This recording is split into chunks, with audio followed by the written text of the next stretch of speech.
Two Worlds I Studied at Hogwarts. This video is purely for entertainment and does not infringe on copyrights or laws. The rights to the novel and image belong to the original author. We do not claim ownership.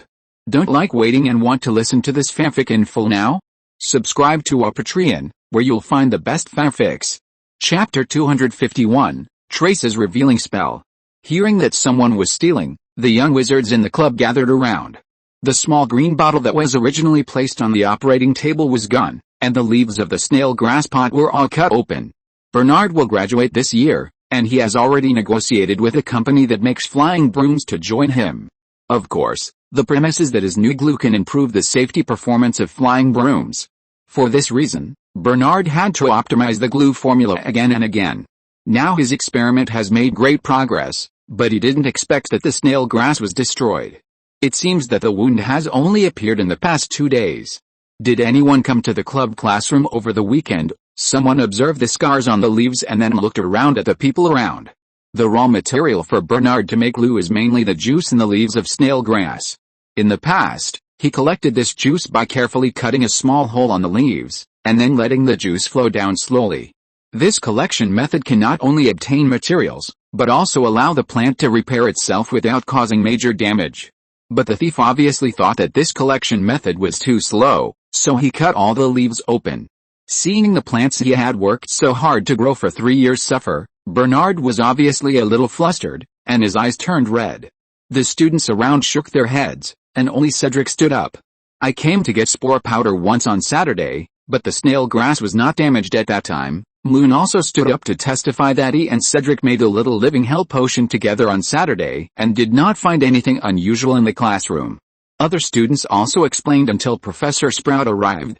After figuring out the whole story, Sprout first comforted Bernard, then took out his wand and cast a spell on the floor around the snail grass. Trace's Reveal. This is a spell that can detect and track. It can search and lock on the magic traces left by a specific target. These traces may be footprints left by the target during movement, residual energy fluctuations generated when using magic, or special auras emitted by magic items related to the target. After the spell was cast, many pale white footprints appeared on the floor. Some just passed by in a flash, while others stayed nearby.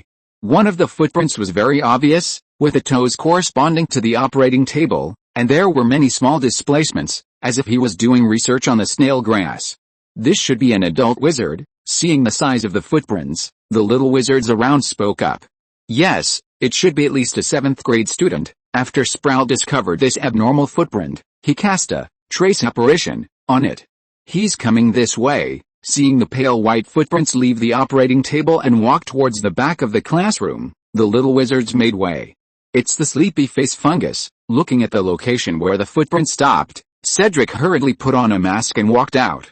He was not worried that the sleepy face fungus would be destroyed.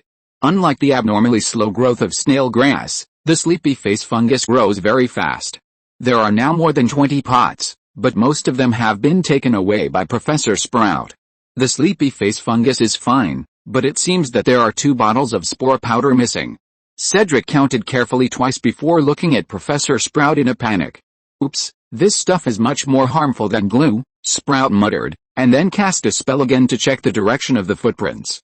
After leaving the classroom, the footprints walked towards the castle gate, and as soon as they left the castle, the footprints disappeared. Apparition? Could it be a wizard outside the school? Sprout thought about it and was a little unsure, so she arranged for the students to return to the classroom first, and she went to find the Principal Dumbledore. After returning to the club classroom, Moon saw Senior Bernard trying to use a spell to repair the snail grass, but the effect was not very obvious. As a magical plant, the snail grass itself carries unique magic, and it is difficult to use the growth spell or repair spell to have an effect. Watching Bernard use his full strength to cast the growth spell, the snail grass showed a slight sign of healing at a break, and the 6th grade Molina also took out her wand to help. As members of the Christophila Cactus Club, most of the magic they mastered was related to plants. But there were only 2 senior students who could use spells to repair plants. Seeing Moon also take out his wand and prepare to go over, Cedric subconsciously stretched out his hand to stop him. Don't go over there, that's not a growth spell that a beginner can cast. Let's wait for the professor to come back. Cedric had practiced duels with Moon in the small classroom on the second floor, and he knew that Moon was very talented in spells. But the current situation is not something a first-year wizard can participate in. Don't worry, I still have some confidence, Moon said, and slowly approached Bernard's operating table. His confidence is not just in spells. Last week he had obtained 30 portions of plant growth potion from Snape. As long as Moon took out a drop, the plant would grow quickly for a year. Although the growth cycle of snail grass is slow, it can't withstand the number of potions Moon has. Of course, Moon is not going to use the growth potion at this stage. After all, it is a potion prepared for the spirit tree to break the curse. In addition, Moon's research on growth magic is more in-depth than most students. As early as when he first entered the club, Moon's first research object was the use of growth magic. For this purpose, he even went to consult Professor Flitwick, and later he got a forbidden book about transformation spells. When Moon first started to transform spells, he tried plant growth magic. Seeing Moon approaching, Bernard was about to stop him, but unexpectedly, a growth spell had already landed on the leaves of the snail grass in advance. Fast. It's too fast. This is what Bernard is thinking now. From waving the stick, to chanting the spell, to casting the spell. Bernard only had time to say one word, and Moon's spell had already shut out. This spell casting speed is the fastest one Bernard has ever seen among the students. Even many 7th grade students like him can't do it. Not only him, but Molinar, who was casting a spell next to him, was also startled. She was trying hard to heal the wound on the leaves, and the sudden spell made her hands tremble unconsciously, and she almost lost her wand. Cedric was even more shocked. It had only been more than a month since his duel with Moon. But Moon's spell casting speed had already far exceeded that of the past. If the duel continued at this speed, he would probably not last more than 10 minutes in Moon's hands. Have you noticed that Moon's spell seems to be more effective? A 4th-year club member next to him whispered, and the other members also looked at the leaf that Moon's wand was pointing at. Bernard had been casting spells in the classroom, and the wound on the leaf he repaired had healed, and the juice was no longer flowing. Molina had just come in, and the wound on the leaf she cast a spell on had only healed halfway. Moon's spell not only healed the wound on the leaf, but also grew some new green tissue. I said you have a better talent for magic and herbal plants, but Flitwick didn't believe it. At this time, Professor Sprout had just returned. She only took a look at the current situation of the snail grass and unconsciously praised Moon.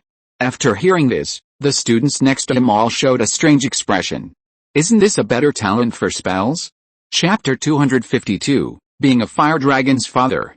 With the professor's participation, the wound of the snail grass was quickly repaired.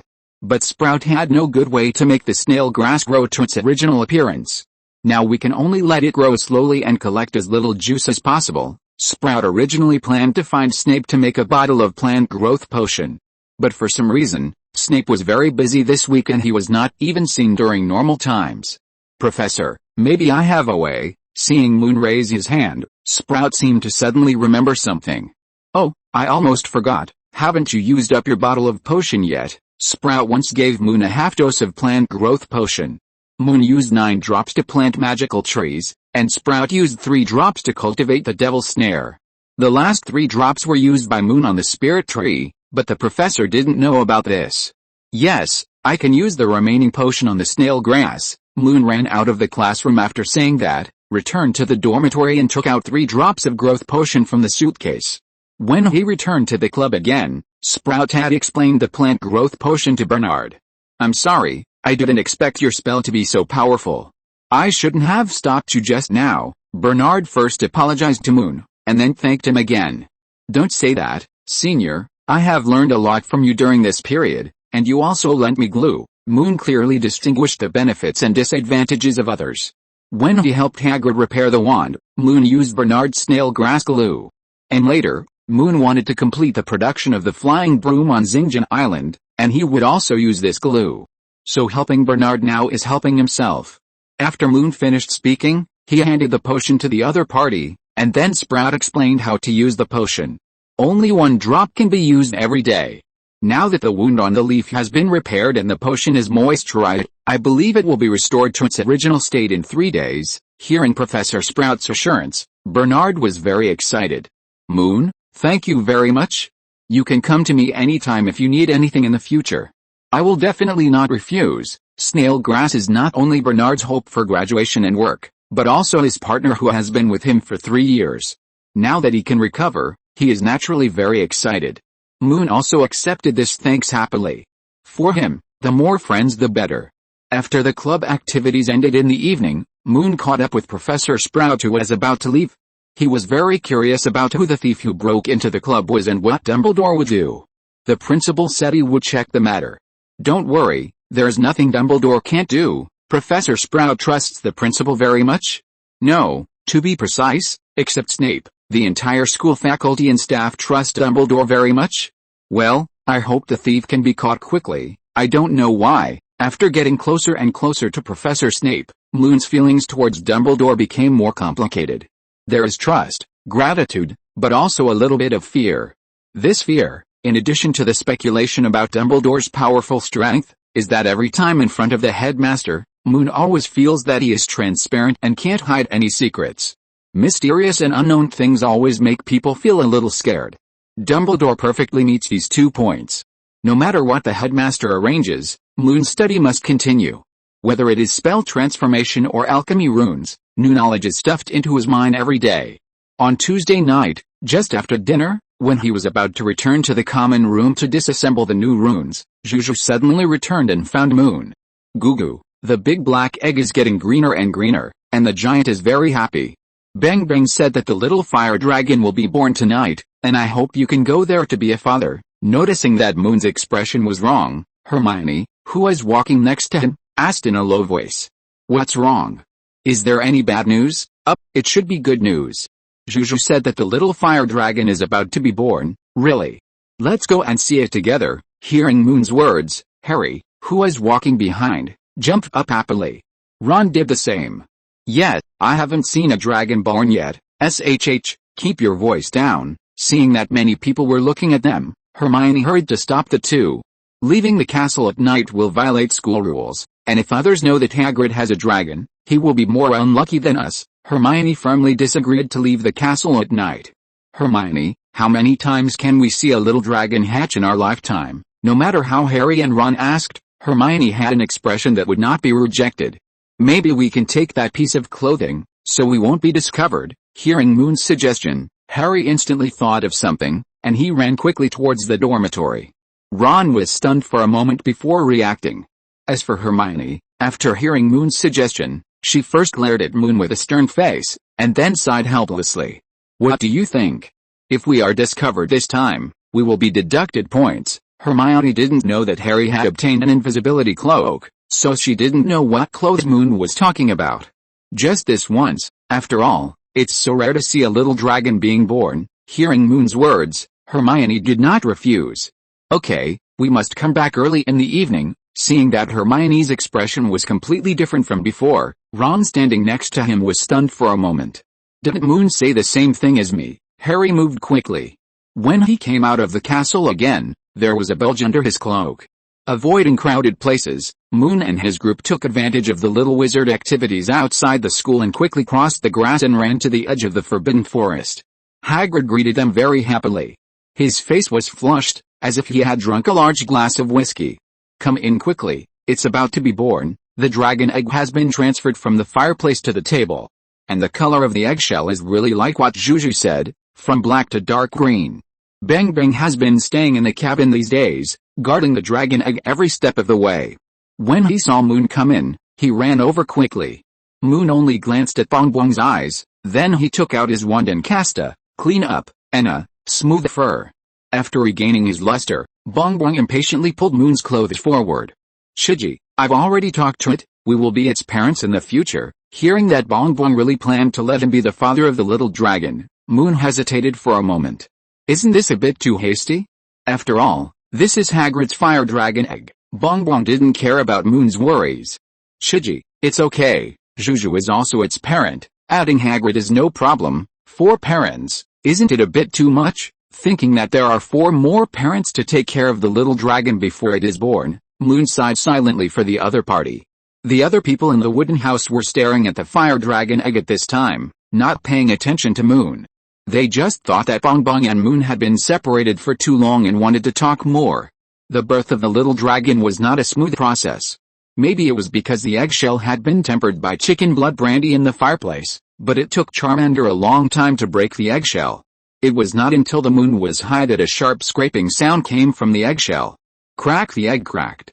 Charmander opened his eyes as if he had slept for a long time, and then saw Bengbeng standing in front of him. Charmander sneezed lightly, and a few sparks came out of his nose. Look, isn't it beautiful? Everyone in the house focused their attention on Charmander, and didn't notice a thin figure appearing outside the window of the wooden house. Chapter 253 Bengbeng's Request. Charmander doesn't look good. To be exact, it has a very unique look. It looks like a wrinkled black umbrella. There are many spikes on its wings, and compared to its thin black body, it doesn't fit very well. The wings are too big. Charmander also has a long nose, which is very similar to Bong. The nostrils are wide and very smooth.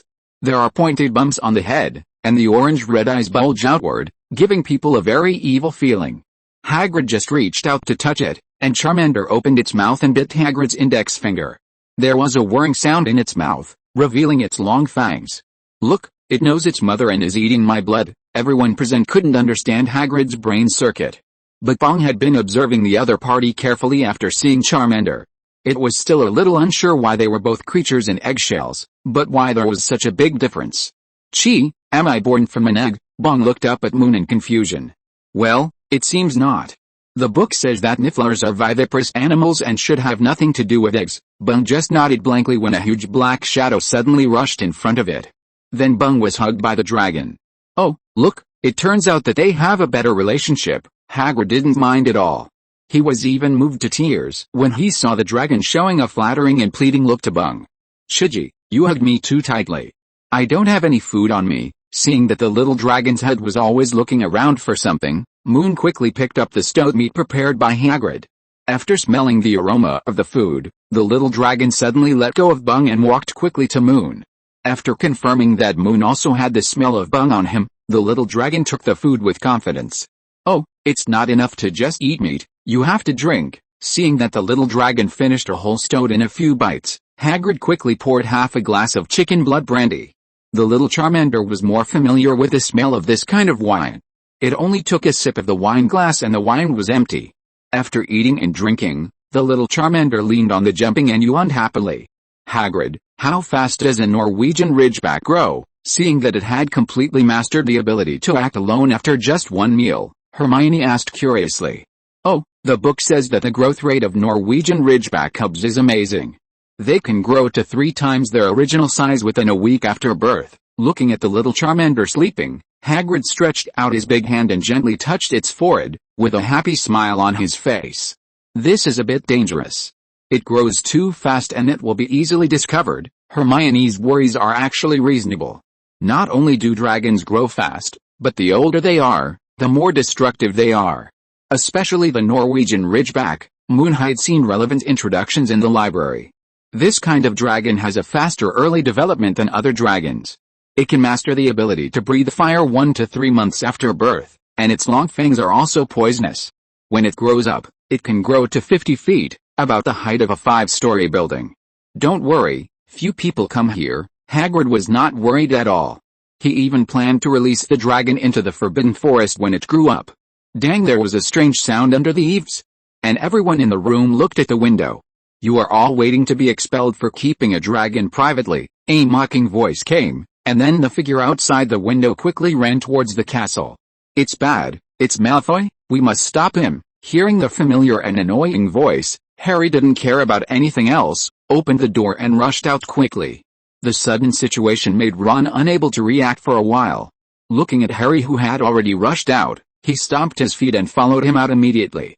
Wait, Harry, let's go together, don't make too much noise, otherwise we will be more unlucky. Hermione knew the little lion's impulse very well, and she hurriedly followed him because she was worried that Harry would do something to Malfoy. Moon was also a little worried at first, but when he saw Hermione go out, he chose to stay and persuade Hagrid. How about we release it and let it find its own tribe? No, it's too small and will die. Hagrid was very reluctant to let it go. Knowing that the little wizard might tell on the little wizard, he immediately searched the house, hoping to find something to hide the little dragon. But in less than a month, it will grow as big as your house. You won't be able to hide it by then. Moon was not in a hurry. He hoped that his good friend could face the reality. In the magic world, the dragon is a very dangerous creature.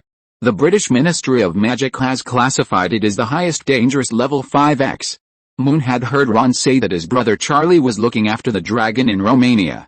Usually, if you want to subdue this creature, you usually need more than a dozen adult wizards to work together. In the UK, if you raise a dragon privately, you will face terrible imprisonment if you are discovered. Chiji, no, I don't want to be separated from it. Bengbeng was sitting on the table at this time, gently patting the back of the dragon with his little paws. The not-so-thick thighs made the little dragon use them as soft pillows. Well, okay, let's hide it first. Moon never refused Bung's request. Seeing Hagrid about to take an iron bucket and put it on the little dragon, Moon hurriedly stopped him. This may make it unable to breathe, and it's too obvious. Let's use my method, Moon said and took out his invisibility cloak. Since being targeted by the Dark Wizard, the invisibility cloak has been in Moon's pocket and never leaves. Tell it not to move and sleep well, Moon instructed Bung, and then quickly covered them with the invisibility cloak. Oh, this cloak is really good, it can perfectly cover the existence of the little dragon. After noticing that the little dragon disappeared, Hagrid carefully lifted the invisibility cloak and looked inside. It's okay now, but the invisibility cloak may not be able to cover it in a week. It's okay, it's okay. It's worth it as long as I can stay with it for one more day. Hagrid had just finished speaking when Moon saw an adult wizard walking towards the wooden house through the window. Professor McGonagall, and Snape. Oh, the headmaster is here too. Seeing two wands with fluorescent flashing, approaching the cabin, Hagrid suddenly became nervous. He knew that professors had the responsibility of patrolling the castle at night, and he had long guessed that the dean would come. But he didn't expect Dumbledore to come, which scared Hagrid, who originally wanted to hide the little dragon. What if Dumbledore comes? I can't lie to him. Moon knew very well that Hagrid admired Dumbledore very much and was even willing to do anything for the headmaster. Although the two sides have not met yet, things seem to be a little difficult to hide. Don't worry, leave it to me, you just nod. Moon guessed that Dumbledore was probably looking for a thief who stole glue and happened to meet Harry and the others. Even if this was not the case, Moon decided to help Hagrid cover it up this time. Not for anything else, just because this was the first time that Bengbeng asked Moon. Knock knock knock. A crisp knock on the door sounded. Thinking about how intimate Bengbeng had just been with Charmander, Moon took a deep breath and walked towards the door. Chapter 254 Wand Inspection. When she saw Moon appear in the cabin, Professor McGonagall's face was covered with frost. Mr. Scarlett, it's already 11 o'clock in the evening, you should stay in the dormitory. Hearing Professor McGonagall's harsh words, Moon showed a trace of guilt on his face. In fact, compared with Snape and Headmaster Dumbledore, Moon was more afraid of facing Professor McGonagall. The head of Gryffindor not only led Moon into the magical world, but also cared about him in his daily life. You are right, Professor, I know I was wrong. Facing McGonagall's accusation, Moon was also very sincere. Okay, explain why you are here. While Professor McGonagall was asking questions, Dumbledore and Snape had already walked into the cabin. Snape had been observing everywhere, hoping to find evidence of what Malfoy said. As for Dumbledore, he just glanced at the table after entering the house, and then stood there and looked at Hagrid. I am learning magic, thinking that observing and feeding dragons is also increasing his magical knowledge, Moon explained nervously.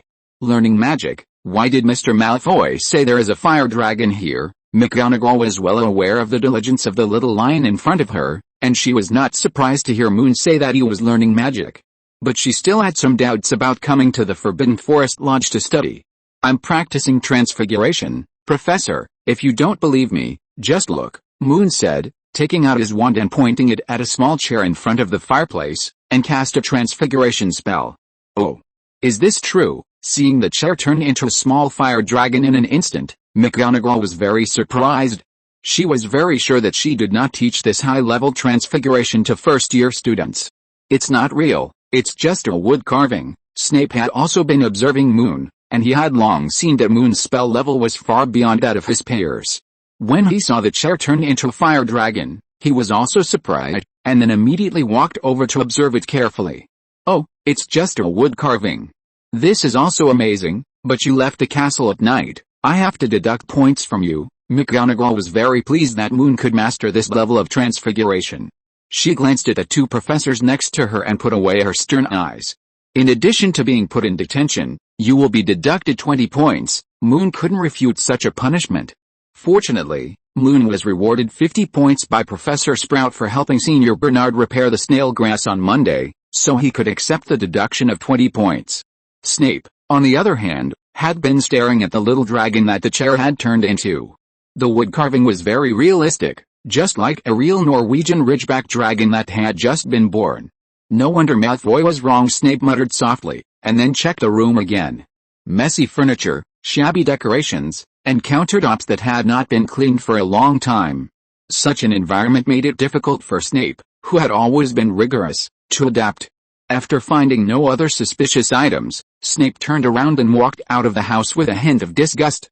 Although he failed to find the real little dragon, he was still somewhat relieved to hear that Gryffindor was punished by deducting points.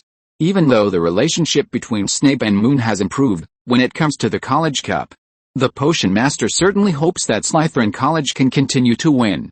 I don't know if Dumbledore saw through the invisibility cloak at a glance. After entering the room, he stood in front of the table without moving a step. You shouldn't have taken it in, Hagrid. Hearing Dumbledore's words, Hagrid was obviously a little flustered, and his two big hands rubbed together helplessly, like a child who had made a mistake. Take it in. Oh, yes, Hagrid, you shouldn't take in students who visit late at night. Professor McGonagall was confused at first, and then looked at Moon and reacted. Okay, Professor, I won't do it again in the future. Seeing Moon gestured for him to nod, Hagrid also nodded and agreed quickly. Dumbledore looked at Moon and Hagrid shaking their heads together, and smiled helplessly. Well, it seems that you have a solution. I hope you won't let me down. Seeing that Dumbledore finally stopped looking at him, Hagrid wiped the sweat from his forehead. It's you, Mr. Scarlett. Dumbledore knocked on the table and looked at Moon. Your wand doesn't seem to be bought from Ollivanders, does it? When Moon performed transfiguration to turn the chair into a wooden sculpture of a small fire dragon, Dumbledore was also surprised. He had been engaged in transfiguration education for many years and knew very well that it was difficult for a first-year wizard to have such magical attainments. At least among the students he had taught, only Tom had such ability. Thinking of this, Dumbledore couldn't help but observe Moon carefully again, and then he found the special wand in the little wizard's hand. Yes, Professor, you should know that I have mastered wand making. Moon was not guilty. The old willow wand in his hand was indeed made by him, but the material did not belong to this world. Can you show it to me? Dumbledore smiled and walked towards Moon. Of course, I hope you can give me some advice. Moon hesitated for a moment, and then immediately handed over the wand. He knew that Dumbledore's attainments in alchemy were extraordinary, and there was no need for him to hide it. Well, it's been less than a year since it was made. Hiss, the willow body feels very good, and the core is from a unicorn. Huh? Dumbledore's vision is definitely better than all the wizards of the time. He only took a look and saw through the materials of Moon's wand.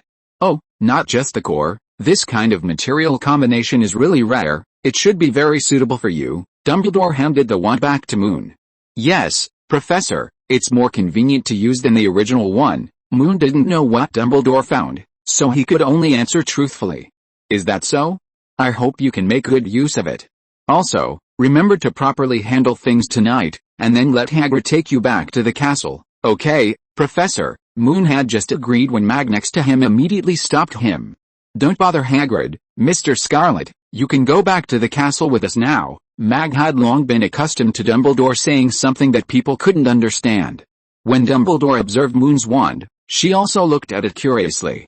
After finding nothing unusual, he wanted to lead Moon back to the castle. Okay, Professor. Moon replied helplessly, then winked at Hagrid and followed McGonagall out of the cabin. I never thought I would find 4 students wandering outside at night. I've never encountered such a thing before. Professor McGonagall kept nagging at Moon along the way. Snape led the way with Loomis in front, but his mouth corners kept rising.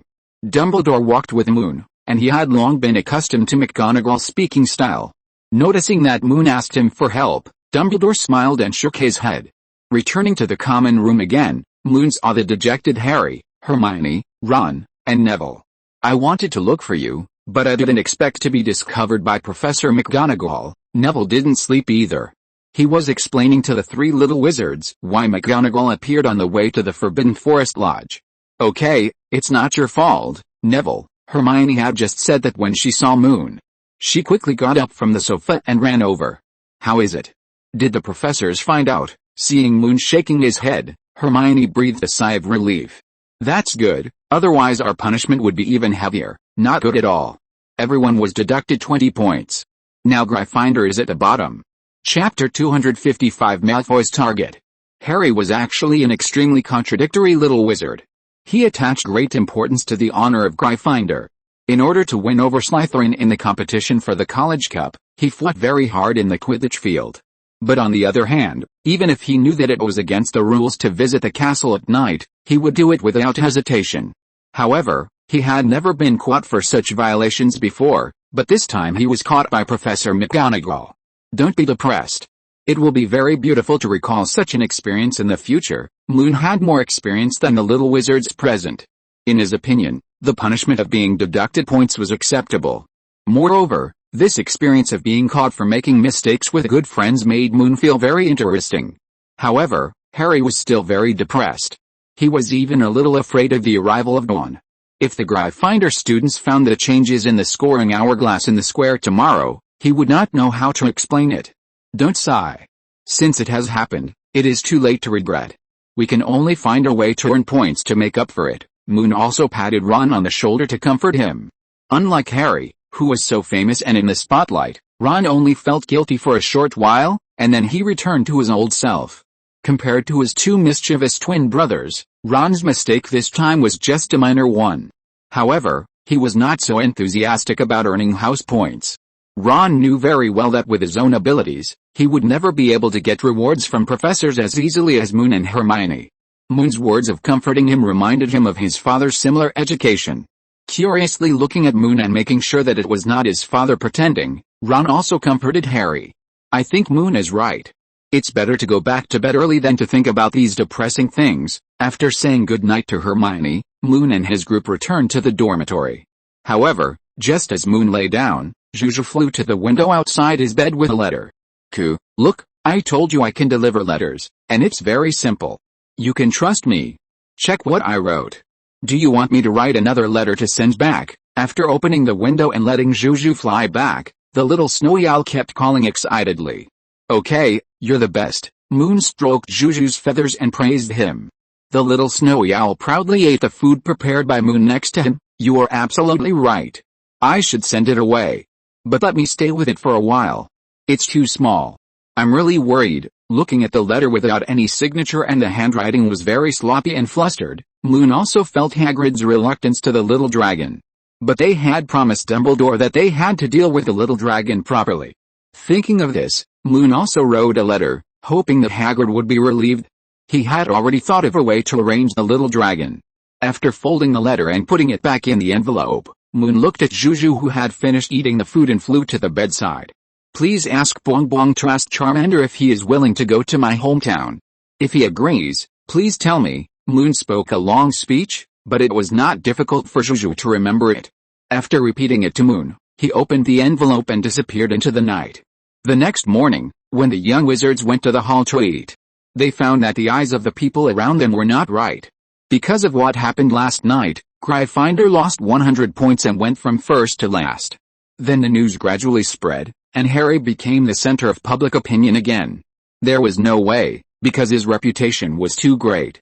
The famous Harry Potter, the hero of 2 Quidditch games, actually caused the college to lose so many points. Not only Gryffindor, but some Ravenclaw and Hufflepuff students also pointed fingers at Harry. Because no one wanted to see Slytherin win the College Cup again, it was inevitable that the words would be a little unpleasant. Compared with Harry being accused like this, the situation of Hermione, Ron, and Neville was not so bad. They were not as famous as Harry, and after learning the whole story, no one was willing to talk to them. As for Moon, his situation was better. The attitude of the seniors in the Herd Club towards Moon did not change. Especially on Monday night, after Moon helped Senior Bernard to repair the snail grass, the members of the club became more friendly to him. They even stopped students who were talking bad about Moon behind his back. Don't worry, I know you definitely didn't mean it.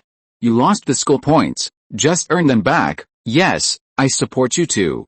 When the little living hell potion is ready, I will report your name and let Professor Sprout give you another point. Bernard and Cedric found Moon at lunch, hoping that he would not take this matter to heart. Thank you, but don't worry, we have already started to earn back the school points. In the morning spell class, Professor Flitwick explained a new spell, repellent spell. This spell can drive away some small objects or creatures from around, such as insects and small animals. In order to get the maximum bonus points, Moon first asked Hermione to demonstrate it to the professor. Because it was successful at one time, Professor Flitwick gave Hermione 2 points. Then Moon cast the spell with both hands, and Professor Flitwick was surprised and gave Moon another 5 points. Well, it seems that you have a way to deal with it. After listening to Moon's talk, Bernard and Cedric left with peace of mind. Harry, on the other hand, has not been able to get out of the haze of losing points. Especially after the players of the Quidditch team no longer called him Harry, but only called him Seeker. Harry found wood and proposed to quit the Quidditch team, but was rejected by the other party. Thank you, Potter, you helped us a lot. Slytherin students often made trouble on the roadside, which made Harry very painful. In order to avoid these verbal harassment, Harry changed from a lively little wizard to a good student who only knew how to study hard. He found that as long as he studied hard, he could forget his troubles, and the same was true for Ron and Neville. Of course, there were also people who never gave up on finding trouble for them. After being told that the little dragon was just a wooden sculpture made from a stool, Malfoy was filled with energy. Every time he saw Moon, he would whisper to him, "I will definitely find the dragon, just wait and see." Malfoy's goal was very clear and he was very active. But he didn't know that every time he left the castle, a little snowy owl would fly in the sky and watch him. After finishing his flying lesson on Thursday afternoon, Moon received another letter from Hagrid. After learning that Bung also persuaded the little dragon, Moon quickly left the castle while everyone was returning their flying brooms. "I've thought about it. In order not to worry Dumbledore, let's send Norbert away." Norbert was the name Hagrid gave to the little dragon. In just 2 days, the little guy has grown more than twice as big. When he sneezes, black smoke will come out of his nose. In order to take care of the little dragon, Hagrid has put aside his job as the guard of the Forbidden Forest. The house was also in a mess, with empty brandy bottles and chicken feathers scattered all over the floor. Looking at Hagrid, who was in tears, Moon comforted him and then looked at Bengbeng. "Chidgey, wherever Norbert says I go, it goes. Well, it seems that I have to find a way to take it back." Chapter 256 Fire Dragon Treatment, 2-in-1. It is not an easy task to properly arrange for the dragon to leave. This must be done in the late night of Sunday, leaving the castle and coming to the Forbidden Forest Lodge. Not to mention the dangers in the Forbidden Forest, Moon was punished by Professor McGonagall 2 days ago because he left the castle at night. Of course, in order to properly deal with the little dragon, it is worthwhile to have another night tour of the Forbidden Forest Lodge. The premise is to make good use of the invisibility cloak and not alarm anyone. In addition, the most important point is that Moon may reveal his secrets in Hogwarts. Regardless of whether the headmaster or professor had guessed it before, this time taking the little dragon away was considered that Moon took the initiative to show his ability to travel through the world in front of Hagrid. "Hagrid, the way I take the little dragon away may be a little special. I hope you can keep it secret." Hagrid was still teasing the little dragon sadly, and when he heard Moon's words, he looked over in surprise. "Special? Keep it secret." Hagrid was originally very worried that the little dragon would not survive if he left. So when Moon said in the letter that there was a way to make the little dragon leave, he wanted to discuss the details with Moon. But now that Moon said the word special and confidential, he hesitated. "Are you sure your method is feasible and won't cause you any trouble?" "Of course, Charmander may only be dizzy for a while if he leaves with me, and then he will have a place where he can be truly free." When Moon first took Bung to the Vena Islands, Bung was also uncomfortable for a while. But then it gradually adapted to life there and was very happy. Although Charmander is much bigger than Bung, it shouldn't be much different. "Okay, I believe you." Norbert also needs a place where he won't be restrained and grow up happily. Hagrid's trust in Moon is not groundless. Whether it's Bung, Squeak, Fang, Fluffy or the giant squid in the Black Lake, Moon can always get along well with them. And these animals also trust Moon very much. Hagrid knows very well that when it comes to choosing friends, animals are more credible than humans. Looking back at Charmander who put Bung on his head, Hagrid nodded heavily. "Thank you for your trust, But there are some things I must explain in advance. The time for Charmander to leave can only be Sunday night. Don't be surprised if something strange happens by then. This matter cannot be told to anyone, including Dumbledore. Moon said a lot, and although Hagrid didn't understand, he finally agreed to everything. Don't worry, just like you repaired my wand, you promised to keep it a secret from me, and I will keep this matter a secret. Okay, then we'll make it so. Moon was actually a little worried about whether Hagrid could really keep a secret.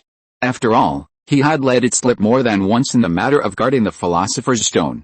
Fortunately, no one should keep asking him this time, and Moon did not plan to reveal more details about leaving.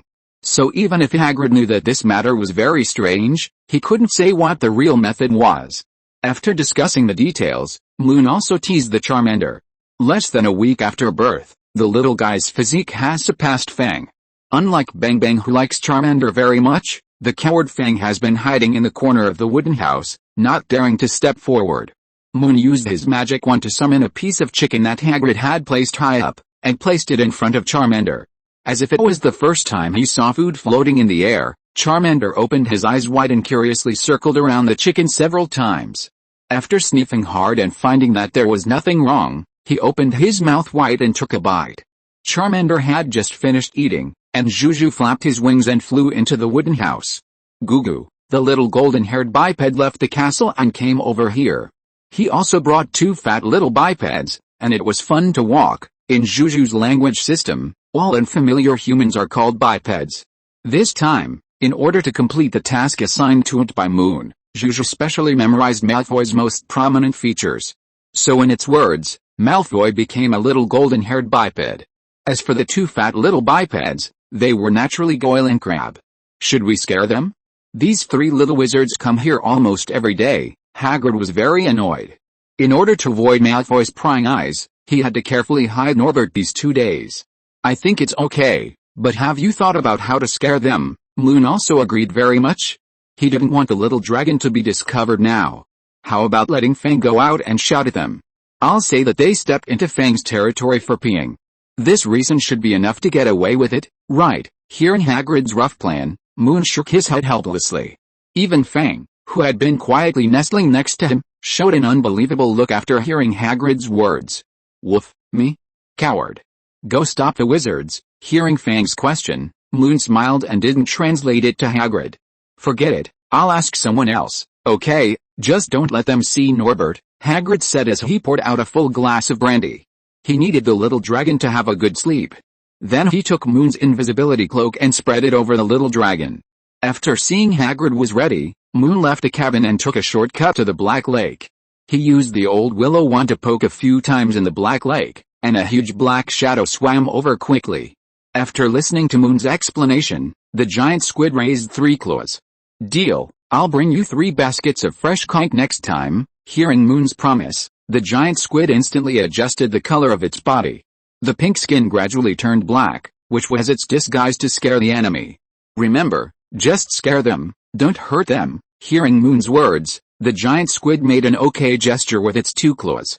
Believe me, as long as we can find evidence that they are secretly raising dragons this time, Gryffindor will completely lose the qualification to compete for the House Cup, because they didn't find the little dragon in the past 2 days. Goyle and Crabbe doubted Malfoy's words. But Malfoy always believed that he was not wrong, and the two had to accompany him to the Forbidden Forest hut for the last time. Actually, I think it's totally unnecessary. Even if they can earn points in class, they can't make up for the 100-point gap. Crabbe ate the cake taken from the hall, not caring about Malfoy's words at all. That's right. We might as well enjoy the food with this little time. Can't you two tell the difference between the primary and the secondary? Think about it, let Gryffindor lose points, let the famous Harry Potter embarrass himself. And the poor guy who has been bullying us, he may be expelled. Don't you want revenge? Malfoy walked forward, turning back and persuading Goyle and Crabbe. Doing what? Get out of the way. Feeling that he suddenly bumped into a soft body, Malfoy stretched out his hand to push the other party away. Goyle and Crabbe, who followed him, were already scared and stunned. Monster. Monster. Regardless of the cake in his hand and Malfoy behind him, Goyle and Crabbe saw a huge black shadow blocking the road, and turned around and ran towards the castle. Hearing that the 2 followers behind him were running farther and farther, Malfoy swallowed his saliva in fear. The hand on the squid's claw slowly retracted, and his eyes slowly glanced at the shadow behind him. But before he could see the full appearance of the squid, Malfoy fainted from fright. The shouts of Goyle and Crabbe finally attracted the professor's attention. Snape, who was still secretly observing Quirrell, rushed out of the castle quickly after hearing his students' shouts. What happened? Snape was about to ask Goyle what happened, and then he saw a moving mountain in the distance. Well, how did you provoke it? Where's Draco? Seeing Goyle and Crabbe panting and pointing behind them, Snape threw off his cloak, turned into a shadow and quickly rushed out of the school. Seeing Malfoy lying on the road, Snape stopped by the roadside and breathed a sigh of relief. Fortunately, he was just frightened and fainted. Clear water is like a spring. The cold water poured on his face, and Malfoy woke up instantly. Ahem, who is it? I'm warning you not to mess around. I'm the only heir of the Malfoy family. If you dare to touch me, my father will find a way to expel you. Malfoy waved his wand randomly, not paying any attention to the dean behind him. Okay, put away your wand. Hearing Snape's sinister voice, Malfoy seemed to hear the sound of nature. Professor, there was a monster here just now. It wanted to attack me. Attack? Draco, you think too highly of yourself. If it wants to hurt you, no one can stop it, including me. Hearing Snape's words, Malfoy was stunned for a moment. Professor, then it should just want to scare you. In addition, don't show off your family background casually in the future. It will only make you look cowardly and incompetent. After Snape finished speaking, he turned and walked towards the castle. He still had important things to complete. Malfoy looked at the empty grass behind him with lingering fear and hurriedly followed. But, Professor, my father said that my family background is also part of my strength. Hearing Malfoy's words, Snape took a deep breath, then turned to look at his students. It depends on when to use this sentence. Just like the extremely dangerous situation just now, you can only rely on yourself and the wand in your hand. As a student he was optimistic about and had a good personal relationship with. Snape always had a good impression of Malfoy. But the most feared thing between people is comparison. Think about that little lion without a prominent family background, relying on his diligence and incredible magical strength far beyond others, and the things he accomplished surprised him more and more. Look at the student he was most optimistic about. Just looking at the giant squid, he was scared and fainted on the side of the road. This made Snape very helpless and a little powerless. Fortunately, Malfoy was able to listen to Snape's advice.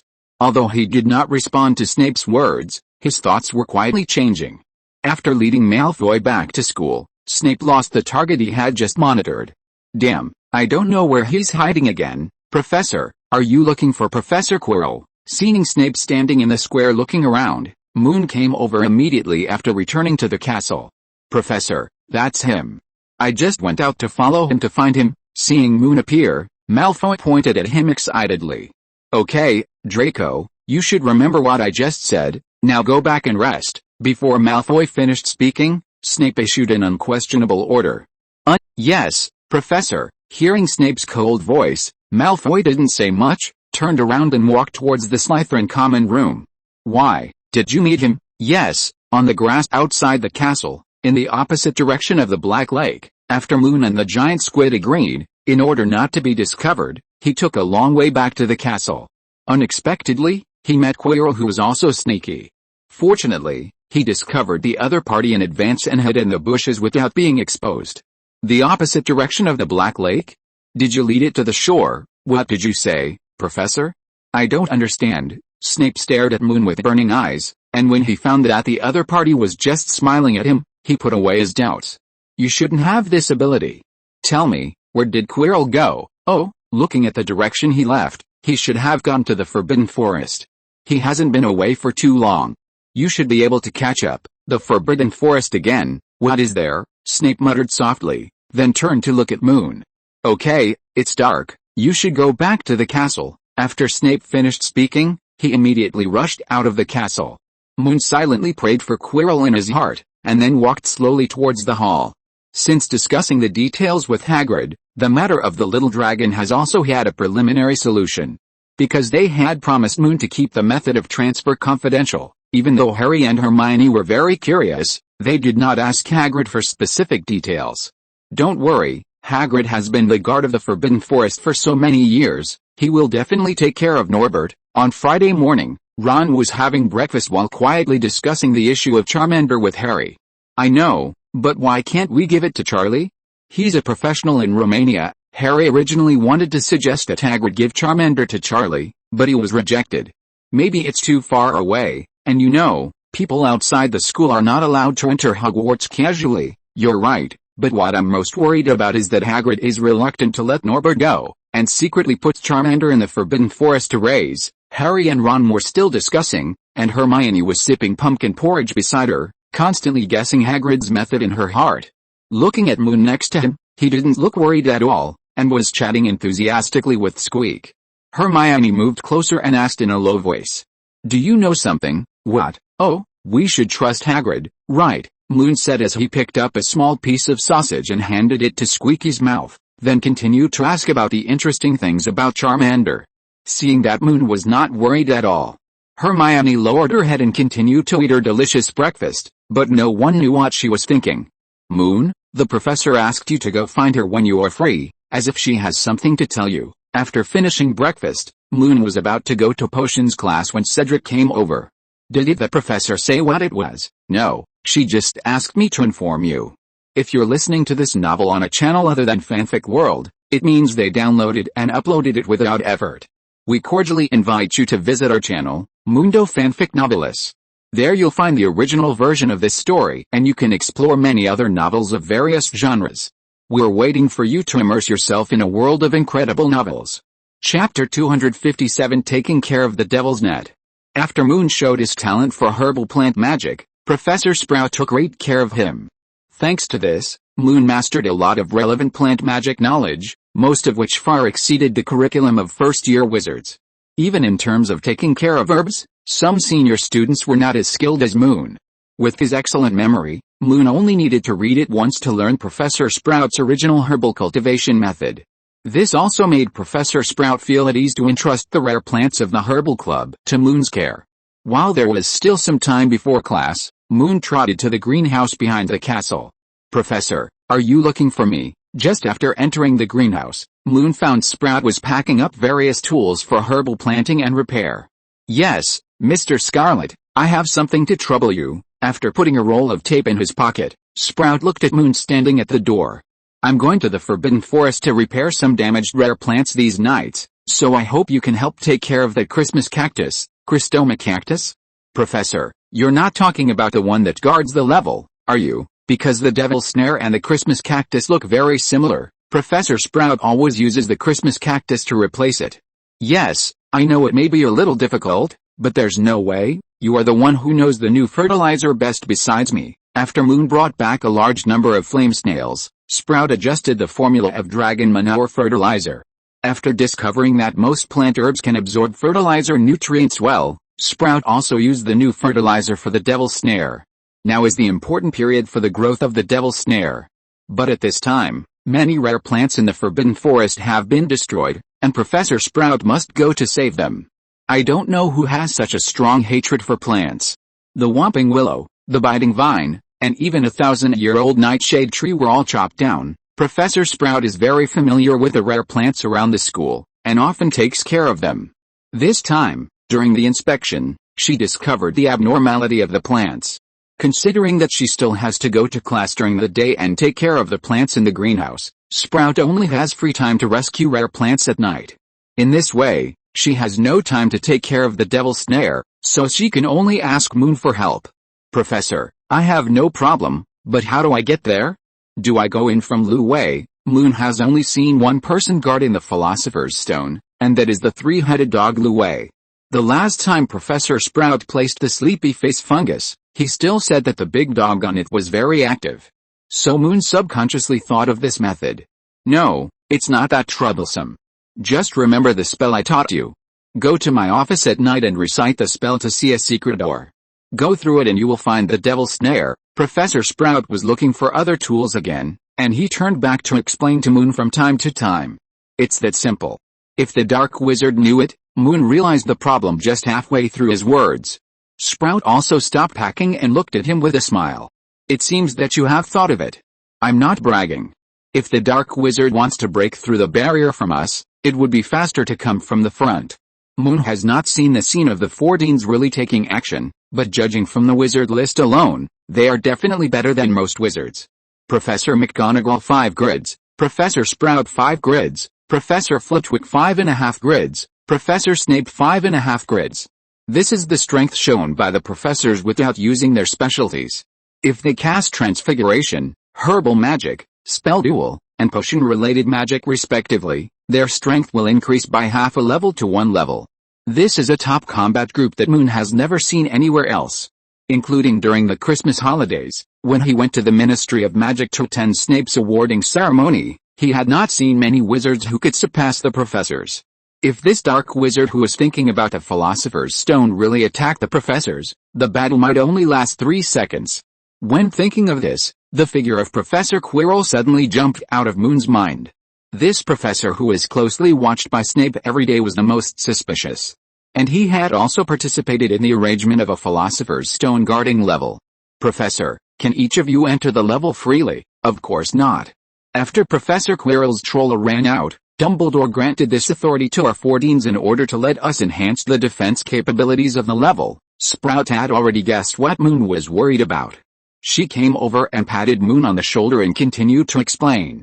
This kind of authority can only allow us to enter our respective levels, and we cannot enter other places at will. If you really want to obtain the Philosopher's Stone, you can only enter from the corridor on the 4th floor. After listening to Professor Sprout's introduction, Moon felt relieved. The more he knew about the current magic world, the clearer it was for Moon. There should be no magician in the world who could break through the magic arranged by Dumbledore. Okay, Professor, I'm very happy to help you take care of the Christmas cactus. Thank you very much. I really don't know who else knows more about the new fertilizer and sleepy face fungus besides you. Professor Sprout's protection level is very different from the original one. In terms of taking care of magical plants or understanding the spore powder of sleepy face fungus, there are actually many people who can do it. For example, the senior members of the club or Cedric. But if you want to find someone who has both skills, then Moon is the best candidate. Professor, I should actually thank you. You taught me all this knowledge, and I also want to see the real devil's snare. When Moon was learning magic, he had already deeply realized that practice is more reliable than knowledge obtained from books. Now that he had the opportunity to see extremely dangerous magical plants, he would not miss this opportunity. Okay, you are still so modest, but you must remember to follow the steps I taught you. The danger of the devil's snare is not comparable to those herbs in the club. Don't worry, Professor, protect yourself first, then deal with the herbs. I always remember what you said. Seeing Moon's serious and modest attitude, Sprout nodded with satisfaction. Very good, if you can successfully complete the task this time, I will make an exception and give you 50 points. Don't let me down. Hearing Sprout's words, Moon also smiled. It turned out that the professor was also trying to help him earn back the college points. I will definitely work hard. After Moon agreed, Sprout taught him the spell to summon the secret door. At the same time, he reminded him again, the key points of taking care of the devil's snare. After coming out of the herb greenhouse, Moon rushed to the basement of the castle in a hurry. When the bell rang, Moon finally ran into the classroom. Snape, who was already standing on the podium, saw Moon and just said that it would not happen again, and then started today's potion class. Turn to page 78. Today we will learn how to make cough potion. Chapter 258, Mars's Premonition. Hagrid delayed his work as the guard of the Forbidden Forest in order to take care of Charmander. Not only were some rare plants destroyed, but the animals in the Forbidden Forest have also become restless recently. Even a unicorn was injured. Yesterday, Bengbeng took Charmander into the Forbidden Forest to play and found the blood of a unicorn. In order to find out the reason for this series of events, Professor McGonagall notified the method of detention at dinner time on Friday afternoon. Patrolling the Forbidden Forest. Oh, no, there are werewolves in the Forbidden Forest. Ron just tore off a piece of lamb chop, and before he had time to chew it, the meat fell out of his mouth. That's just a legend, Ron, don't take it seriously. Hermione has been very quiet these days, because her behavior caused Gryffindor to lose so many points, and she felt very guilty. Now that the real punishment method has come, Hermione feels a little better. Neville is very unfortunate. He came out that night just to inform Moon and the others, but was bumped by Professor McGonagall. So he is also on the list of detention. Forbidden Forest? We're going together, right? We won't go separately, right? Seeing Neville getting nervous, Moon smiled and nodded at him. Don't worry, I don't think the professor will allow the little wizards to go into the Forbidden Forest alone. Oh, that's good, I'm much braver than before. Hearing Neville say this, Ron wanted to complain, but he shut his mouth consciously. Harry has always been very interested in exploring new things. Especially in the past few days, after feeling the alienation of his classmates, Harry also wanted to make up for it. Although he hasn't figured out how to make up for it, the punishment of detention can also make him feel a little relieved. Malfoy, who was sitting at the Slytherin table, also received this notice. Seeing that the classmates around him were indifferent, Malfoy's face became even paler. After dinner, Filch was already waiting outside the hall. Seeing the little wizards coming out, he shouted to keep up and don't fall behind, and then walked out of the castle. Mrs. Norris followed Filch all the time. After not finding the figure of Bengbeng on Moon, she anxiously circled around Moon. Don't worry, Bong Bong will be back next week, and I'll let her find you then, Moon said as he held Mrs. Norris in his arms and cast a smooth fur on her. The little wizards in Gryffindor were already used to this scene. They all knew that Moon had a special skill, which was that he was very popular with various small animals. It was also because of this that Mrs. Norris would stay away from them when they were touring the castle at night, and even lead the way for Moon in person. Malfoy, who had been following the team at the end, hated this skinny, gray-haired Maine Coon cat very much. Especially when he saw that Moon actually picked it up, Malfoy pouted and hid a little further away. Hagrid had been waiting outside the Forbidden Forest hut for a long time. Seeing Moon and the others coming, he went behind him and then greeted everyone. Except Malfoy. After Filch said something to Hagrid, he smiled and took Mrs. Norris from Moon's arms and returned to school. Okay, hurry up, our job today is not easy. Hagrid led Fang and the Little Red Umbrella to clear the way. Ron ran to the front with some worry, but Hagrid stretched out his hand to stop him and avoided an empty space. Be careful. You can't run like this in the Forbidden Forest, it's easy to get into trouble. Oh, I know. Ron clearly felt that he had hit an object. He took a look at the empty grass and then reacted. I want to say, why don't you bring the giant crossbow? The Little Red Umbrella won't do anything, right? Ron was still very worried, but he didn't know the secret of the Little Red Umbrella. Don't worry, it's more useful than the giant crossbow. Harry had seen Hagrid use the Little Red Umbrella to make his cousin Dudley grow a pig's tail, so he guessed that there must be a wand hidden in the umbrella shaft. Ron, I think Hagrid is right. Believe him. After all, he is the school's Forbidden Forest guardian. Are you crazy? The Forbidden Forest is so dangerous. The giant crossbow must be more useful than the Little Red Umbrella. Malfoy was very confused, but no one responded to him. Following Hagrid, it was getting darker and darker. It was darker in the Forbidden Forest than outside. When it was not dark enough for people to see the road clearly, Hagrid lit a huge oil lamp, and the little wizards used Lumispheric Flash. The Forbidden Forest has been very dangerous recently. There's even a monster herding unicorns. Hagrid explained today's mission to everyone while walking. Do you see those silvery white things on the ground? That's the blood of the unicorn. We have to try to find this poor little guy and put it out of pain. But, what if the thing that hurt the unicorn finds us first? Malfoy's voice contained uncontrollable fear. Don't worry, as long as you are with me or Fang, no animal in the Forbidden Forest will hurt you. When they came to the fork in the road, Hagrid divided the people into two teams. However, Malfoy insisted on walking with a fierce-looking Fang, so the team changed again.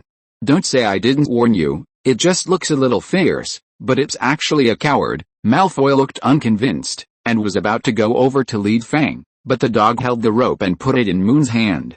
Well, I'm actually too lazy to lead you, Malfoy said awkwardly and walked in front.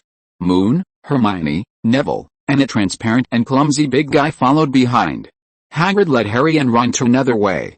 Moon, do you think it was the werewolves that hurt the unicorn? Since he separated from Hagrid, Neville has become more and more worried. He stuck to Moon tightly, fearing that something would suddenly jump out of the woods next to him. Malfoy, who was walking in front at first, slowed down unconsciously after hearing Neville's words. Why, are you scared too? After Hermione noticed Malfoy's little action, she reminded him out loud. How is that possible? I'm not a little wizard who only knows how to show off my family background. Malfoy said something with all his strength, and then continued to move forward. Don't tell me that you have the fire dragon in the Forbidden Forest. Maybe the monster will hurt it like it hurt the unicorn. Malfoy never forgot to look for the little fire dragon. Of course, he kept talking incessantly to relieve his inner tension. After Moon walked a distance, he put the rope buckle tied to Fang into Hermione's hand. He took 2 steps back and stretched out his right hand behind him. After a while, a niffler suddenly appeared in the air, and the little fire dragon also wanted to get out from under the invisibility cloak, but was stopped by Moon. Chirp, Nobel said that he saw a big bat biting a unicorn. Big bat? Is it the Voldemort again? It shouldn't be. This kind of creature doesn't like the dark and humid environment in Britain. Hermione, who was walking in front, looked back after hearing what Moon said. It's definitely not Voldemort. Unicorns have strong magic and run very fast. Voldemort can't catch them at all. Moon knew that what Hermione said was very right. He had subdued this kind of creature in another world, and knew very well that Voldemort couldn't fly in this environment with dense trees. So someone else must have hurt the unicorn.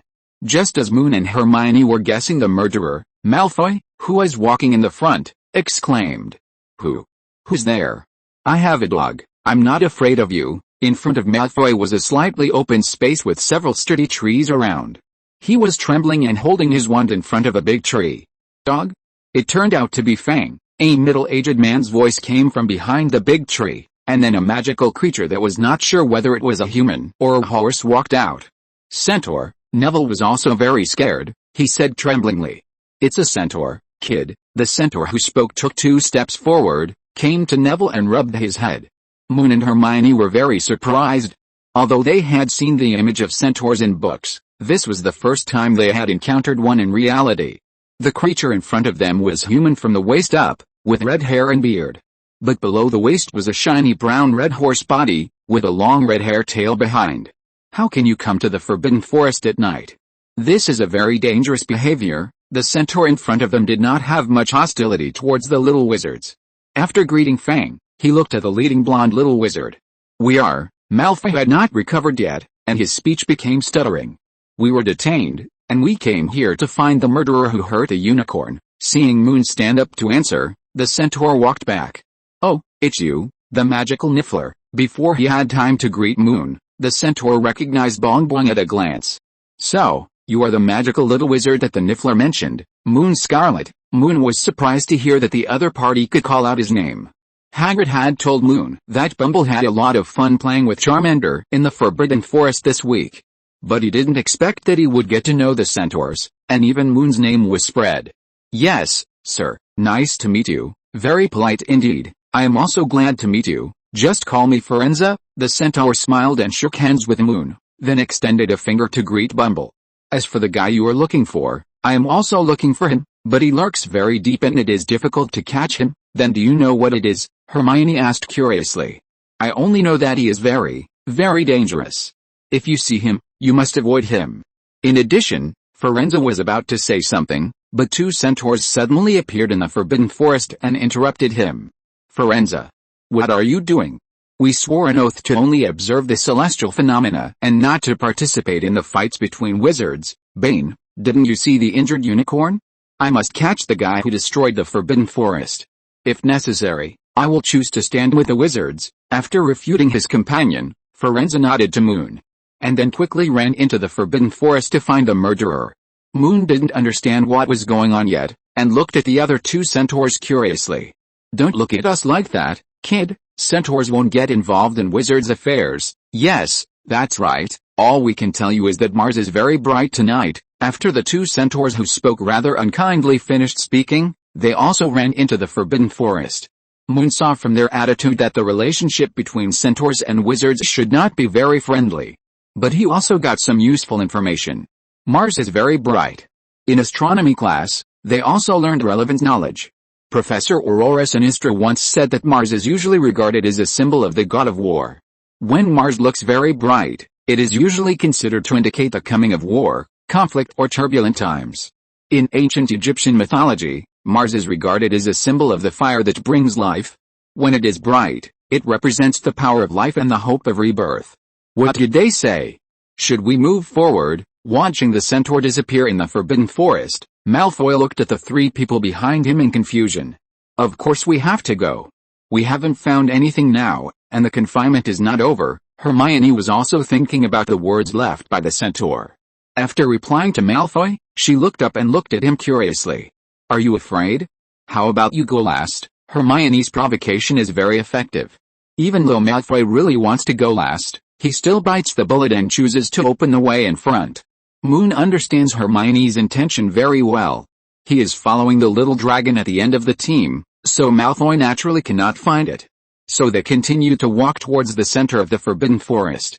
After walking for half an hour, the trees became more and more dense, and the silver-white blood on the ground became more and more dense. When they came to the end of the path, the blood trail suddenly broke off, and everyone stopped to look around. There is no road here, can we go back? Automatically ignoring Malfoy's advice, Moon and Hermione each raised their wands and looked at the surrounding environment. Is it here? It should be. Bengbeng and Charmander said there is an evil aura here. This open space is not very large, and Moon soon found a lot of blood on a branch.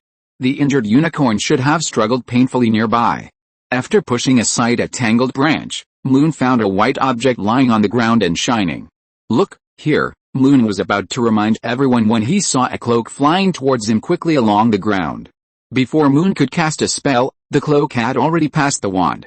Bang! A beam of iron armor spell, with white light protected him in front of him and knocked away the black cloak. This is the shield badge that Professor McGonagall repaired last week, and Moon has been pinning it on his chest. Send red sparks, notify Hagrid. Seeing the cloak being hit on the grass and flying towards the dense woods next to it, Moon hurriedly blocked everyone behind him. Hermione looked at Moon who was blocking her, sent a signal without any hesitation, and then stood with Moon. Has it left? No, it's still nearby. Boom can feel it. Hearing Moon's words, Malfoy and Neville both took out their wands and looked at the dense and dark forest around them with worry. Shishi, over there, hearing Boom's words. Moon quickly turned around and fired a petrification spell. This is the fastest spell he has mastered at this stage that can take into account both damage and speed. However, the speed of the Black Shadow is obviously faster than Moon's spell. It turned flexibly in the air, dodged the spell, and continued to fly towards the little wizards. Fang was obviously frightened. After seeing the Black Shadow, it immediately broke free from Neville's hand and ran into the Forbidden Forest. Hermione also cast a spell, but it was obviously not as fast as Moon's spell, and the shadow dodged it easily. Malfoy was frightened and kept backing away. The tree roots tripped his feet and he fell to the ground. Seeing the shadow getting closer and closer, Malfoy let out a terrible scream. It was at this moment that Charmander, who had been staying safely in the invisibility cloak, rushed out. When the shadow was about to approach Malfoy, Charmander flapped its huge wings and knocked the shadow away again. What's wrong? What happened? Hagrid's voice sounded in the distance, and the shadow instantly disappeared into the depths of the dense forest. Chapter 259 Malfoy's Change. The unicorn was dead. There was a deep bloody hole on its white and smooth neck. Moon had the honor of seeing a unicorn running under the moon. The scene was so beautiful and harmonious. But the unicorn in front of him gave people a miserable feeling. Its slender legs maintained the posture when it fell, and its white mane was spread on the dark fallen leaves, as white as pearls. It was like an angel being tortured in hell. Damn it, the monster got it. Hagrid had already run over it this time. After making sure that the little wizards were all right, he walked to the body of the unicorn. Harry and Ron followed. Because they were not very familiar with the Forbidden Forest, Firenze became their free mount. After seeing this scene, the other two centaurs quarreled with Firenze again. Firenze, how can you let a human ride on your back? Are you a mule? Please look carefully, this is the boy from the Potter family. He must leave the Forbidden Forest. It's very dangerous here. The centaurs were still arguing, and Harry walked towards the dead unicorn. Are you all okay? What happened? Ron asked in surprise after coming over. We are all fine, but the monster ran away. Hearing Hermione's answer, Ron looked at the unicorn lying on the ground and noticed that the blood was still flowing. He subconsciously covered his eyes. How can you kill a unicorn? This is too cruel. Ron had just finished speaking when the centaurs also noticed the abnormality here and came over. That's right, only those who have nothing and want everything will commit such a felony. Felony? Why do you say that? Is it another sign of the stars? Harry had a good sense of Firenze. Hearing what he said, he asked curiously. This is not a sign from the stars, but a curse.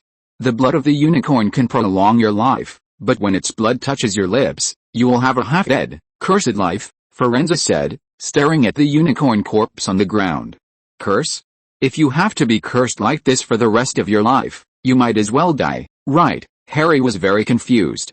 He couldn't understand what the monster was thinking. Yes, Firenze agreed. Unless you just use the blood of the unicorn to prolong your life so that you can get something else, Firenze wanted to continue explaining, but the centaur Bane stopped him again. Enough, this is not something we can participate in, don't say any more, there's no need to hide this, Bane, that person just wants to delay, so that he has a chance to get something that can fully restore his energy and magic, and even make people immortal. Mr. Potter, I think you should know what that is. After Firenze finished speaking, not only the centaur, but also Hagrid standing by was frightened. As the guard of the Forbidden Forest for so many years, Hagrid knew that the centaurs were mysterious and they knew many things but always kept their mouths shut. But Firenze obviously said too much tonight. Stop talking, Firenze, Harry is still young, in fact, they didn't need to stop him. After listening to Firenze's words, not only Harry, but also Moon, Hermione and Ron standing by knew what this thing was. The elixir of life hidden in Hogwarts and protected by all the professors, the Philosopher's Stone. But who is this person? Don't ask any more, Harry. Hagrid next to him stopped him again, but the little lion who was about to get the answer ignored it. Harry still stared at Firenze closely. Well, you have the right to know. After all, it's because of you that he has been dormant for so many years, and now he has the opportunity to grasp the hope of rebirth. Could it be Voldemort? Harry had already guessed the answer, and just when he was about to say it, another figure walked out of the Forbidden Forest. What happened? Why are you all gathered here? On the other side of the Forbidden Forest, Professor Sprout, who was repairing rare plants, rushed over after seeing the spark signal. Moon took the initiative to step forward and greeted him, and then explained what had just happened. This is too dangerous, Hagrid, you shouldn't let students walk a path alone. After Sprout said this, he turned his head and looked at Moon. By the way, how did you fight off that monster? Hearing Professor Sprout's question, Moon was stunned for a moment. He knew that the little dragon could not be made public yet. Fortunately, after repelling the monster just now, Bengbeng covered the little dragon with the invisibility cloak, and now no one can see it. Just as Moon was about to answer, Malfoy, who was standing behind him, came out. It was Moon, Professor. He cast an armor spell to block the monster, and then Hagrid and the others came. Iron armor spell. Sprout was puzzled for a moment. She knew that this was a spell that only third-year students could learn. Yes, Professor. Professor McGonagall gave me a shield badge that can automatically cast an armor charm. Seeing Moon pointing at the badge on his chest, Sprout nodded. So that's how it is. Now it seems that the same person destroyed the plants and killed the unicorn. This is too serious. I must inform Dumbledore. Sprout took out a palm-sized green leaf from his pocket. He whispered a few words to the leaf, then waved it gently in the air, and the leaf automatically floated towards the castle. Okay, you all go back quickly, and leave the rest to us. After Sprout finished speaking, he turned around and observed the unicorn corpse lying on the ground. Hagrid escorted the little wizards out of the Forbidden Forest. As for the centaurs, they had already left when Professor Sprout arrived. Well, although we didn't catch the monster, now that the professors have taken over, he doesn't dare to mess around. Hagrid comforted the frightened little wizard along the way, and from time to time he would glance at Harry who was following behind him. Don't think about it, Harry. This is not something you can worry about. The professors will take care of it. Harry didn't seem to listen to Hagrid's words at all. He was now thinking about the name of that person and what he would do next. Malfoy, who had been following at the back, quietly approached Moon. I know it was it that saved me. I will help you keep it secret. In addition, Malfoy hesitated for a long time until his face turned red, and then he continued. In addition, thank you. After saying that, Malfoy lowered his head and walked 2 steps quickly, no longer paying attention to Moon who was surprised behind him. Huh? Why did he blush?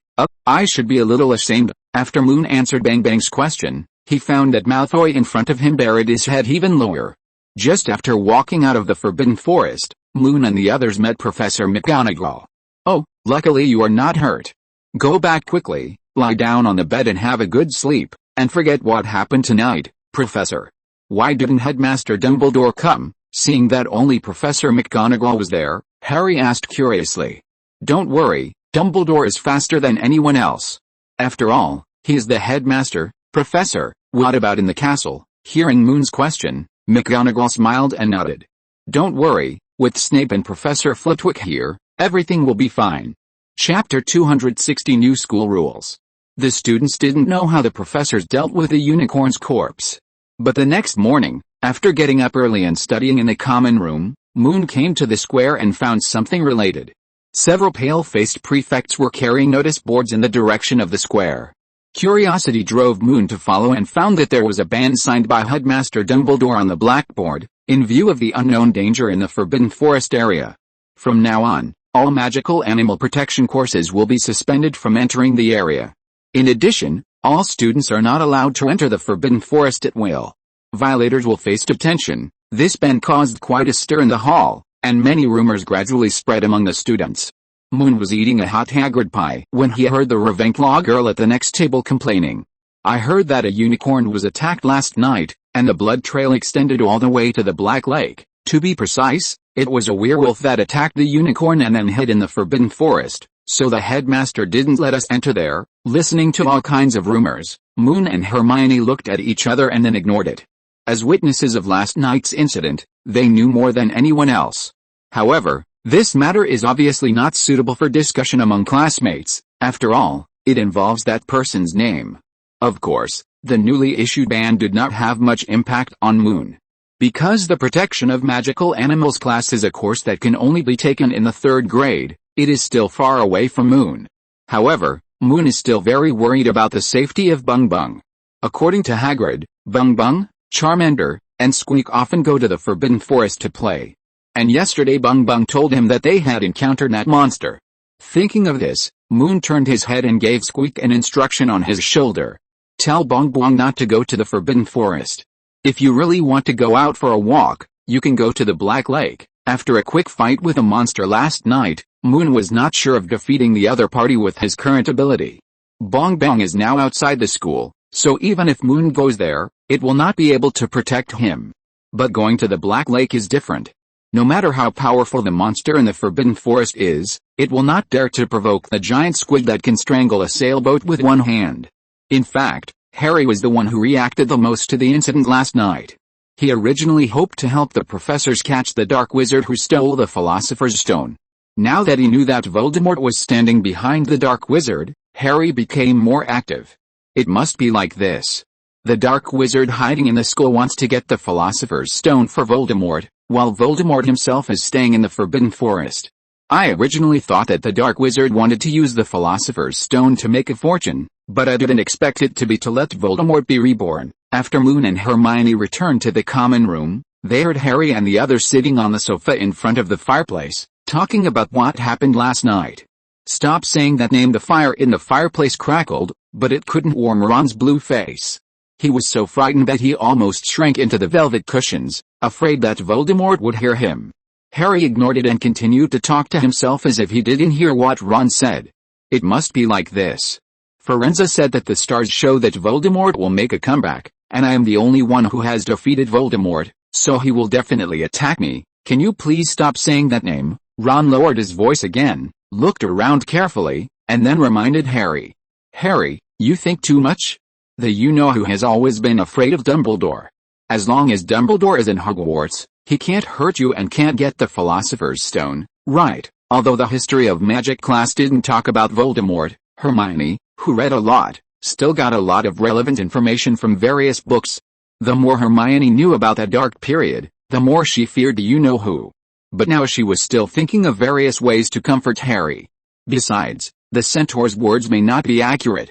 Their tricks sound like fortune-telling, which is not an accurate magic at all. After hearing Hermione's words, Ron quickly followed up. That's right, who says that the centaur's words must be correct? Right, Moon. After returning from dinner in the auditorium, Moon has been studying new spells. His new version of the spell, Mirror Tide, is about to be successfully modified. Hearing Ron calling his name, Moon looked up blankly. Oh, you are discussing Voldemort, right? Hearing Moon also say the man's name, Ron covered his ears helplessly and buried his head tightly in his knees.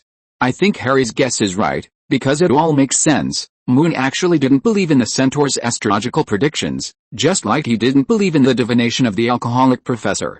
But on the other hand, Moon had a lot of trust in logical reasoning. Just like he used memory recall to get the list of professors who cast evil spells in the Quidditch game. From what the centaur Forenza said last night, and the attitudes of the professors and principals later, some information can be inferred. The identity of the person who wants to get the Philosopher's Stone must be extraordinary. And the only wizard who can make Dumbledore set up checkpoints to guard the Philosopher's Stone is probably the legendary Voldemort. I knew you were not afraid of that person. Hearing Moon's words, Harry felt like he had found a confidant. Moon's reasoning is very correct, so we should stop Voldemort and his men now, and we must not let them get the Philosopher's Stone. That's right, we should believe in the professors. They will definitely be able to stop Voldemort. After listening to Moon's words, Harry looked over in surprise. That doesn't seem to be what I meant. Moon looked at Harry curiously, then nodded firmly. That's what you mean, and compared to caring about the Philosopher's Stone, you might as well care more about your thesis, Moon said and took out the Transfiguration homework book that Harry asked him to help check. Professor McGonagall will never accept a title like On Transfiguration and the Escape Probability of Dark Wizards. Well, okay, I'll change it. Harry's ambition to deal with dark wizards was ruthlessly suppressed by Professor McGonagall's homework. No one mentioned the Philosopher's Stone, no one mentioned dark wizards, and no one mentioned Voldemort. The young wizards returned to their usual habits. Playing chess, reading, taking notes, and dismantling spells. But after what happened last night, it seemed difficult for everyone to collect their thoughts. Whenever they took a break, they would inevitably recall the miserable scene of last night. Only Moon, who was used to death, blood, and suffering, studied magic step by step like a normal person. Unlike boys, Hermione had no mind to study all day. She had always wanted to reach Moon's state, but she couldn't help being distracted after trying several times. In the end, she had to sit next to Moon and force herself to study with Moon's pace. After dinner on Saturday, Moon came to Professor Sprout's office as agreed. This is a remote room on the first floor of the castle, and the surroundings are very quiet. As soon as Moon walked in, he found that this place was like a small greenhouse. There were all kinds of exotic potted plants on the walls, windowsills, and desks. The fragrance of the plants filled the air, making the whole room look very quiet. In addition to these plants, there was only a lonely bookshelf leaning against a corner of the room. Professor Sprout had obviously left. It was unknown whether he went to the Forbidden Forest to deal with the unicorn or to repair those magical plants. Moon just took a rough look at the environment of the office, and then stood in front of the wall opposite the desk according to Professor Sprout's instructions. He skillfully took out a magic wand and drew 3 small circles clockwise on the wall, and then gently pointed to the middle. Winterset, Swift Wind Trail. This is the spell that Professor Sprout told Moon to open the passage. Sure enough, after reciting the spell, a blue halo appeared on the wall in front of him. As the halo continued to expand, a dark passage slightly higher than Moon opened up on the wall. Seeing that the passage was completely stable and the halo disappeared, Moon put on a thick mask and took a cautious step forward with his wand. But it was just one step, and Moon instantly appeared in a place completely different from the office environment. It was dark and damp, the light was weak, and there was even a little smell of decay. Smelling the familiar smell, Moon hurriedly cast a bubblehead curse on himself. The smell of the water lily spore powder here is stronger than that in the club classroom. After holding up the spell, Moon looked around curiously. I don't know if it was Dumbledore's magic or if the castle was very special. The environment here is obviously a corridor, but except for the magic door behind Moon, there is no other passage. Even the trapdoor that should have existed above disappeared. It seems to be true. You can't get to the next level from here. After curiously looking at the surrounding environment, Moon turned his eyes to today's goal. On the walls of the corridor, there were many dark green vines, which were like a bunch of ropes tangled together, leaving no room for escape. The thick vines were much larger than Hagrid's body, while the thinner ones were as big as Moon's arms. The surface of the vines was covered with a layer of fine fluff. The beautiful blue light on the fluff seemed to attract the surrounding prey. At the root of the vines of the Devil's Snare, there were nearly 30 pots of sleeping face fungus. Perhaps because the growth environment here is better, each water lily fungus has a peaceful human face pattern on its surface.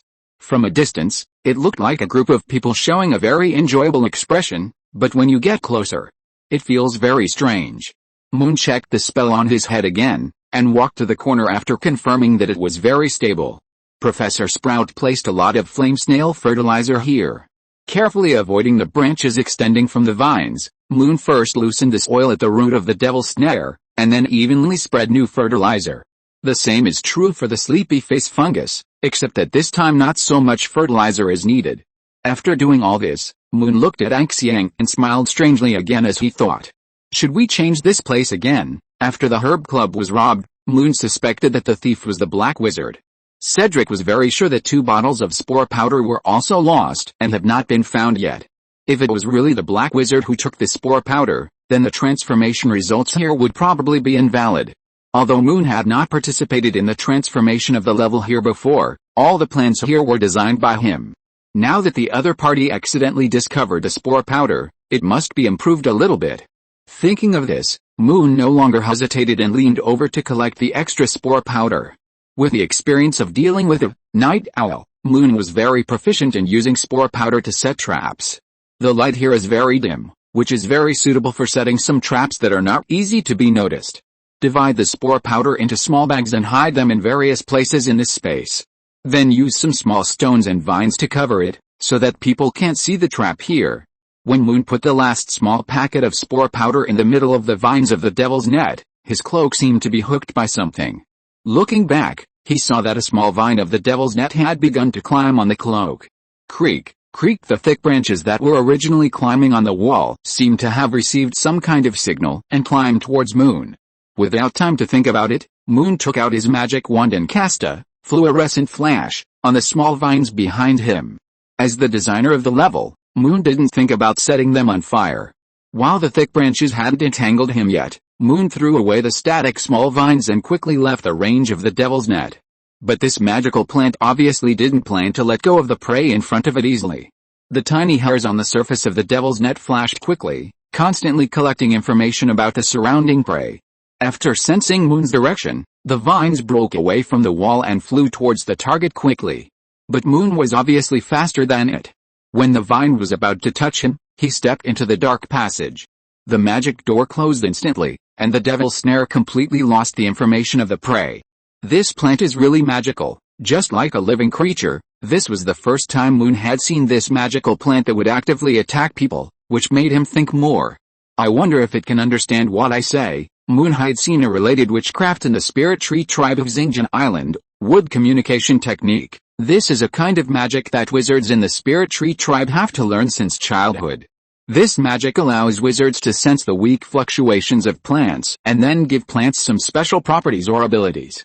For example, ordinary wood has the ability to repair itself. Or plants can grow quickly and have stronger defenses. Although Moon has not yet mastered the wood communication technique, since this witchcraft can communicate with ordinary plants, it should be effective for the devil's snare. I must learn it this time when I go back. Although there were some twists and turns in taking care of the devil's snare this time, it was still successful. Moreover, Moon's small mechanisms have been arranged, and I think it should be able to give the Black Wizard a little surprise. Mr. Thief, you will like this gift. After Moon finished speaking, he left a note on Professor Sprout's desk. On it was a diagram of the trap he had just set. Chapter 261 Clever Hermione. On Sunday morning, Moon had just woken up when he found Professor Sprout's reply letter beside his pillow. It was a palm-sized green sycamore leaf with some light golden veins. There were 3 lines of small red words on the leaf. Thank you for your help. The layout has been received, a very good design. Also, be sure to pay attention to safety next time. Moon had seen Professor Sprout perform this method of sending messages once in the Forbidden Forest.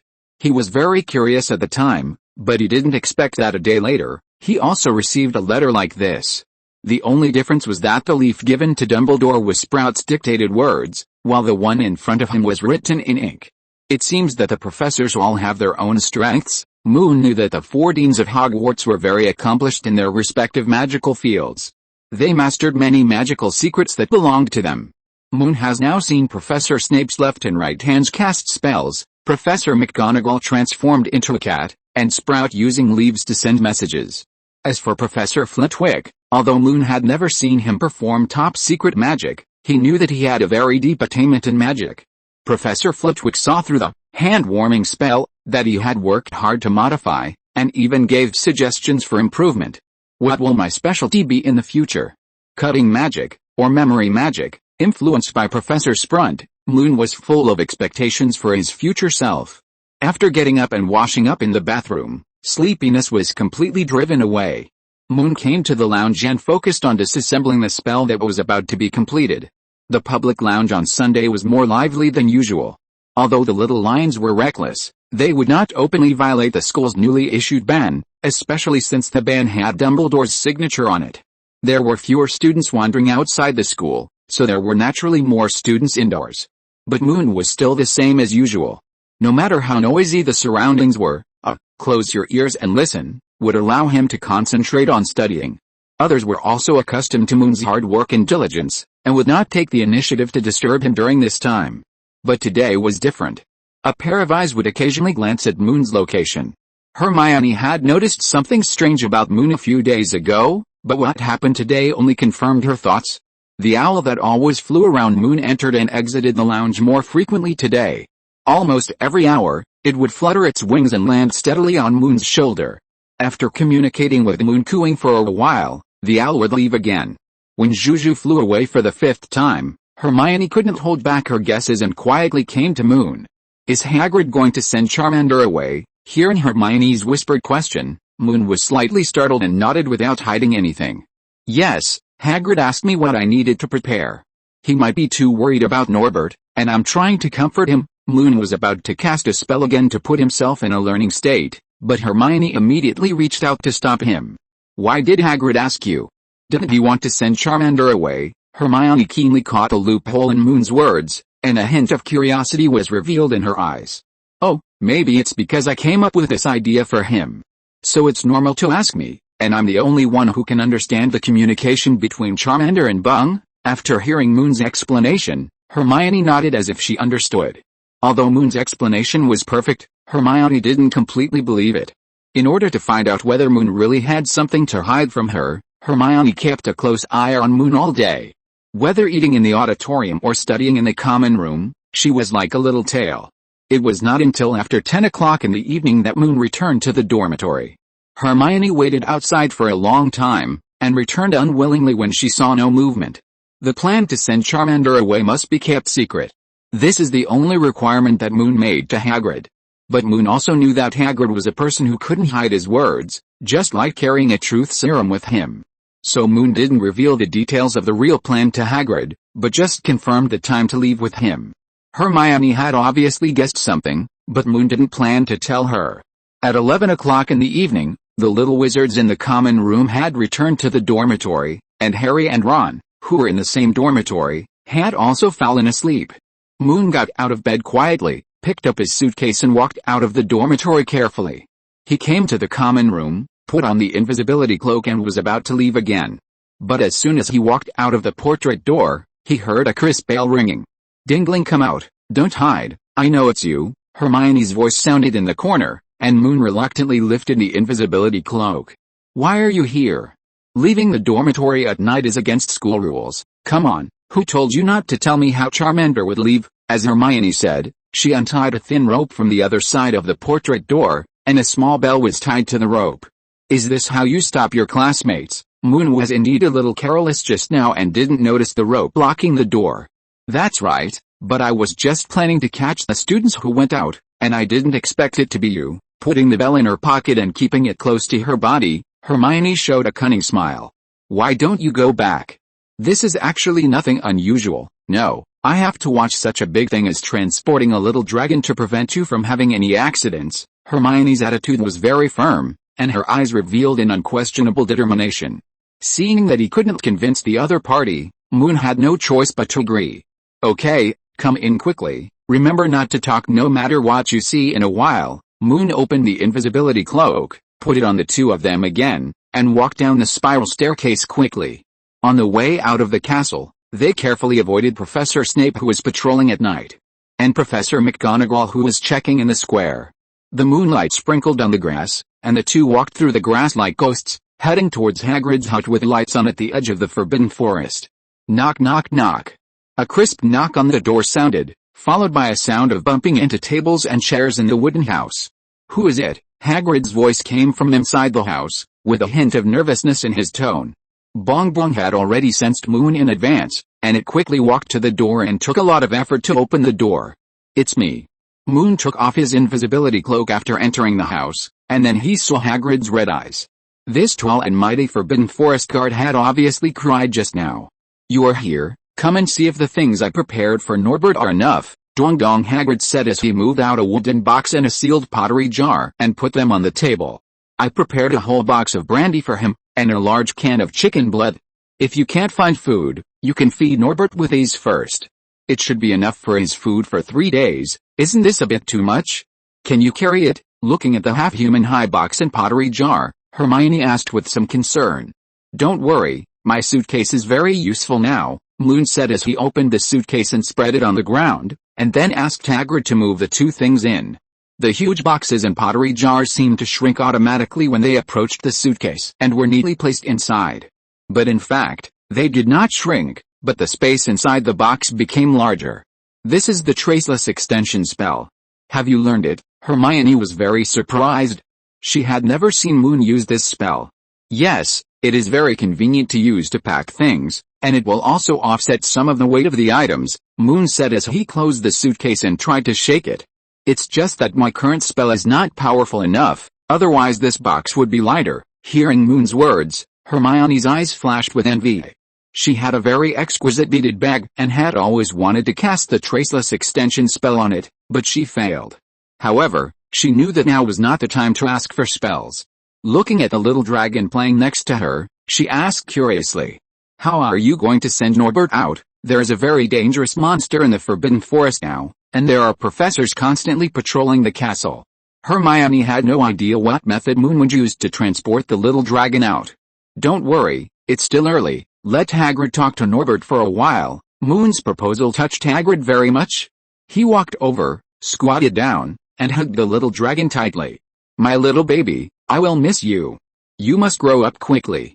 I will definitely visit you if I have a chance." Hagrid's voice was a little crying, and his feelings were very sincere. However, the little dragon obviously did not appreciate it. After finding that he could not break free from the giant's arms, the little dragon kept biting Hagrid's hair and collar. Seeing that Hagrid was still unmoved, the little dragon angrily blew out black smoke. After 3 or 4 consecutive puffs, a red flame the size of a little finger was sprayed out by the little dragon. "Clear water is like a spring." Moon reacted quickly and immediately used a spell to extinguish Hagrid's burning hair. "Oh, it's still so naughty. How can I feel at ease?" Hagrid didn't care what the little dragon did at all, and hugged Norbert intimately again. It was not until after midnight that Moon turned his eyes away from the wall clock and looked at Hagrid. "Okay, time's up." Seeing Moon sitting on the chair and ready, Bengbeng led Charmander over. Juju naturally landed on Moon's left shoulder, and Bengbeng climbed up to his right shoulder along the cuffs. He held the suitcase in his left hand and hugged Charmander's neck with his right hand. Looking at Hermione and Hagrid who were staring at him curiously, Moon said to them very seriously, "Remember to keep it a secret." As soon as he finished speaking, Moon disappeared on the chair in an instant. Where did he go? Seeing Moon disappear out of thin air, Hagrid ran over in surprise and picked up the chair to flip and shake it, but he couldn't see Moon's whereabouts. Could it be apparition? But Moon didn't even take out his wand, putting down the chair that was about to fall apart by himself. Hagrid became more and more confused. Hermione, who had been standing next to him, was also startled. When she heard Hagrid speak, she came back to her senses. "I heard from Percy that apparition is not allowed in school." Although it was unclear what kind of magic Moon had just cast, only this spell could explain what had just happened.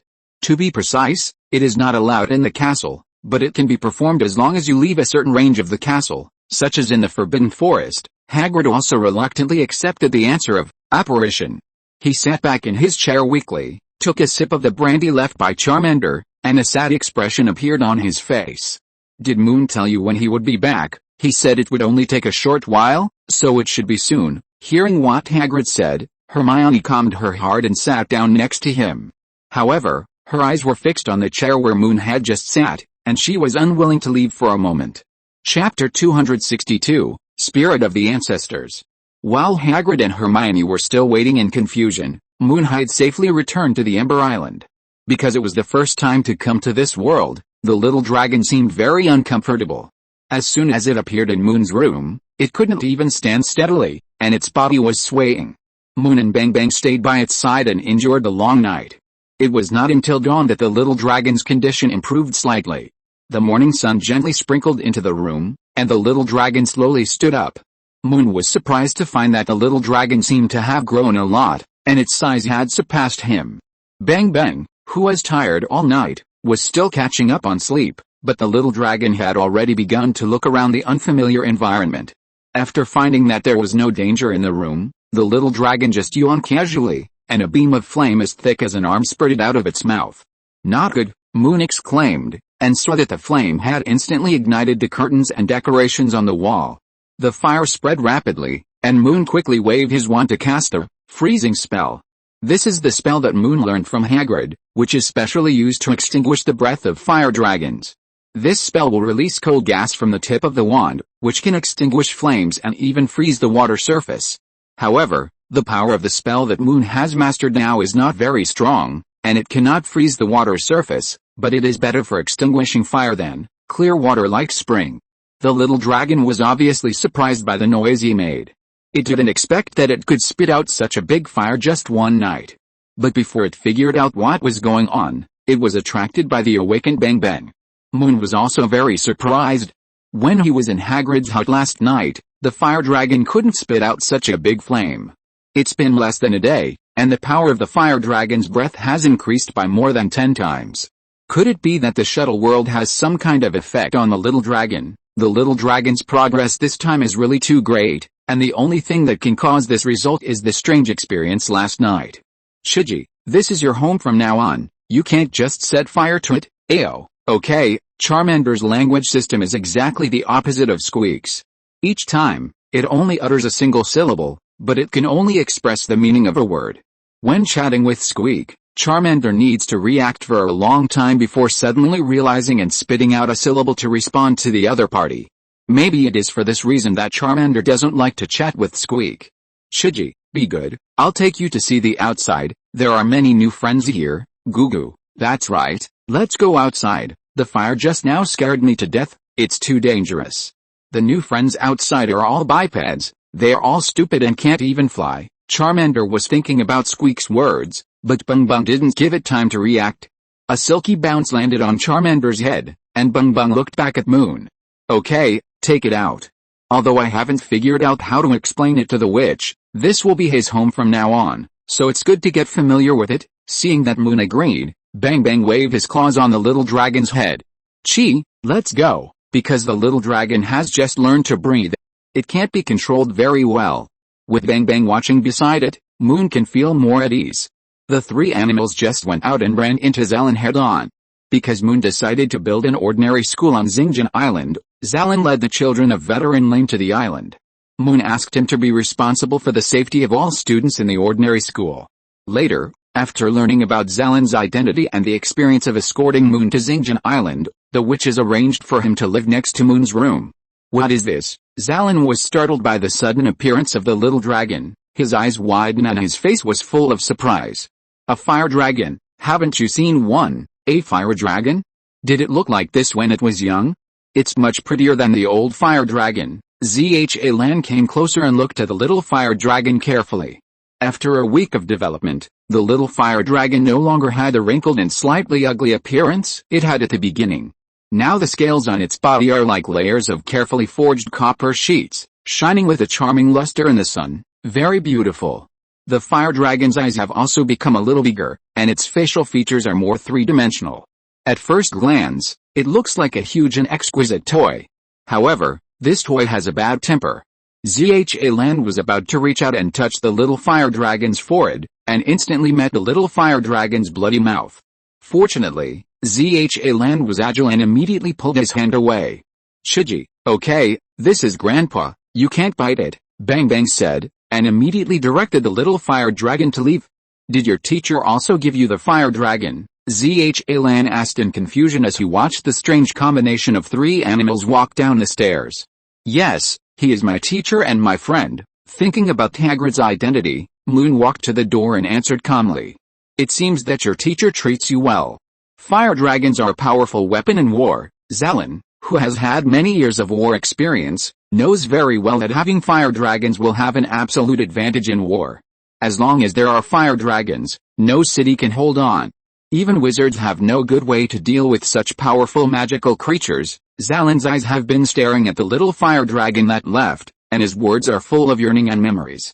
Maybe you are right, but I never thought of letting Norbert participate in the war. Although Moon didn't spend much time with the little fire dragon, he had promised Hagrid to take good care of it, and naturally didn't want the little guy to get hurt here. Norbert? What a strange name, Xilin asked curiously, and then looked back at Moon. His eyes unconsciously swept over the flying broom placed in the room. Indeed, with your strength, you don't need to rely on fire dragons. In Xilin's view, the advantage of fire dragons in war is nothing more than being able to occupy air superiority and use fire breath to attack targets on the ground indiscriminately. But after Moon had a flying broom, both burning flame and thunder explosion could achieve such an effect. It's just that the power of a single spell is not as strong as the breath of an adult fire dragon. But the longer Xilin spends with Moon, the clearer it becomes. The little wizard in front of him is making progress very quickly, and the types of magic he has mastered are endless.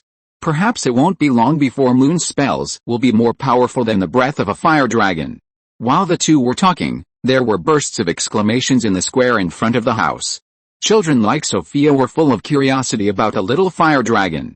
Including the tribal warriors and little wizards next to them, they all unconsciously surrounded the little fire dragon after discovering it. Seeing the high priest's pet squatting on the head of the little fire dragon, they dared to approach with confidence. Lynn Bailey of the Bailey family also appeared in the square at this time. Because she moved the entire family's property to Xilin Island, and also promised to help build the magic school with all her strength. So Moon gave her a chance to enter the Xilin Island Magic School.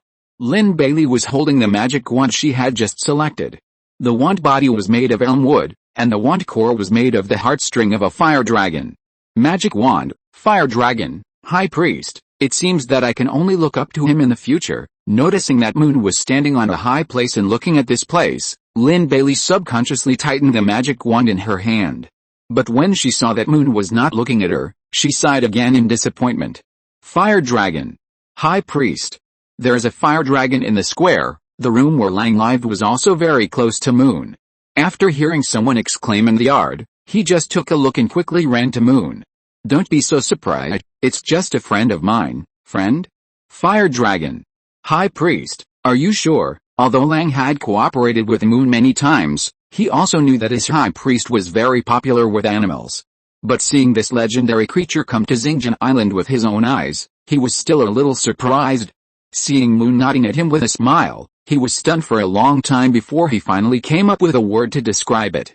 Well, this is really amazing, it can spray. Before Lang finished speaking, a landscape tree next to the square was directly ignited by the flame spewed by the fire dragon. Oh. This fire is really big, much more powerful than the fire sacrifice of the Stark tribe. Lang was still fascinated by the flame spewed by the little fire dragon, and Moon had already used the summoning spell to draw a huge water column from the pool next to the square. The landscape trees burn very quickly in winter, and the freezing spell and clear water like spring have little effect. The water column fell from the sky like a small silver dragon, accurately extinguishing the flames on the treetops. Whether it was the fire spit out by the fire dragon or Moon's water column magic, the people around were excited.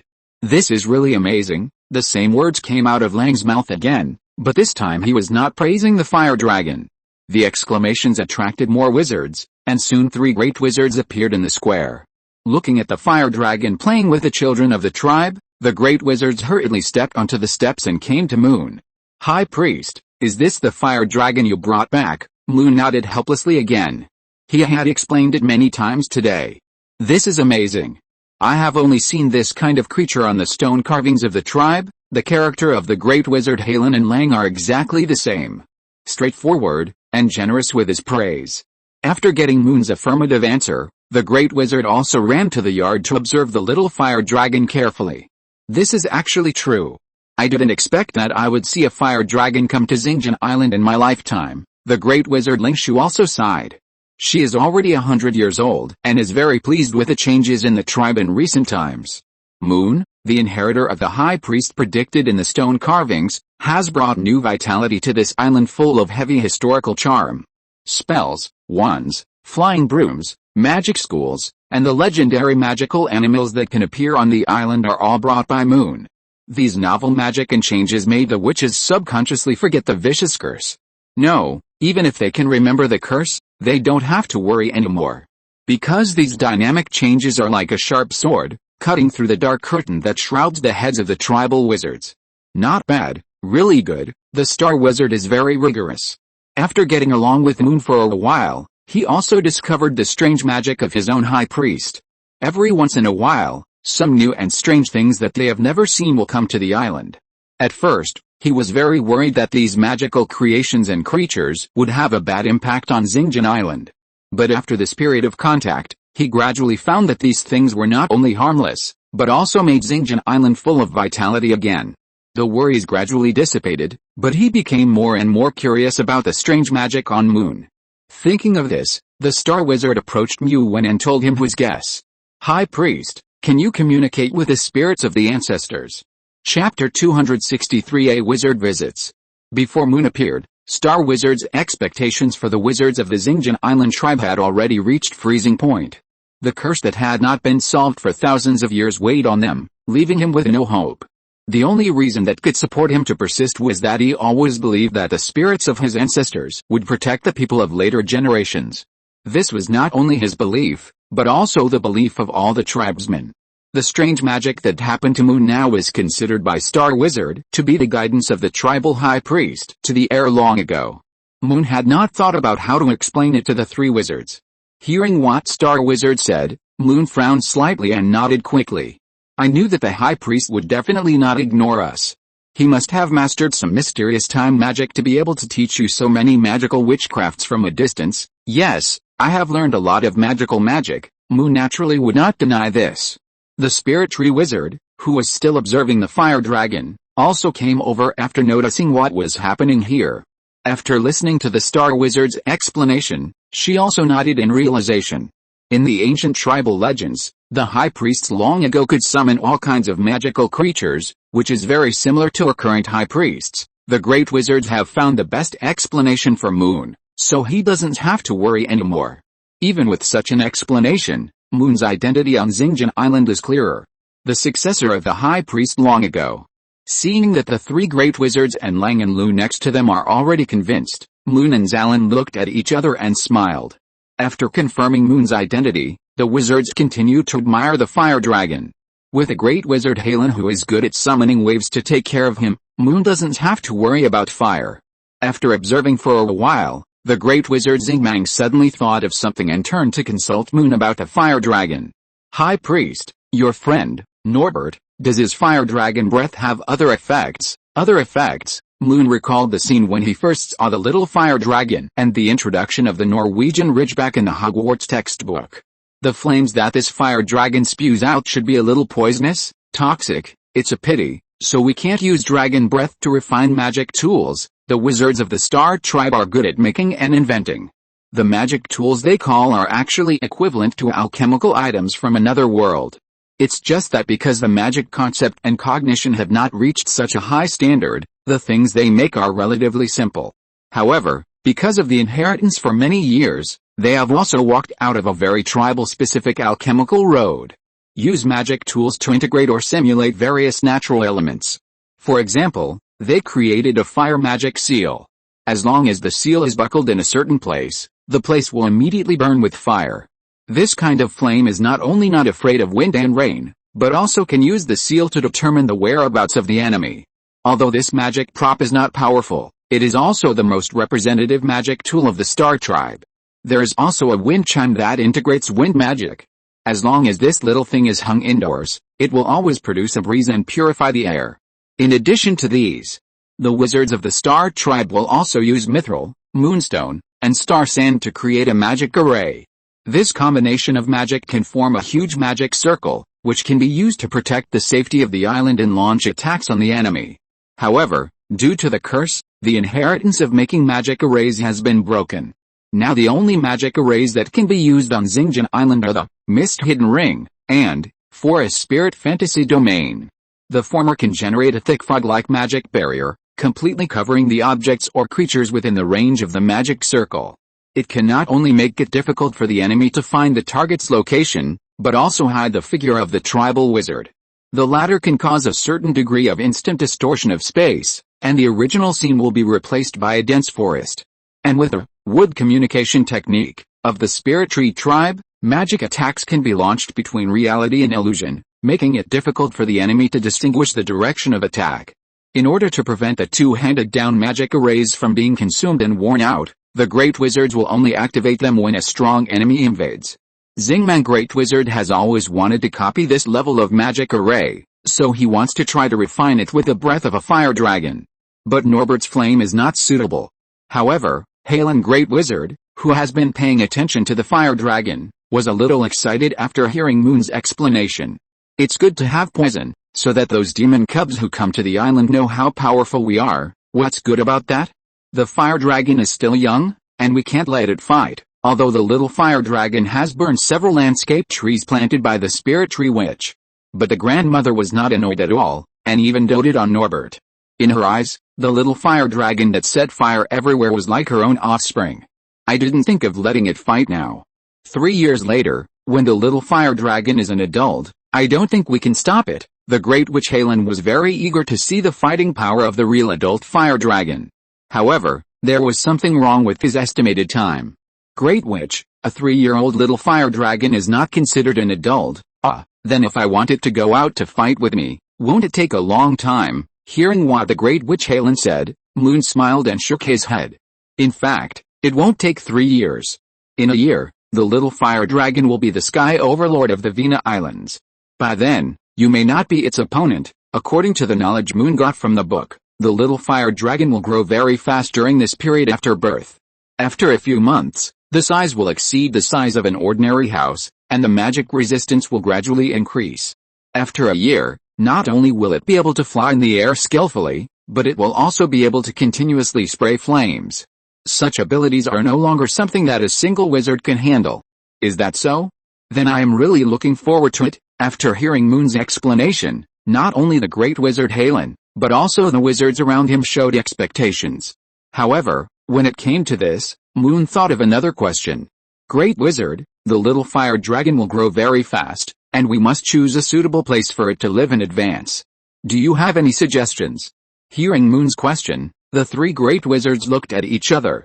Finally, it was the Great Wizard of the Spirit Tree who came out and pointed to the high mountains in the distance to Moon. High Priest, there is a dead volcano in the center of the Spirit Tree tribe.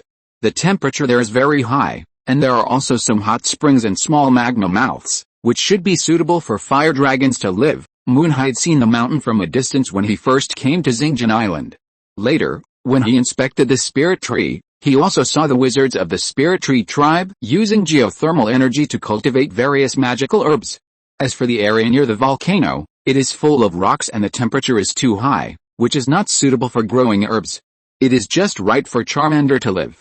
Okay, I'll go there now to check if I can blast a cave for Charmander. The weather on the island is very changeable. When the flood season comes, it will rain for a long time. At that time, Charmander will need a place to shelter from the rain and dry. There are several places there that should be very suitable. I'll let Lu take you to see them, okay? After Moon finished speaking, he and Lu Shaman from the Spirit Tree tribe rode on a flying broom towards the volcano in the distance. Not long after the two left, the wizard guarding the port came to the square to find 3 great wizards. Great Wizard, there are ships from the Federation spellcasters requesting to enter the port. They said they want to visit the island. The Vina Islands where Xingjian Island is located are nominally under the jurisdiction of the Gracia Federation. But since the island was occupied by tribal wizards 3,000 years ago, it has been in an autonomous state and has never been ruled by any country. This delicate situation of belonging to the Federation but not accepting any Federation orders has deepened the conflict between tribal wizards and Federation spellcasters. For this reason, the Federation once sent Vice Admiral Dylan Taft to attack Xingjian Island. At that time, the nominal governor of the Vina Islands led 10 junior spellcasters to the island to fight. However, the battle did not cause much waves, and they were even safely sent off the island a day later. Only a few people know what happened in the middle. But the Vice Admiral has never proposed to recapture Xilin Island since then. The three great wizards were all witnesses of the battle at that time, and they had no intention of conflicting with the ruling power of the archipelago. However, the Vice Admiral's superb water magic still made the three great wizards remember it clearly. Since they are here to visit, let's take them to the reception room first, Xilin Great Wizard replied to the wizard who came to report, and then looked at his two old friends. Should we ask the High Priest to come back? It's definitely not a small matter for a spellcaster to enter the island. Forget it, let's go and meet him first. We can't rely on the High Priest for everything. After all, he is still a child, the Great Wizard of Wizardry said and walked away first, and the other two wizards hurried to follow. The reception room of Xilin Island was built near the port. It is a simple stone castle building. There are many stone carvings with tribal characteristics on the stone walls outside. Because there is not much communication with wizards from the outside world, this building is rarely used. But today is different. After the tribesmen cleaned up, the three great wizards came first and sat on the main seat. After a while, the bronze door in front opened with a bang, and two law enforcers walked in. Lieutenant Admiral Dylan Taft, who once attacked Xilin Island, was among them. More than 10 years have passed, and the dress of this Lieutenant Admiral has not changed much. The straight military uniform is matched with a water blue cloak, and there are 3 naval medals in the shape of water patterns on his chest. The 3 great wizards only glanced at him, and then automatically turned their eyes to the soldier walking in front of the Vice Admiral. The tall and straight figure, the majestic face, and the neat but not cumbersome military uniform draped on his body gave people a strong sense of oppression. However, what attracted the 3 great wizards was the epaulets on the soldier. 3 gold stars. One more than Vice Admiral Dylan Taft. Why, you fled last time, and now you want to recapture Xilin Island? Looking at the serious expressions of the 2 spellcasters, the great wizard Xilin was the first to ask. If you hadn't used the magic circle last time, we would have taken over the island long ago. Dylan Taft did not give in. The last defeat made him lose face in the federal parliament, and now he regrets it every time he thinks of it. HMPH. Don't you think the magic circle is part of our strength? Break it if you can. In the battle more than a decade ago, the tribal wizards used the thick fog created by the mist hidden ring, and the psychedelic attack created by the forest spirit fantasy realm, to make the casters return empty-handed. You, the Vice Admiral, wanted to continue to refute, but the soldier standing in front of him raised his hand to interrupt him. We are not here for territory. Leighton Gavin stared at the stone carvings on the wall and continued in a cold voice. I heard that your island has taken in the court mage, because he has lived in the army for many years. Leighton Gavin's language is more concise and direct.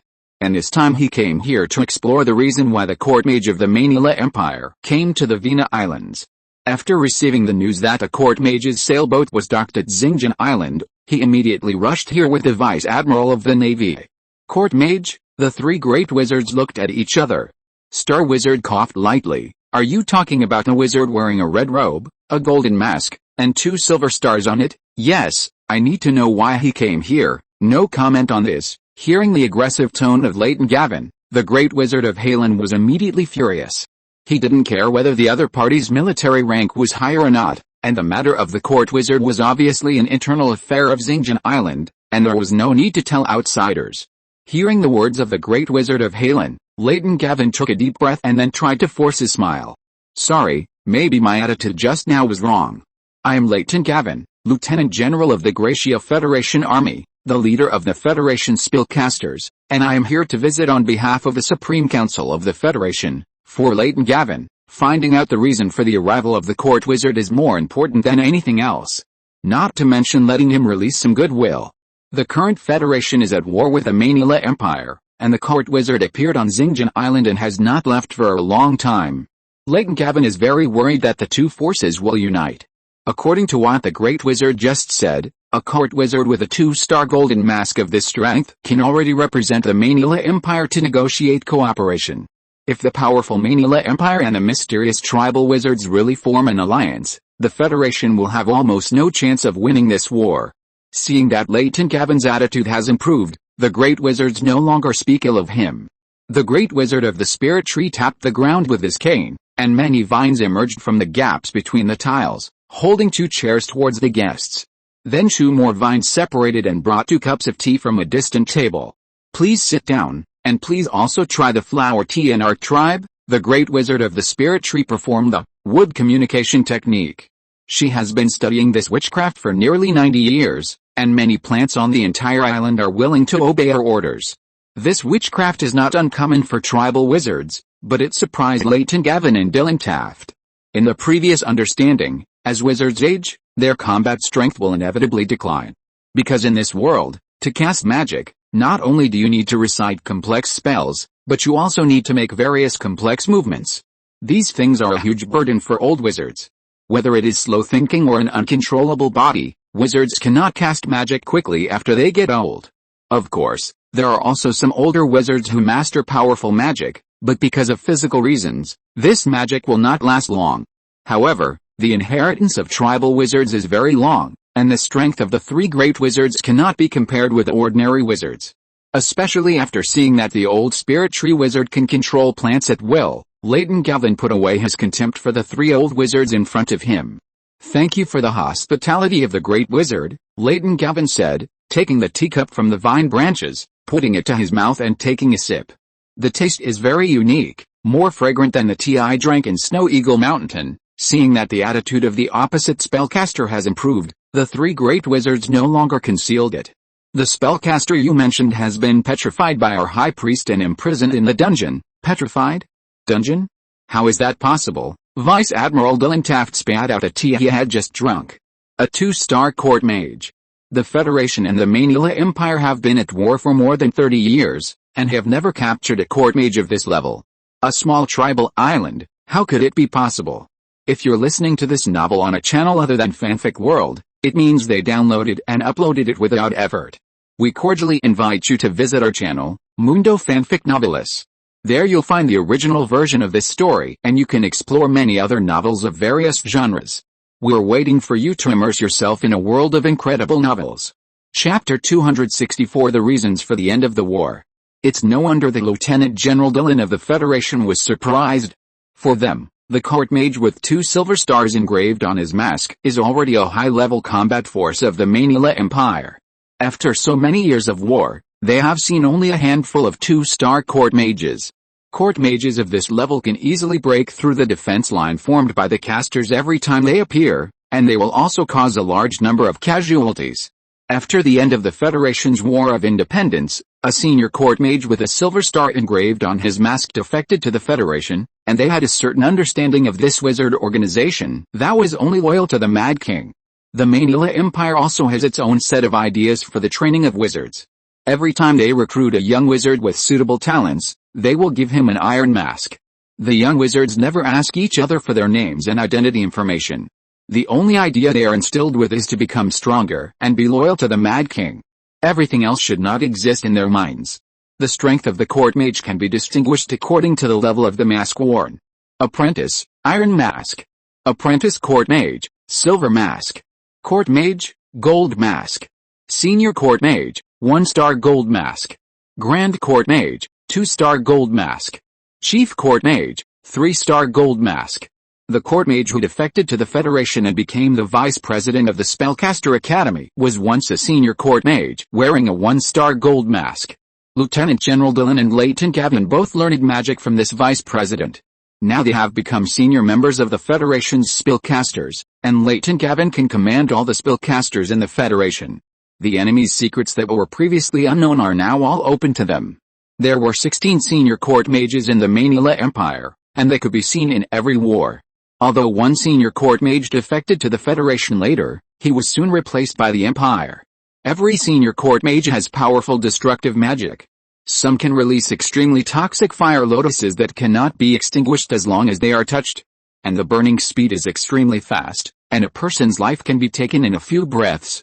Some can mobilize the water vapor in the air, and when combined with their own magic, they will form highly corrosive acid rain. Weapons, equipment, food, livestock, and even soldiers in armor cannot survive an acid rain. Some master the strange evil magic, blood draw curse, which can draw all the blood in a person's head in a very short time. Combined with a special magic creation, blood robe. Court mages can often sneak into the military camp at night and kill the army leaders and spellcasters. The damage caused by these court mages is countless, so they are also the main defense target of Lieutenant General Layton on the front line of the war. As for the court master with 2 silver stars engraved on his mask, Leighton Gavin has only seen him once. That was 10 years ago, in the late stage of the Sovereignty War. The Federal Army had already captured the Iron Fort and the giant Ridge County city at that time, and the morale of the army was greatly boosted, and food and grass were also very sufficient.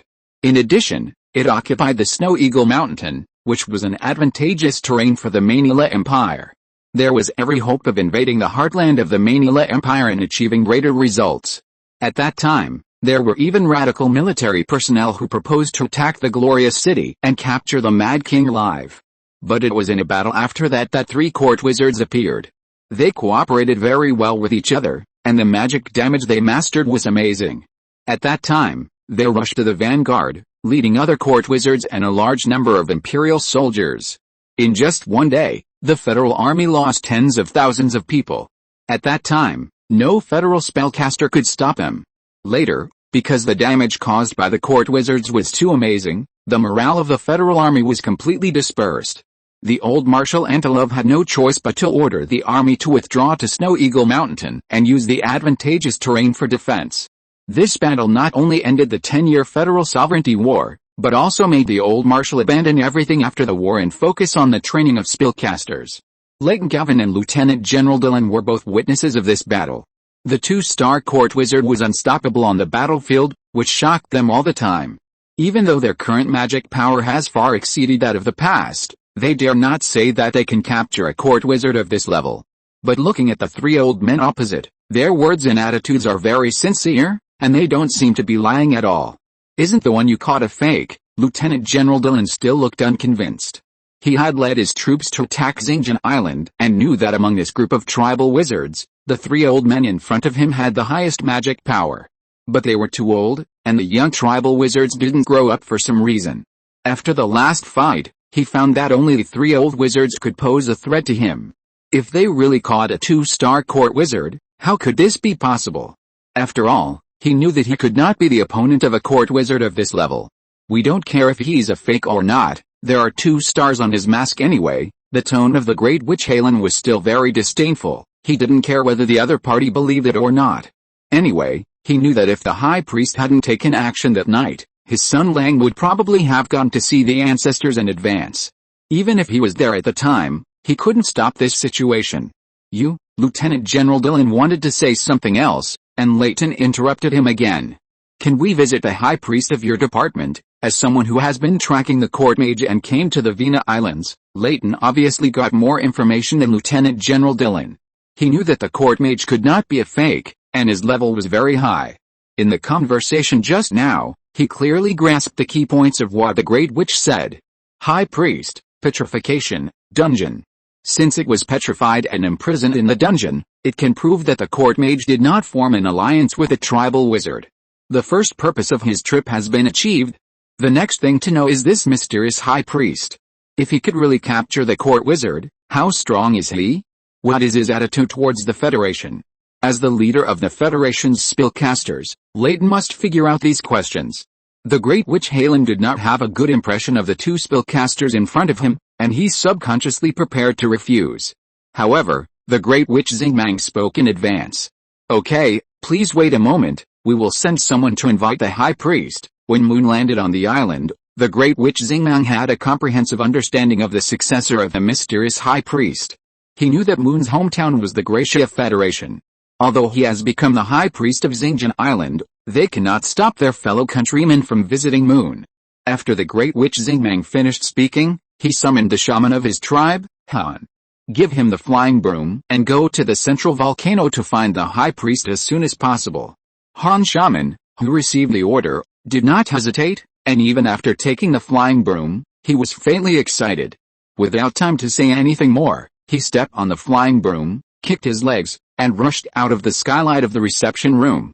Flying sky magic. After seeing the tribal wizard flying, Lieutenant General Dillon stood up suddenly, and his words became a little stuttering. Bang! Leighton Gavin even crushed a teacup in his hand, and his tone suddenly became a little cold. Why didn't you report this to the Federation? I just found out too. Chapter 265 The Court Mage's Purpose. The Grisha Federation was established less than 100 years ago. Their experience in governing the country was all gained through trial and error, but the magic cognition of spellcasters was completely different. Spellcasters initially received guidance from the Holy Church, and later borrowed from the combat magic of court mages on the battlefield. Through these studies, they formed their own magic system. But no matter how much experience this system borrowed from external magic organizations, they had not come into contact with real flying magic. For spellcasters like Leighton Gavin, flying magic is like the bright stars hanging high in the sky, mysterious and out of reach. In the entire Federation, including the Dean of the Spellcaster Academy, who was also a good friend of the old Marshal, they did not master the magic secret of long-distance flying. The court mages of the Manila Empire, who were in a long-term confrontation with the Federation, could only fly with the help of fire dragons, an ancient and powerful magical creature. As for the mysterious magic blood robe behind the court mage, it could only achieve short-distance displacement. But even such a robe made the spellcasters suffer a lot in the war. For wizards living on the entire Losses continent, flying is like a lingering, brilliant and illusory dream. Countless people have spent their entire lives exploring, but no one has ever been able to cross that gap. Watching Han Shaman riding away on his flying broom, the two federal lieutenant generals widened their eyes in shock. Their eyes were full of disbelief, as if they had seen a miracle that overturned the world. Are you sure that the tribal wizards didn't master this flying magic before? Leighton Gavin, the battle-hardened leader of the federal spellcasters with eyes as sharp as an eagle, came to his senses in an instant. His eyes shot straight at Lieutenant General Xilin like a cold light. In his mind, the fact that the tribal wizards mastered the flying magic was like a heavy bomb, enough to change the entire situation of the war. This is undoubtedly a vital military secret. Once the federal high-level officials know about it, the originally carefully formulated war strategy will definitely be completely overturned. Lieutenant General Xilin looked sincere, and beads of sweat appeared on his anxious forehead. He waved his hands and said, "I really don't know. The last time I came to Xinjiang Island, I was trapped by the strange magic circle as soon as I set foot on this land. All I could see was a maze. I didn't see this kind of flying magic at all." Leighton's eyes were as sharp as a torch, as if he wanted to penetrate the soul of Lieutenant General Xilin. "Does that mean they are very likely to have mastered it recently?" "Not necessarily. The heritage of this group of tribal wizards is too ancient. I don't know what else they have hidden." Listening to Lieutenant General Xillin's explanation, Leighton's eyes were fixed on the direction where Han Shaman left. His eyes were like a wolf staring at its prey. He nodded thoughtfully, and at the same time he was secretly calculating in his heart. Whether this kind of magic is passed down by them or mastered recently, we must get it to the Federation. As soon as this idea was born, it took root in Leighton's heart like a seed. "Okay, you can wait a moment, the High Priest will be back soon." The calm and peaceful voice of the Star Wizard broke the short silence. They had just heard the admiration and surprise of the spellcaster, and they immediately felt proud. The witches knew very well that the source of their pride came from the High Priest. Of course, the three witches were not as surprised as the spellcaster about the appearance of the flying broom. After all, there was a similar magic item in the tribe, the flying cloak. However, it was not as convenient to control the cloak as the flying broom. The High Priest had been studying it recently out of curiosity. After Han Shaman left for a while, a flash of fire flashed behind the reception room without any warning. Then there were cries of surprise from the tribe outside.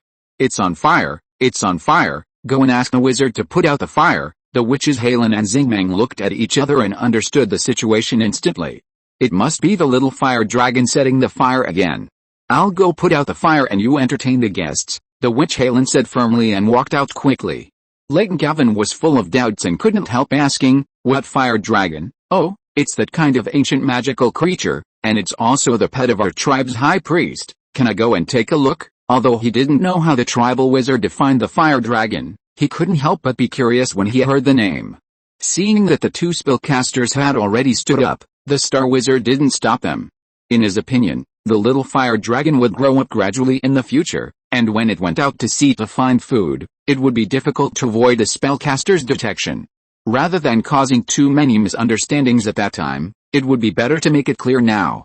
Of course, the safety of the little fire dragon must be put first, so the two wizards each accompanied the spellcaster to the outside.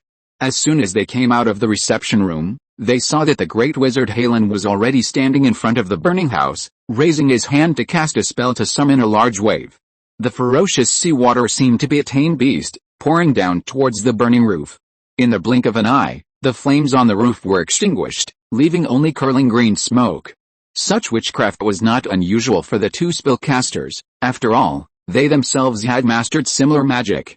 But when they set their eyes on the creature under the tree, which fluttered its wings, jumped around, and even helped the children roast sweet potatoes, they were stunned. Although this creature was not as tall as an adult, it had a pair of huge wings.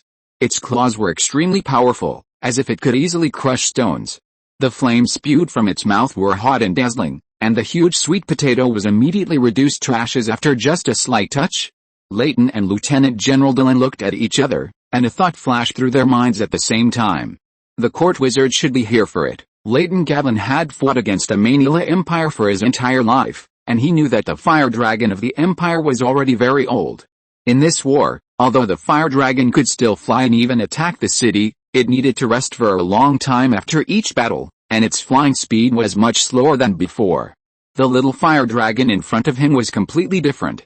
Just born, it exuded vigorous vitality and energy, and had great potential for growth. According to the growth rate of the fire dragon, it will become the overlord of the sky within a year. The party that owns it will definitely take the absolute initiative in the war. While looking at the little fire dragon, Layton was thinking carefully about the time when the court wizard left the mainland and arrived at the Vina Islands.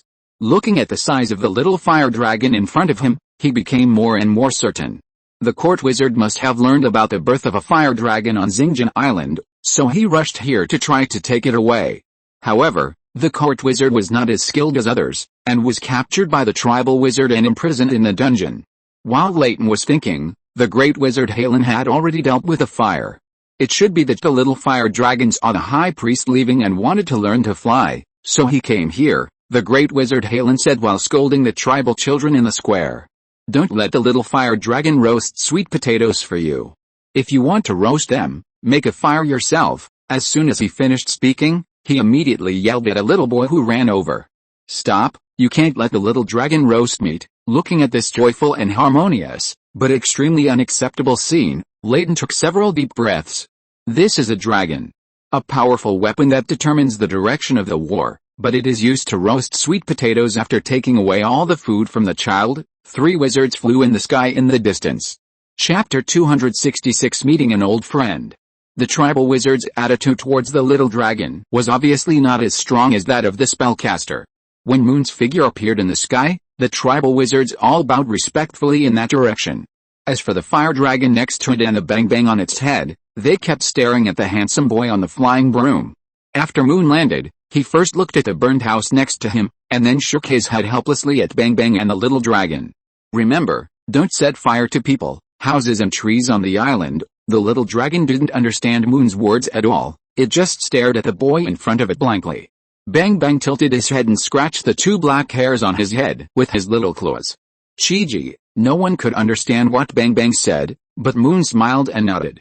That's right, houses, people and trees are all treasures of friends. For Bengbeng, the only thing that can make her care, besides her friends, is those shining treasures. Therefore, only by raising the tribe's property to a shining height, will Bengbeng stop Charmander from doing something out of line. After making a promise to Moon, Charmander carried Bengbeng and fluttered his wings to practice flying. Behind him, there was a large group of tribal children shouting and running. Oh, it's flying, come on, Charmander, you can do it. As these encouraging voices became farther and farther away, Moon looked at the visitors standing in the distance. High Priest, this is the leader of the Gracia Federation Law Enforcers, Layton Gavin, and the other is the Vice Admiral of the Federation Navy, Dylan Taft. After Tinglang's introduction, Moon hurriedly whispered a few words to him, and then the tribal shaman immediately flew to the center of the island. Moon slowly walked towards the 2 federal visitors, and the 3 great witches and tribal wizards naturally stood behind him.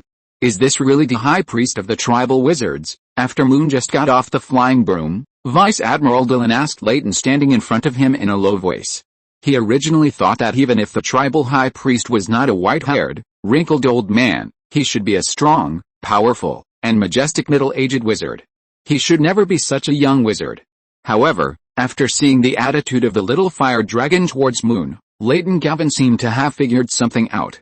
It should be because of the fire dragon, or the tribal wizards are like the Manila Empire, only the blood of the ancient leaders can become rulers. In Leighton Gavin's view, no matter what the reason is, underage wizards are naturally easier to deal with than these old wizards.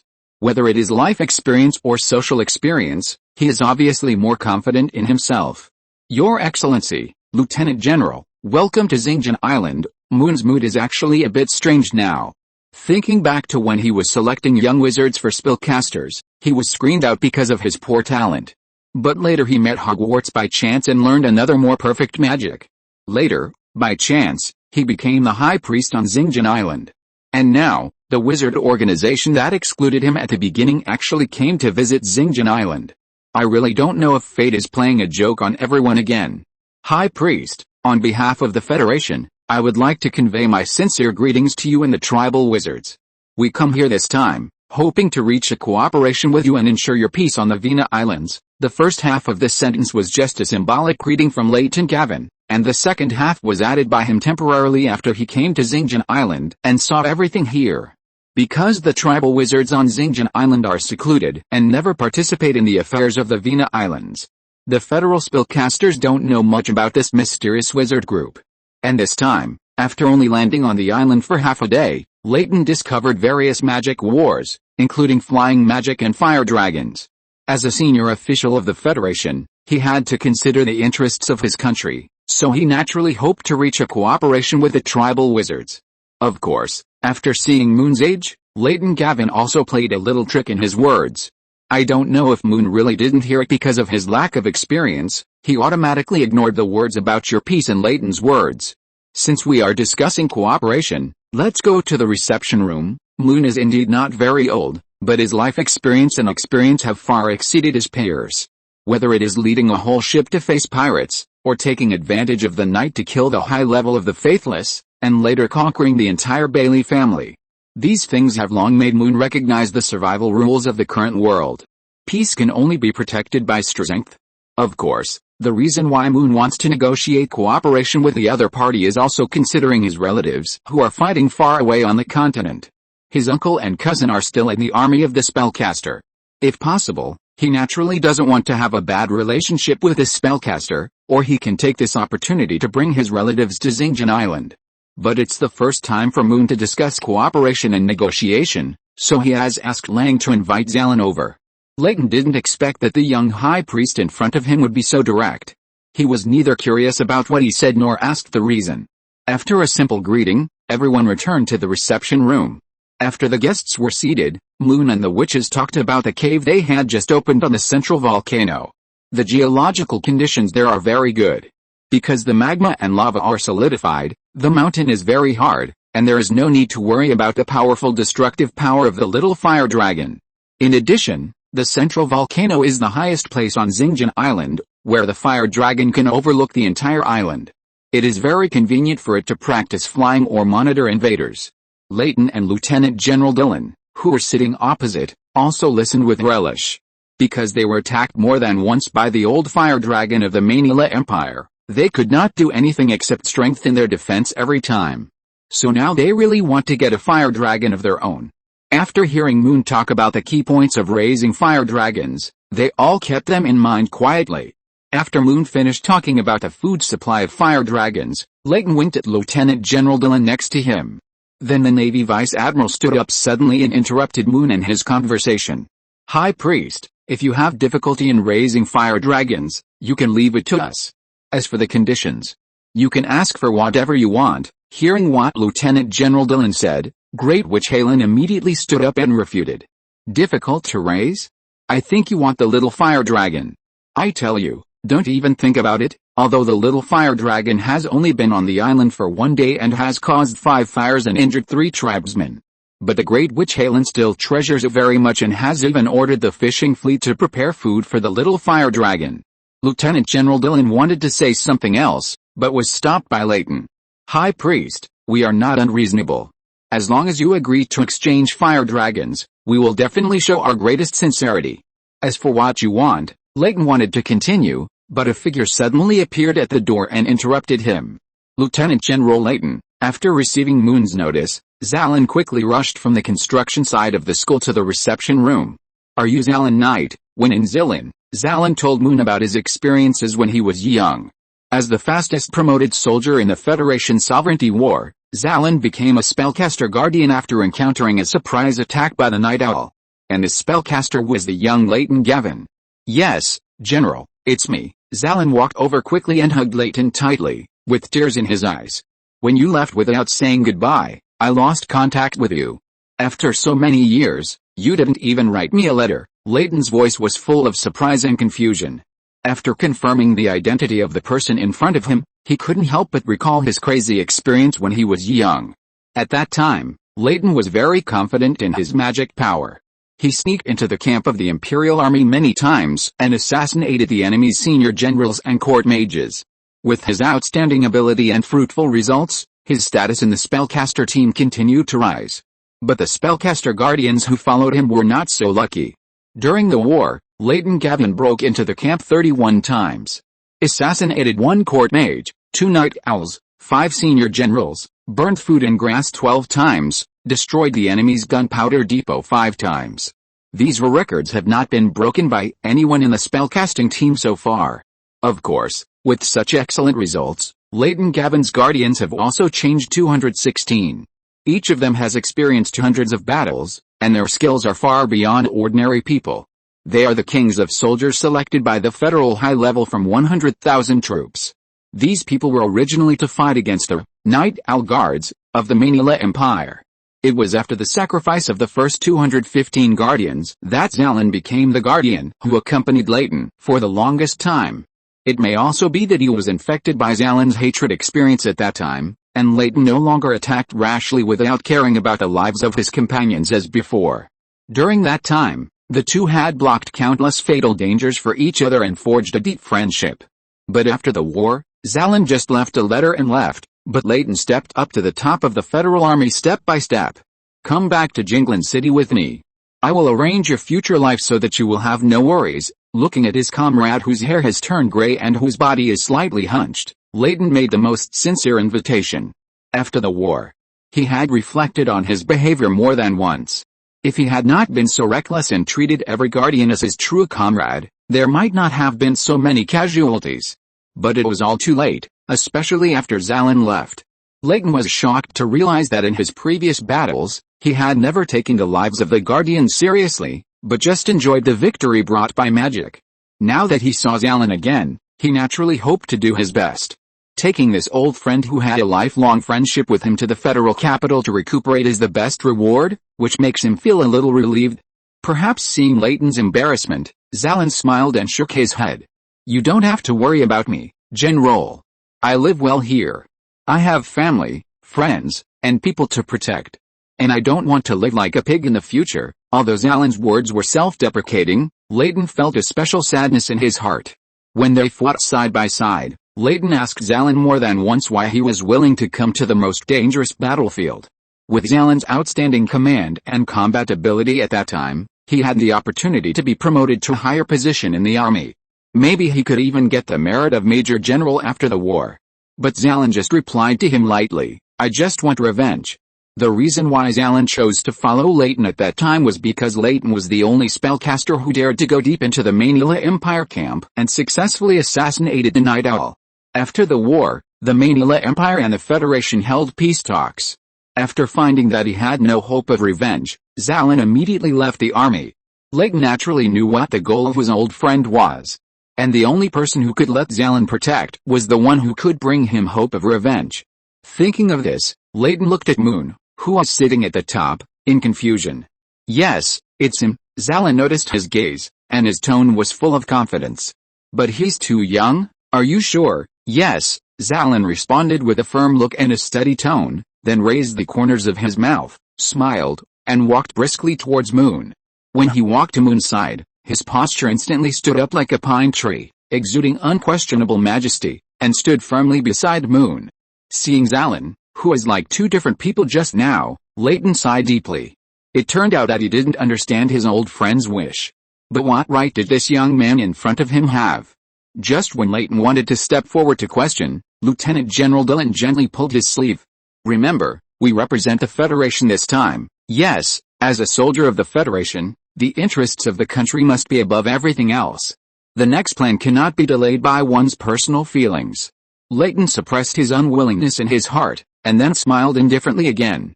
I didn't expect that we have such a relationship. I wonder if the High Priest can consider my proposal just now, looking at the relationship between Xilin and Moon, which is deeper than what he has accumulated over decades. Leighton is a little unwilling. But for him, such a relationship exists, and perhaps he can use it to achieve his own goals. Moon's thoughts are not as complicated as the Lieutenant General in front of him. In his opinion, the feelings of friends should be purer. As for the little fire dragon, although Moon's feelings for it are not as deep as Xilin, he still regards this little guy as his new friend. When treating friends, there is no need to consider material considerations and conflicts of interest. Sorry, the fire dragon is not a commodity, and I will not trade it. Moon's voice was crisp and loud, as if announcing his position to the world. Leighton wanted to continue to increase the conditions, but after seeing Xilin next to Moon, he felt a little guilty. Especially after hearing Moon's firm response, Leighton even felt a little guilty in his heart. Perhaps only young people can see friendship so purely. If that doesn't work, we can also rent it. We can even help you fend off the faithless on the Vina Islands. Chapter 267 An Unexpected Letter for Help. The little fire dragon is destined not to be traded, even if it is leased, it is impossible. This is Moon's bottom line. However, the matter about the unbelievers raised by Leighton Gavin made Moon and the three great wizards very interested. When Moon first arrived at the Vina Islands, he had already forged a grudge with this mysterious black wizard organization. At that time, Moon's Scarlet Moon had just docked in the harbor, and two unbelievers took advantage of the night to board the ship and wanted to steal magic treasures. However, both of them were captured by Moon and are now imprisoned in the Xinjiang Island dungeon. They need to do labor reform on the school construction side every day. Moon also learned, mirror light against the tide, after that battle. Later, in the fjord outside the Mayorzu Castle, Moon and Xilin attacked and killed Montoya, a high-level unbelievers, and his magic pet, the Flame Ridge Snake. After that, he got a lot of news about the unbelievers, and it was from then on that he knew that the unbelievers had the habit of using ordinary people for magic experiments. Not long ago, Moon even moved all the Bailey family to Xinjiang Island. This not only disrupted the plans of the faithless, but also intercepted the vast wealth that they had been eyeing. With these things happening, both Moon and the tribal wizards were destined to go to the opposite side of the faithless. Especially in order to learn the magic of transformation, the faithless used ordinary people to conduct cruel animal limb grafting experiments. Such behavior has exceeded Moon's tolerance. Seeing that Moon and the three great wizards did not speak, Leighton thought that his conditions were recognized. He then talked about the battle between them and the faithless some time ago. Not long ago, we had a war with the faithless on Orem Island, but we beat him back. If they really succeed in taking the island, the next step will definitely be to occupy Xinjiang Island, which is completely in their interests. Leighton's statement has a certain degree of credibility, but the part that did not happen later is all his guess. According to his explanation, the faithless wants to occupy the entire Vina Islands, and Xinjiang Island is the closest island to Orem Island. If the caster loses the war, he will definitely shrink his strength and defend the remaining two islands. The faithless will probably concentrate their strength to attack the Star Embers Island, which has always been less famous. However, such a statement cannot fool Moon. After dealing with Montoya, Moon already knew that the faithless and the spellcasters planned to hold a decisive battle on Orem Island. However, at that time, he did not have a clear understanding of the strength of the two parties, so he did not know what the outcome of the war would be. But now it seems that the spellcasters are obviously better. And from this, Moon also got another useful information. The faithless suffered heavy losses in the war, and most of the members retreated to the last island they controlled, Andrus Island. This is also the reason why the tribal wizards moved the Bailey family some time ago, and no faithless came to stop them. Yes, we will not only help you stop the faithless, but also ensure that the spellcasters will never retake the Star Embers Island in the future. Lieutenant General Xilin also began to echo Leighton's statement. However, their statements are not worth considering by the tribal wizards. Not to mention that the faithless have been on the Vina Islands for more than 30 years, and the federal spellcasters have no way to expel them. Now they just proposed some things that the spellcasters should have done, and they wanted to get the little fire dragon for free. They were simply using the politician's mindset to the extreme. On the other hand, for the tribal wizards, it must be good news to know that the faithless suffered heavy losses. Moon even saw a full desire for war in the eyes of the great wizard Xilin. Since the hatred has been formed, we should seize the opportunity to completely eliminate the other party. Just when Moon was about to refuse Leighton again, Lang outside the door led an ordinary person into the reception room in a hurry. Sir Scarlett, Captain Gold was captured, and he wrote a letter for help and sent it to the island. The speaker was the first mate Karen, who was the first crew member that Moon conquered after arriving at the Vina Islands. He was originally Gold's deputy on the Thorn. Later, after Moon obtained the Scarlet Moon, he defected and was responsible for driving the Scarlet Moon. As for Gold, he was the captain who helped Mu Wen and the people in Veteran Lane to come to the Vina Islands. At that time, he not only did not charge Moon and his group any ship fare, but also bought all the hemostatic potions that Moon had refined, which was considered to be Moon's first pot of gold. A letter for help. Moon curiously took the cloth handed over by the first mate Karen, and saw a few blurry bold blood words written on it. I beg you to come and save me, Andros Island City Prison. The cloth was obviously torn from the clothes temporarily, and there were still many threads on the edge. The blood words should have been written by hand, and it seemed that the person who wrote the letter was facing a very bad situation. How did this letter get delivered? Did the messenger say anything? Moon had a good impression of Gold, and he had promised to help him once. Now that the other party was in such danger, he had no reason to refuse. It was an old crew member on the Thorn. He rushed to Starlight Island last night and said that Captain Gold was arrested as a cultist and sentenced to death by the island's governor. According to the first mate Karen, the old crew members on the Thorn all have their own unique way of communication. This time, Gold encountered the propaganda of the outer god while sailing. Because the idols they worshipped look very similar to Moon, he joined the organization without knowing it. Later, he was surrounded and arrested by the officers and soldiers on the island and put into prison. After listening to the first mate Karen, Moon stared at Leighton Gavin without any hesitation. In fact, the unbelievers don't need you to attack. We can wipe them out ourselves. There was already a conflict between the tribal wizards and the unbelievers. Now this group of black wizards has captured Gold, which gives Moon a reason to fight directly. Although he didn't know where the confidence and determination in Moon's words came from, Leighton Gavin did not show any weakness. Okay, since the High Priest has decided to wipe out the faithless, we can also provide relevant information. For Leighton, it is indeed urgent to obtain the little fire dragon. However, being able to wipe out the faithless can avoid the Federation from fighting on two fronts. Comparatively speaking, the latter matter is more meaningful to the current Federation. Moreover, if the tribal wizards are willing to send troops, the Federation does not need to spend a single soldier. If the Vina Islands can be recovered, the Federation will naturally benefit the most. If the tribal wizards fail, he may be able to find a way to get the fire dragon at a lower price. Moon didn't know what Leighton was thinking. He only knew that the enemy's current strength was very weak, and it was the best time to kill the opponent, and he must not be soft. That night, the two spellcasters were allowed to live on Xinjiang Island as an exception. After they took out the detailed information of the faithless, Moon also invited them to listen to the tribal wizard's next battle plan. Chapter 268 Combat Arrangements. That night, in the ancient and solemn meeting hall of Xinjiang Island, the flickering torchlight shone on the stone wall, stretching the figures of Moon and the three great witches. There was a solemn and strange atmosphere in the air. The reason why it was said to be strange was that Moon was looking at the information sent by the federal spellcaster Lieutenant General Xilin, organization name, Faithless. Sphere of influence, Solomon Island and Andros Island. Number of members, 25 people, plus the military and political guards who have controlled the two islands, senior officials. 4, each of them raises a magical animal. Leader, Guy Cooper, who is good at transformation magic and magic of magic manipulation, and raises a fire snake. Senior official, Montoya. Senior official, Larry Hunter, who raises a giant black bat. Mr. Lieutenant General, are you sure this information is true and reliable? Spreading the parchment in his hand on the table, Moon looked at Dylan Tafto, who was sitting on the periphery, curiously.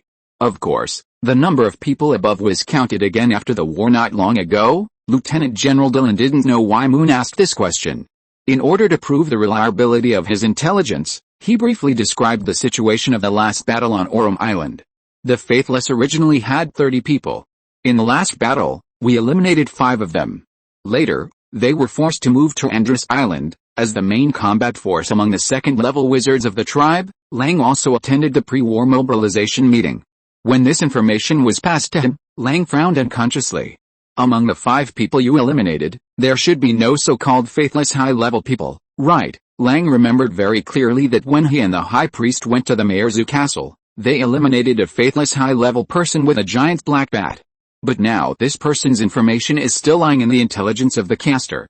How do you know? Lieutenant General Dillon asked subconsciously, but was immediately interrupted by Layton. Ahem, Layton coughed heavily before looking at the tribal wizard sitting in the middle. High Priest, the strength of the Faithless cannot be underestimated. Each of their high-ranking officials possesses special magic, and they have magical pets to cooperate with them. It is difficult to leave them on the battlefield, but you should at least find out their real number, right? Lang asked again in confusion. What do you mean?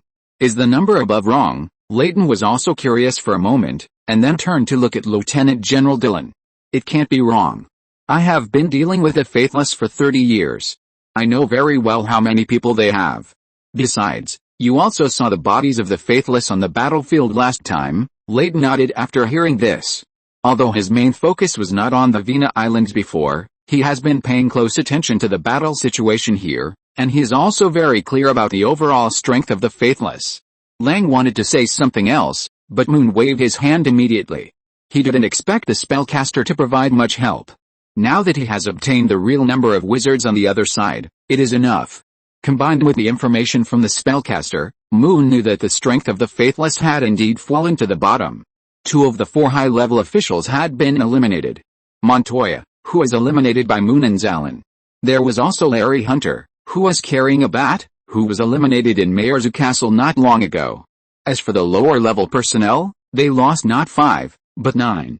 In addition to the wizards who died in the battle to seize the island with the spellcaster, Moon and Lang also dealt with 4. In addition, the magic pets of the 2 high-level Faithless people had also been killed and became materials for Moon to make potions and practice alchemy. Combined with the information from the spellcaster, the Faithless now has 19 people left, and there are only 2 high-level people including the leader. With such a big loss, it is no wonder that the Faithless would hide on Andros Island and dare not leave the island to stop Moon from moving the Bailey family. But the spellcaster failed to get this information, and it was obvious that the Faithless used some means to cover it up. However, none of this is important to Moon. Since the opponent's strength has been greatly reduced, they should take this opportunity to completely eliminate the Faithless. Of course, this intelligence still has some merits, such as a detailed description of the Faithless's usual fighting methods, as well as the spellcasters and their combat experience. What makes Moon most curious is that at the end of this intelligence, there is a line of black handwriting. The Faithless are suspected to be supported by external magical forces. Noticing that Moon looked at this sentence, Layton coughed again. Well, although there is no evidence that there is someone behind the Faithless, I think this possibility is very high, so I wrote it down. Moon nodded when he heard this. Now he knows more detailed information about the Faithless than the spellcasters. But compared to the understanding of the situation behind the Faithless, Moon is obviously not as good as the spellcasters. Especially Layton Gavin, this spellcaster not only has unique magic, but also has rich combat experience. Since the old general believes that there will be external forces involved, Moon will naturally not treat it carelessly. Now that we know the general situation of the unbelievers, we must take the initiative to attack. After putting down the information of the unbelievers, Moon's expression was focused. His slender fingers gently slid across the archipelago map spread out in front of him, and then landed on an island in the southernmost part and tapped twice. The next main target is Andros Island. I suggest that 2 great wizards stay behind, and the rest of the wizards with combat experience go together. Moon raised his head, his eyes firm and sharp, and looked at the 3 great wizards one by one. The great wizard Xilin had a full beard on his face, and trembled slightly as he nodded vigorously. I agree, let me accompany the high priest for a while. The great wizard Xilin has a hot temper, and he has long been unable to suppress his desire to fight. The great wizard Lingshu and the great wizard Bengbeng are relatively calm. Their strength can only be fully exerted on the island, and naturally they will not compete with the great wizard Xilin for the opportunity to go out to fight. That's right, we have been silent for too long. It's time to let the world know who is the most orthodox wizard in this world. The Star Wizard, who has always wanted to restore the glory of the tribe, was extremely excited. He was good at observing the stars and was well versed in prophetic magic. He had predicted today's scene a long time ago. He knew that this was the beginning of the tribal wizard's return to the ancient glory and the keynote for the tribe to break free from the shackles of the curse. The spirit tree wizard still had a kind face. She stroked the wooden staff engraved with runes in her hand, and her eyes revealed endless compassion. Long ago, wizards shouldered the name of protection and used witchcraft to balance the order of the world, so that ordinary people could still live a peaceful life under unknown supernatural threats. The only female wizard on the island was the kindest one to the tribe. She has always followed the oldest code of conduct for tribal wizards. Witchcraft only exists to protect the tribe. In the past, the tribal wizards needed to protect all mankind, but now the tribal wizards have greatly reduced their strength, but they are also working hard to ensure the lives of the tribe. What the faithless had done had already far exceeded the old man's tolerance limit. Using ordinary people for limb grafting experiments, this behavior would have been subject to the most severe punishment in the past. The faithless should be eliminated. Sitting outside the conference room, Leighton and Lieutenant General Xilin had been listening to the arrangements of the tribal wizard. When Moon said that the main target was only Andros Island, and Xilin did not object, Leighton looked at Lieutenant General Xilin behind him curiously. Has there been any situation on Salmon Island? I don't know for the time being. After Xilin answered, he thought about it again and hurriedly added. Since Salmon Island was occupied by the faithless, all our spies have been cleared out, and we can't get any news from the island. Leighton knew that Lieutenant General Xilin was telling the truth. Moreover, the spellcasters had not recovered from the battle on Orem Island in recent times, and they had also sacrificed a lot of people. Naturally, the supervision of the faithless was not as comprehensive as before. It's better to send someone to that island to have a look.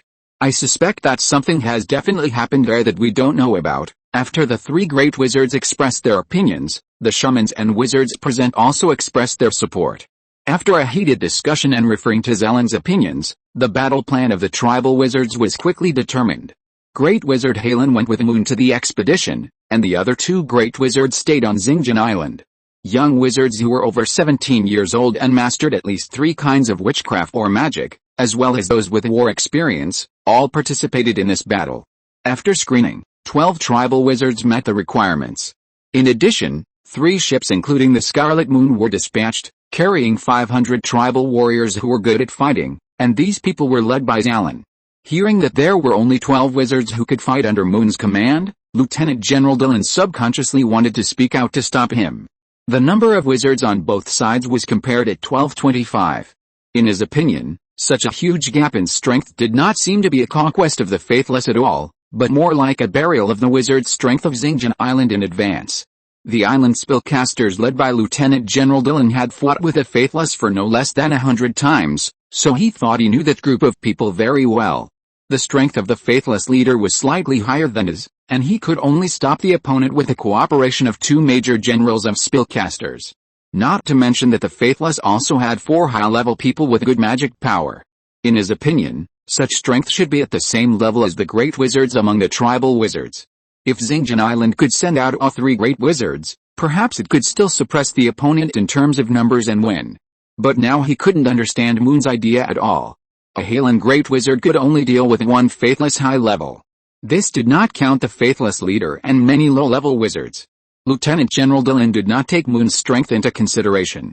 Of course, he felt that there was no need to consider it. After all, Moon was too young. Lieutenant General Xilin was about to stand up and say something, but was stopped by Leighton. Listen again, maybe there are other discoveries. This battle should not be delayed. We must fight quickly while the other side has not reacted. So please notify all the participants tonight, set off early tomorrow morning, and arrive at Andros Island in the evening. Although he has never really commanded a war between wizards, Moon knows it very well. This time, the tribal wizards are not in an advantageous position in terms of numbers, so they must launch a surprise attack while the unbelievers have not recovered from the last battle. As for the tribal warriors led by him, it is naturally to prevent ordinary people under the unbelievers. The number of these people should be not small. In order to deal with the unbelievers, the tribal wizards may ignore the threats of this part of people. With Xilin leading the tribal warriors, it should not be a big problem to deal with these unbelievers' guards. Don't worry, High Priest, in the first battle off the island, we will let the unbelievers know what real wizards are like. After the great wizard Hylan finished speaking, everyone went to make preparations separately. Moon left Xilin behind and reviewed all the arrangements just now. It would be a lie to say that he was not worried about leading wizards in battle for the first time. But since we have already made enemies with the faithless, we must fight and resolve the issue quickly. And what Moon can do is to try to make sure that his decision does not make mistakes. After coming out of the conference room, Layton and Dylan were led to the lounge by the tribesmen. However, the two were not sleepy at all now, and gathered together to discuss what they saw and heard today. This time coming to Xinjiang Island should be the most valuable choice I have made in the past few years. Layton sat on the chair in the lounge, tapping his fingers on the table regularly. Before coming to the Vina Islands, he was worried that the Snow Eagle Mountain defense line would be attacked by the enemy without a commander. But now it seems that the gains on Xinjiang Island are far greater than what he left on the Snow Eagle Mountain defense line. Yes, I didn't expect that this small island not only has flying magic, but also precious things like fire dragons, Lieutenant General Dylan echoed on the side. But he still felt uneasy when he thought of the tribal wizard's announcement of the combat mission just now. Layton, do you really think that the tribal wizards alone can get rid of the faithless? Layton did not speak, and the sound of tapping the table continued to echo in the room. And don't you think that kid's decision is too risky? This is simply sending the tribal wizard into a fire pit? No. As Layton's voice sounded, his fingers stopped tapping on the table. This kid, or the tribal high priest, his arrangement is very suitable. As a lieutenant general of the Federal Army, Layton commanded not only spellcasters, but also tens of thousands of federal soldiers. Therefore, he has rich experience in commanding operations, and there are not many people who can surpass him on the entire continent. Suitable? How is it possible? The strength of the two sides is so different. The tribal wizard is simply going to die? Lieutenant General Dylan was very confused. When he was guarding Orem Island, he mobilized all 30 spellcasters on the archipelago. In the end, he was repelled to the Carvel fortress by the faithless. If Layton hadn't led the reinforcements to arrive at the end, Orem Island would have become the new territory of the faithless. You think it's impossible because you don't know your opponent well enough. What if the gap in strength between the two sides is not so big? How is it possible? We are old rivals of the faithless. I know very well what they are like, believe me, Dylan. Layton suddenly turned to look at Lieutenant General Dylan, and then spit out the most favorable evidence word by word. The man sitting next to the high priest is not inferior to me in commanding operations. Chapter 269 Excellent Bloodline. The sun had just appeared above the sea, and many people were already standing in the wizard square of Xinjiang Island. In the center of the crowd, a group of tribal warriors with mysterious totems painted on their bodies and wearing animal skin armor gathered. They were following their respective chiefs to hold the battle ceremony. This is an ancient tradition. After the sacrifice to the ancestors, there is also a fierce dance, and everyone's roar can shake the valley. For the tribe, when the whole ceremony was over, the wizards who participated in the battle entered the square one after another. For these wizards, this was their first time to fight, and they were very excited. The sun finally jumped out of the sea. When the sunlight shone on them, it reflected the wizards' wands and various tribal magic tools. Remember, on the battlefield, the only people you can trust are your teammates and the ones in your hands. Although Moon was young, he was mobilizing before the war as a high priest. Standing next to him, Lieutenant General Layton and Dylan discovered many things that made them curious. Why do they all hold a small wooden stick? I don't know. Anyway, they didn't have one when I entered the island last time, so it's called a magic wand. It seems that the wizard tradition on this island is really very old. As soon as Layton finished speaking, he looked at a group of children outside the team. These are the little wizards of the tribe who were excluded from this operation by Moon because they were not old enough or did not master enough witchcraft magic. Among the 15 little wizards, there are 11 under the age of 12. After asking the tribesmen next to him and learning that 11 talented children were found in the past year, Layton widened his eyes and his face was full of disbelief. This is more than the number of young spellcasters recruited by the Federation in 1 year. The recruitment of federal spellcasters this year has not yet begun, but Layton remembers it very clearly. Although the war broke out last year, the Spellcaster Academy also welcomed more little wizards. 28. This is nearly twice as many as in previous years. The dean even happily wrote him a letter. And the island in front of him actually found 11 talented little wizards in the same year. This was far beyond the expectations of Lieutenant General Layton and Xilin. You know, although the Federation occupies less land than the Empire, it is still far larger than the Vina Islands. And Xinjiang Island is just the smallest island group in the Vina Islands. Such a gap surprised the two and filled them with curiosity. Could it be that the blood of the tribesmen is naturally suitable for learning magic? Lieutenant General Xilin scratched his head and muttered in a low voice. Layton disagreed. He quickly scanned all the wizards on the island. The proportion of wizards is too big. As a spellcaster with a keen sense of war, Layton had figured out the inheritance sequence of the tribe wizards in just one day on the island. In addition to the nominal high priest, the tribe wizards now have no real priests. The strongest are the great wizards, a total of 3. Next is the tribal shaman, also 3. Then there are 2 witch doctors and 2 mediums. The rest are the little wizards who have not even reached the strength of mediums. 15. After listening to Layton, Lieutenant General Xilin suddenly realized, that's right. According to the original tradition of the tribal wizards, they should have gradually died out. But, Lieutenant General Xilin didn't know what to say next.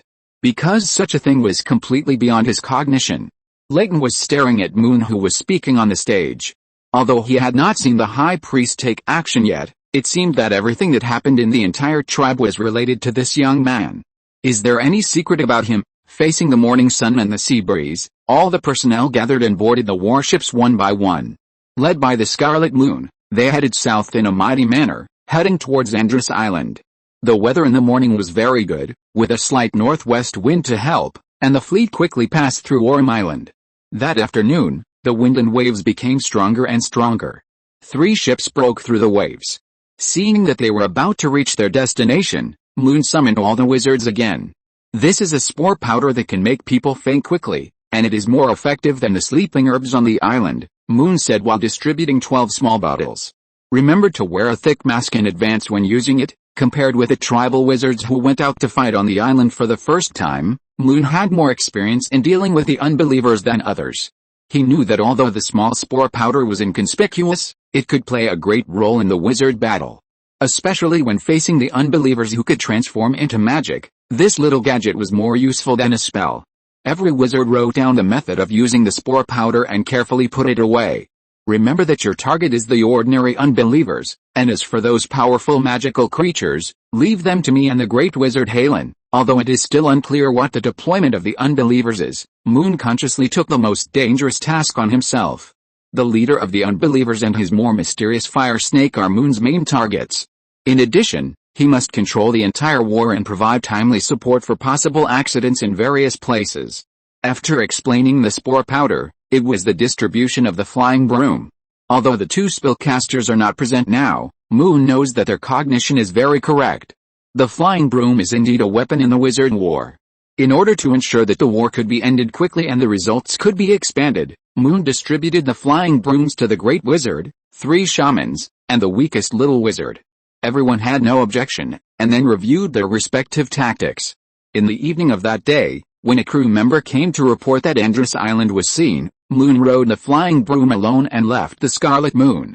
As the strongest and best flying wizard of the tribe, he must go to investigate the situation. Facing the sea breeze and looking at the gradually clear coastline, Moon was full of determination. According to the most detailed sea chart sent by the caster, Moon knew that the place where gold was imprisoned was in the city of Mel, at the north end of the island.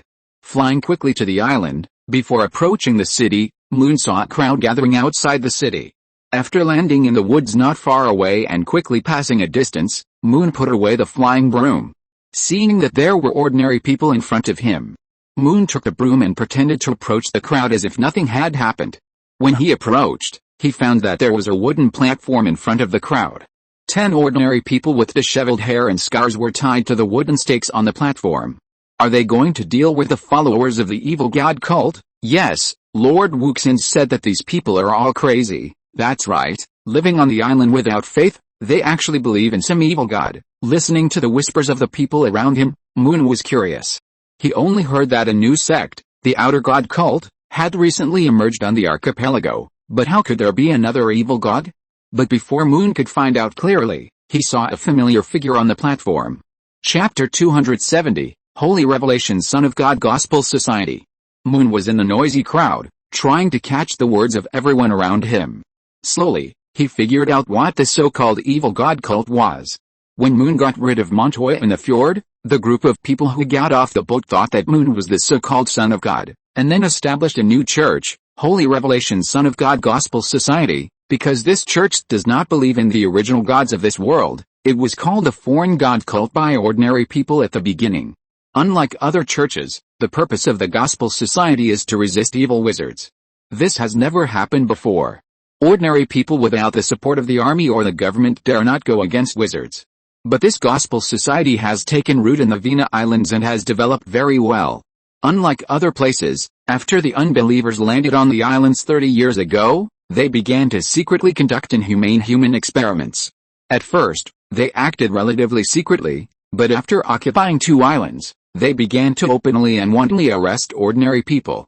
In name, they recruited slaves and servants, but in fact, many people were stuffed into their laboratories. It was also because of the greed and evil of the unbelievers that countless families on the island were torn apart, and those who had no way out all joined the Gospel Society. They believed that the Son of God would appear again and put an end to those evil wizards. When the Gospel Society first appeared on Solomon Island, many people saw hope, and they joined one after another, and the team gradually grew.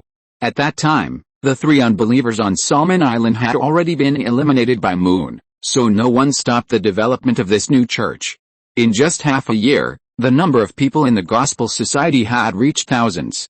Later, the power of the Gospel Society crossed the strait and came to Andros Island, which was the most oppressed by the unbelievers. At that time, the unbelievers were fully committed to the Battle of Orem Island. They did not expect that a resistance organization would appear in their rear. When the battle ended, the unbelievers fled in a panic, and when they returned to Andros Island, they found that the number of members of the Gospel Society was almost close to tens of thousands. In order to ensure their own rule and impose the crime of population disappearance on the Gospel Society, the unbelievers oppressed and slandered this new sect, calling it the evil god cult.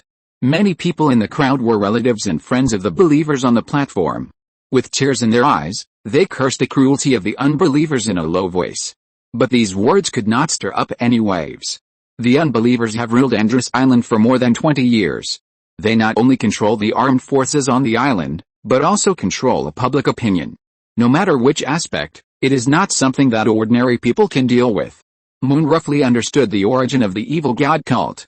At this time, another high-pitched voice came from the stage. The Holy Revelation Son of God Gospel Society, preaching the evil god doctrine, enslaving children, and killing people. Now it has been found that the above charges are conclusive, and the main members of its sect will be hanged. The fat executioner held a piece of parchment and read it vividly on the platform. Some people in the audience were angry, some were sad, and some even spit on the ground. Bah! They are all running dogs of the Black Wizard. The man standing next to Moon seemed to know the inside story very well. After he spitted, he noticed the child holding a broom behind him. Little kid, go home quickly. Be careful, that bad guys will catch you and turn you into a monkey. Moon smiled and glanced at the other person, then spoke slowly. Thank you, uncle, but I'm here to beat the bad guys. Hearing Moon's innocent words and the broom in his hand that had no killing power, the middle-aged man shook his head helplessly. Alice, unless there is really an evil god or a son of God, otherwise we may not die, or we may all be turned into monsters. The middle-aged man sighed, and just as he was about to persuade Moon to go back, he saw the child behind him take out a small wooden stick. Beat the bad guys with a wooden stick? I really don't know if this child is stupid or naive. While the middle-aged man was thinking, the executioner had already commanded the soldiers to put a noose around the neck of each prisoner, and tied a large pile of stones to the feet of the prisoners. As long as the trapdoor under the feet of the prisoners was opened, the heavy stones would fall rapidly. At that time, the rope on the neck would tighten quickly like a poisonous snake, and their lives would be ruthlessly taken away in a few breaths. The prisoners on the high platform were tied tightly, and their eyes were full of despair and fear. Some people were trembling, their lips quivering, as if they were silently praying for a miracle to happen. Some people had dull eyes, as if they had already accepted their impending fate. Hurry up and execute. I have something important to do tonight. The only wizard on the platform frowned, with a hint of impatience in his voice. There was a long scar on his face, extending from his forehead to his cheek. Judging from the freshness of the scar, it was undoubtedly left in the battle to seize the island not long ago. Moon glanced at him and found that he was just an ordinary wizard with a wizard bar, so he didn't take it seriously. However, the executioner was respectful to the wizard, and a flattering smile appeared on his face while bending down. "Yes, sir." After turning around, the pot-bellied executioner regained his serious face. "Execution." After saying this, the soldiers who had been waiting beside him pulled out the bolts on the trapdoor one after another. Dong, dong, dong. The companions opened them one by one, and the heavy stones fell quickly. Bang, bang, bang. The noose that was originally hanging around the prisoners' necks broke one after another. All the prisoners fell to the ground safely. They were stunned at first, and then their eyes burst into surprise. "What's going on?" The unbeliever standing in the back was the first to react. If one rope broke, he wouldn't be surprised. But 10 ropes, at the same time. The unbeliever immediately realized something. Someone wants to rob the execution ground. Be careful. The people in the stands were all stunned. Some of them came to watch the excitement today, and some came to see off their relatives. But this sudden scene made them at a loss. Only the middle-aged man standing in front of Moon seemed to know something, but he didn't dare to confirm it. He just saw the child behind him take out a small wooden stick and shake it a few times, and then all the ropes broke. The middle-aged man swallowed his saliva in fear, and then slowly lowered his head to look at the child behind him. "Don't worry, I'm not an evil god, I'm just here to fight the bad guys." Moon smiled at him and then cast a tribal witchcraft, pray for the wind. A strong wind suddenly blew up on the originally peaceful field. The howling wind passed through the woods not far away, making a deafening roar. The sand and stones on the ground were also swept up and flew wildly in the air.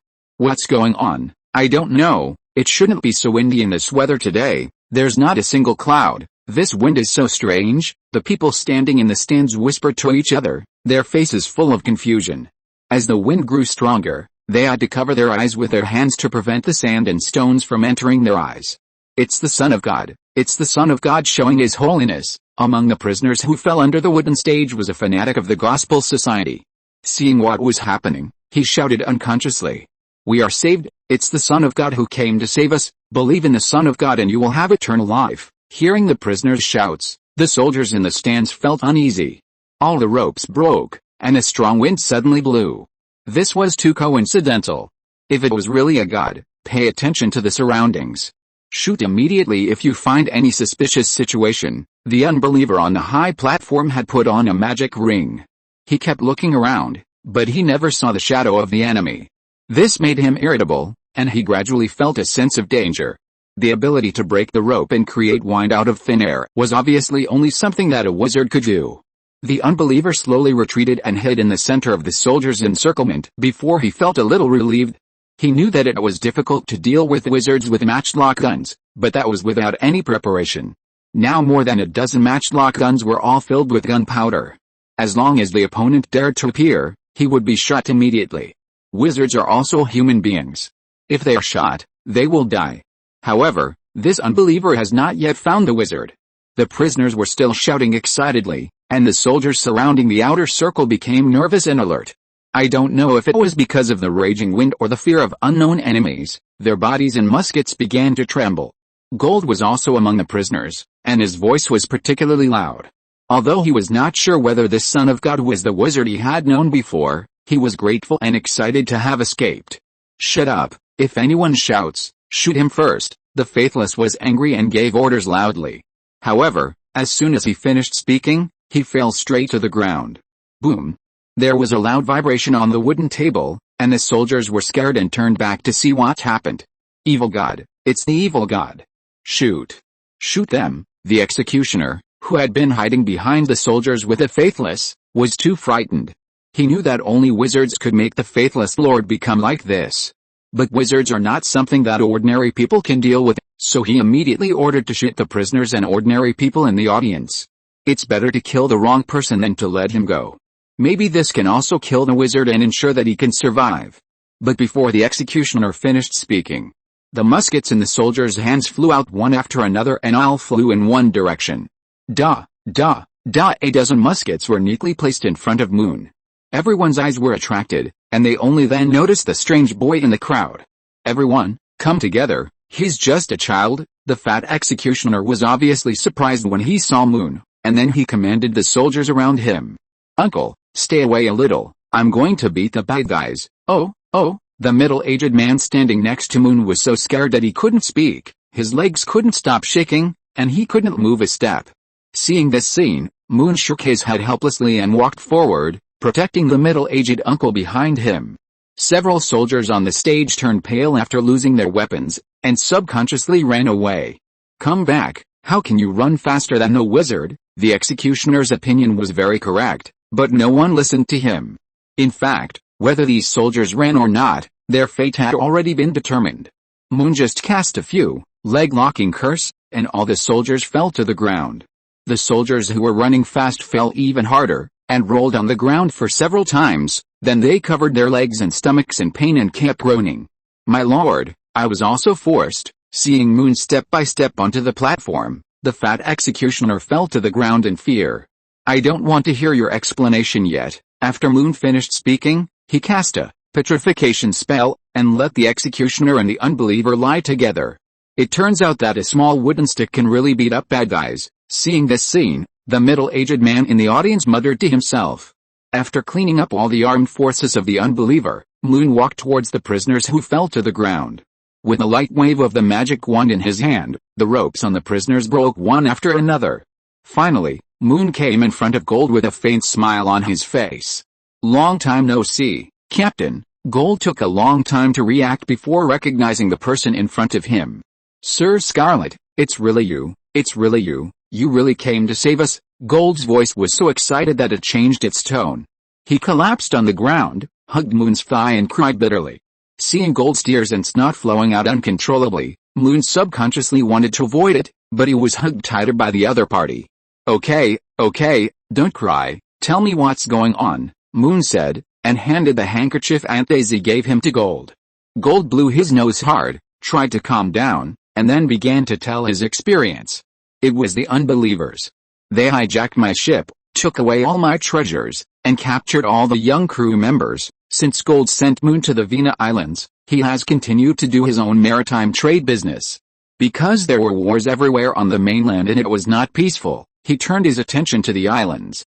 Originally, through Moon's relationship, he was also taken care of by the Bailey family.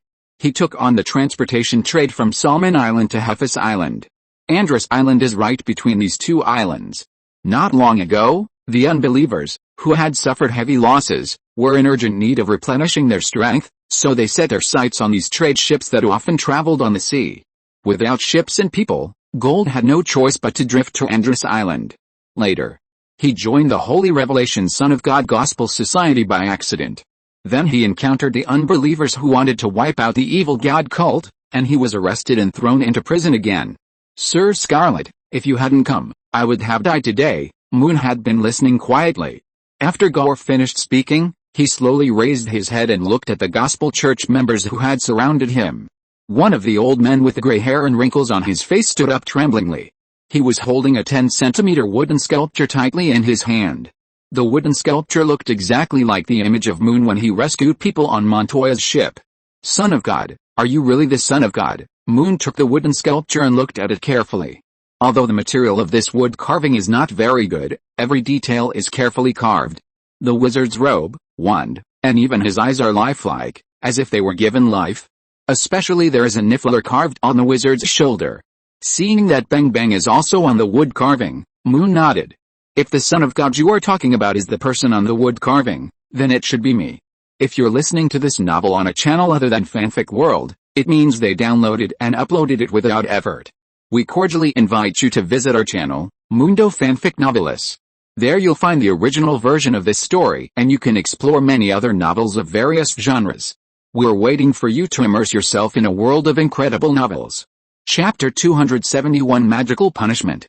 Moon did not bring Bengbeng with him this time.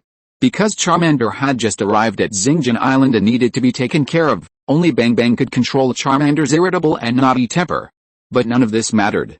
Moon appeared today and saved everyone, and his figure, wand, and facial features were exactly the same as those on the wood carving. This was enough to prove Moon's true identity to others. It's really the Son of God. It's really the Son of God who came to save us." After hearing Moon's admission, the gray-haired old man shouted excitedly, and then knelt on the ground with a plop. "Please, Son of God, save my grandson. He was captured by the Black Wizard." "That's my only relative," the old man kept kowtowed as he spoke, and his face was full of tears. Before Moon had time to help the old man up, the surrounding gospel church members also surrounded him and knelt down. "Lord, Son of God, please save my daughter. She can't become a monster. Save my brother, please." The people around him knelt down and cried bitterly, making Moon completely unable to resist. One was helped up, and the other knelt down again. Moreover, these people were talking at the same time, so Moon couldn't tell what was going on. Looking at Gold, who had calmed down next to him, Moon winked at him. "Everyone, stop crying. Since the Son of God has come, he will definitely help you." Talk slowly, one by one. With Gold's persuasion, the mood of the gospel church members gradually stabilized. Moon also learned from them what the unbelievers did. In the past, on Andros Island, a ceremony called Shadow Trial was held every 3 years. This is a ceremony held by the unbelievers in the name of recruiting their own successors. Every time, 100 children were selected, but they had never seen these children return after completing their studies. Later, more and more monsters ravaged towns and villages. 5 years ago, someone found the characteristics of their own children in the monster's figure, and then they knew that those children were all experimented by the unbelievers. Such rumors were quickly suppressed by the unbelievers, and most people did not believe it. But the families who lost their children became suspicious. They asked the unbelievers for their children, but received no response. Even after the failure of this battle, the unbelievers completely stopped pretending. They sent out their minions to capture the ordinary people on the island, who were lonely and could not create value. So those who felt dangerous and lost their children joined the Gospel Society, wanting to fight against the unbelievers and find their families. "Son of God, I only have that one grandson, and he is still young, only 7 years old." From the conversations of these people, Moon knew that the unbelievers arrested people, and most of them were young children. Although he didn't know why these unbelievers did this, these things seemed to pierce Moon's heart. Just as Moon was thinking about how to execute the Black Wizard and the executioner lying on the ground, the sound of the eagle conch horn sounded in the distance. This is a way of communication between the tribes of Xilin Island. The long horn told Moon that the large army had landed and was rapidly approaching the city of Mel. "I'll take care of the wizard. Now pick up your weapons to protect yourselves and rescue the people in the prison," Moon said, pointing to the musket next to him. And then asked Gold to lead these people. The people who set out from Xilin Island this time were all elite, but not many in number. Facing the sphere of influence that the unbelievers have ruled for more than 20 years, the army on the island is also a force that cannot be underestimated. Now with the support of the Gospel Church, not only can they get revenge, but they can also quickly resolve the battle, which is a two birds at one stone thing for Moon. While Gold was arranging the Gospel Church, Moon walked towards the unbelievers and the executioner lying on the ground. "Tell us everything you know, maybe you can suffer less." After hearing the Gospel Church members call Moon the Son of God, the two people lying on the ground knew the purpose of the wizard in front of them. After Moon untied the executioner's throat lock, the fat man told everything he knew like pouring beans. Most of them were ordered by him to capture the Gospel Church members, and he knew very little about the unbelievers. "Actually, it's better if you don't say anything. I have a female wizard who is good at torture. Her execution method is very special and will make you unforgettable for life," I say. After hearing what Moon said, the unbeliever who had been stubborn wanted to reveal some information in exchange for the opportunity to avoid execution. But Moon did not fulfill his wish. A throat lock was hit on the unbeliever, making him unable to speak even if he wanted to. After doing all this, a large group of tribal wizards appeared on the road not far away. After handing the unbeliever over to Lu Shaman, Moon followed the tribal warriors led by Xilin into the city. In less than an hour, all the strongholds in the city of Mel were taken down by the tribal wizards.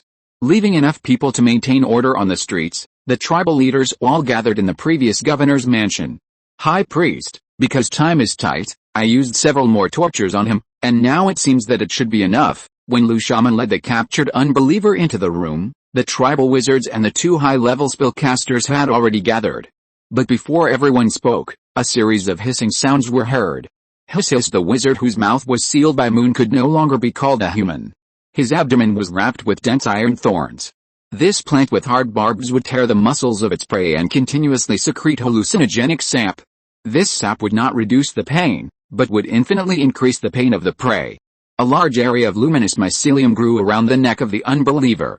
This was the rotten wood powder of the corpse flower spores of the spirit tree tribe. After being inhaled from the nose, it would gradually take root and sprout in the lungs, erode the entire chest cavity within 72 hours, and then transform into porous fungal tissue. There were also circles of ring-shaped wounds on the arms of the unbeliever that resembled tree rings.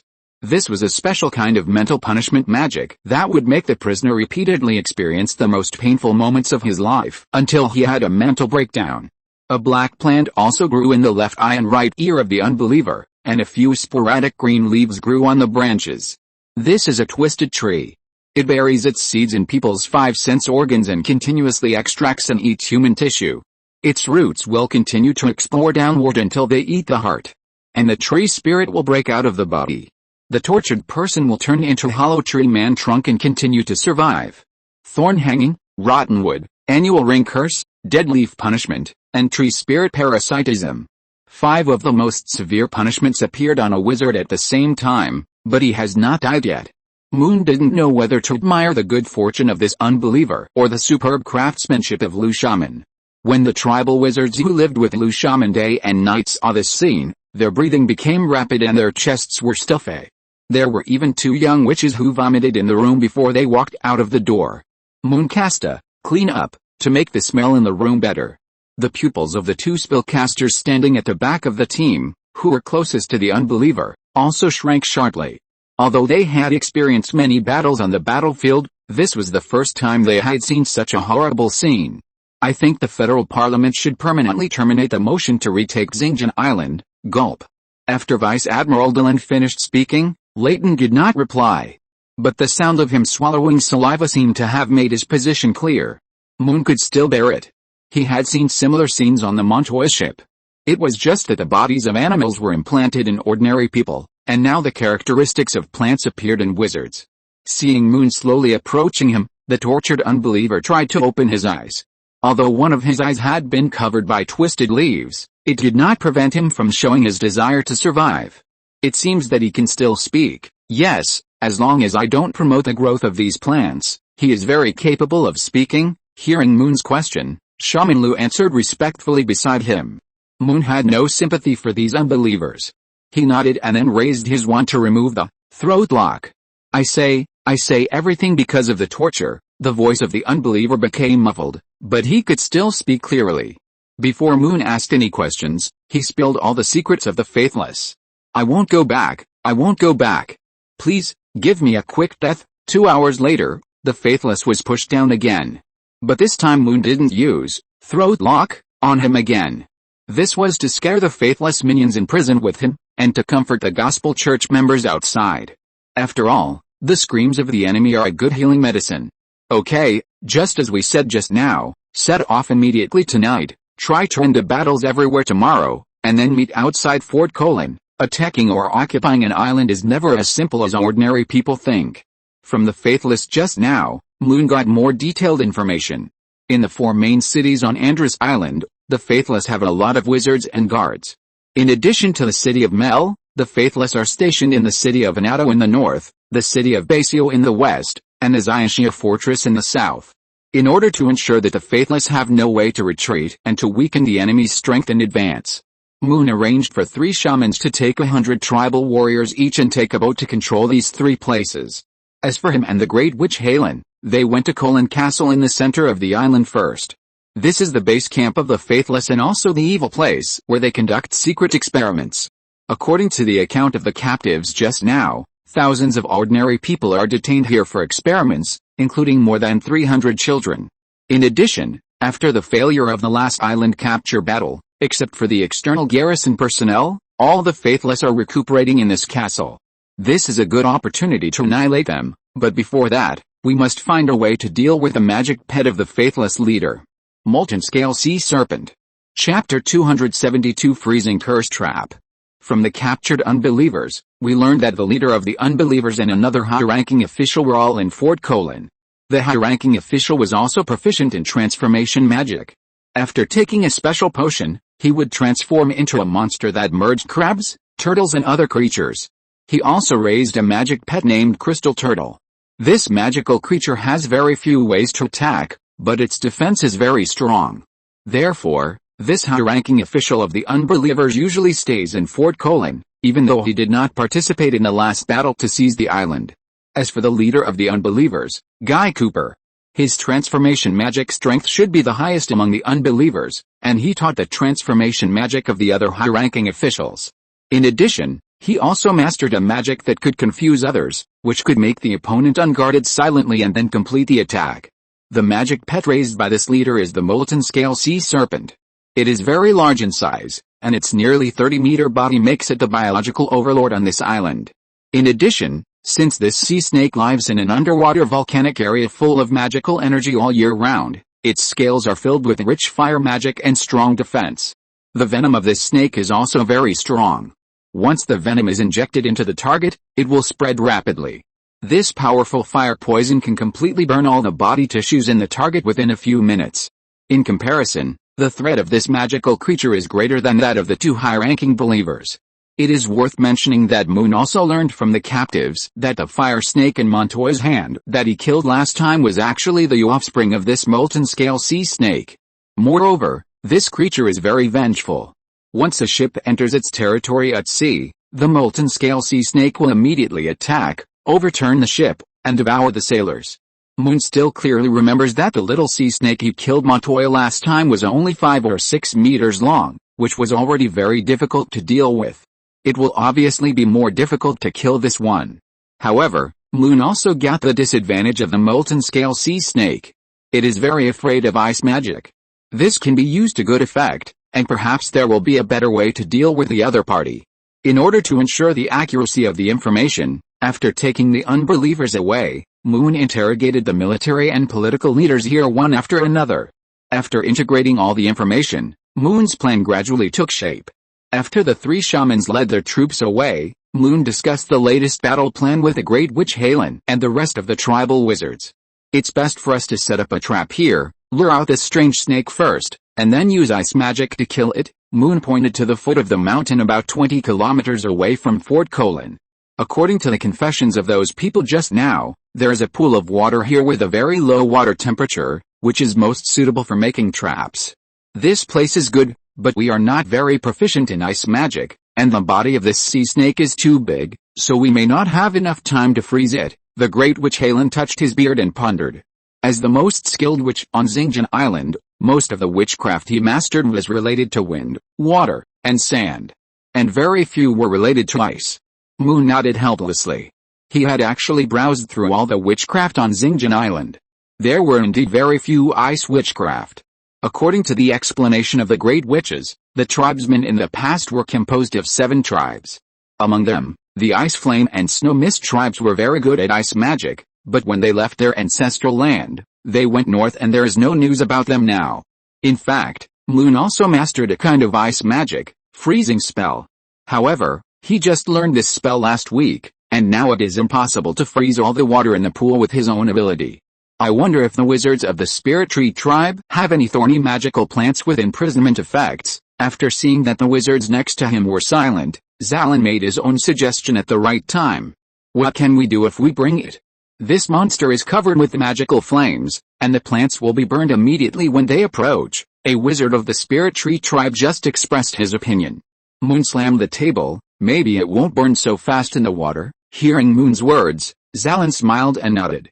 As an old hunter who has lived in the mountains and forests for decades, Xilin is more adept at setting animal traps than commanding the army to fight. Since the current magic power cannot quickly freeze the pool, it is better to trap the opponent first and buy time to cast magic. That makes sense. I brought 3 pots of iron wire thorns. I can use the wood passing technique to induce it to grow, so I can trap it in the water for a while. I brought a piece of soul-binding thorn root, and I can use the root entanglement spell to bind the monster snake. With Xilin's reminder, the wizards of the Spirit Tree tribe took out the magic materials they prepared. The wizards of the Star tribe were reminded and also took out the simple alchemical items they prepared. This is the Dreamstone. After it is opened, As long as the opponent looks at it, he will fall into deep sleep. Moon took a curious look at the stone emitting purple light. He knew that this would not have much effect on the molten scale sea snake. After all, the eyesight of this animal is not very good, and the magic resistance on its body is very strong. But now as long as the sea snake can be stopped, it will be enough for Moon to cast the spell. The two spellcasters sitting on the periphery have been listening to the plans of the tribal wizards. However, their faces are not very good, especially Lieutenant General Xilin, whose face is as blue as the dark clouds before the storm. This change began when Moon interrogated the unbelievers and their minions just now. "What's wrong with you?" Layton was surprised after discovering the change in Lieutenant General Xilin. These bastards, they all deserve to die." Lieutenant General Xilin is the highest administrative and military chief sent to the Vina Islands by the federal parliament. He has lived here for more than 30 years.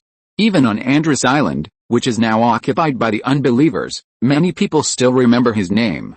The people here should have been protected by him, but now they are being wantonly killed. Especially when he heard that the families of the former Navy were sent to the prison and the laboratory, Lieutenant General Xilin's face was full of regret. "I also know ice magic, I can help." Bang! Xilin. Watch your words and deeds. You are now representing the entire Federation. Hearing what his old comrades and subordinates said, Layton slapped the table and reminded them sternly. As high-ranking officials of the Federation, they had already discussed the purpose of this trip before they set out. Let the tribal wizards and the unbelievers fight, wait for the strength of both sides to weaken, and then the spellcasters will take action to achieve the greatest results. If the unbelievers win the war, they can force the tribal wizards to use flying magic and small fire dragons. If the tribal wizards win the war, they can take the opportunity to eradicate the unbelievers and take back the lost territory. No matter who wins, the strength of the other party will also be weakened. This is in the best interests of the Federation. Lieutenant General Xilin was standing in front of Layton at this time, his head buried deep in his chest, his hands clenched tightly. He remembered the cries of the evangelicals just now. The cowardly Lieutenant General Xilin left us alone before. He is also a wizard. Why didn't he come to save us? He is a coward. My father is his personal soldier, and he blocked a hidden arrow for him. Thinking of these voices, Lieutenant General Xilin wished he had died on Andros Island at that time. Nails dug into the palm of his hand, and drops of blood flowed down. Lieutenant General Xillin's body trembled constantly. After a long while, he suddenly looked up and looked forward. Fuck the Federation. I'm a wizard and a soldier. These things should be done by me. After Lieutenant General Xilin finished speaking, he strode to the conference table in the middle of the room. Layton subconsciously reached out to pull back his old comrade. However, his arm was only halfway raised before he put it down again.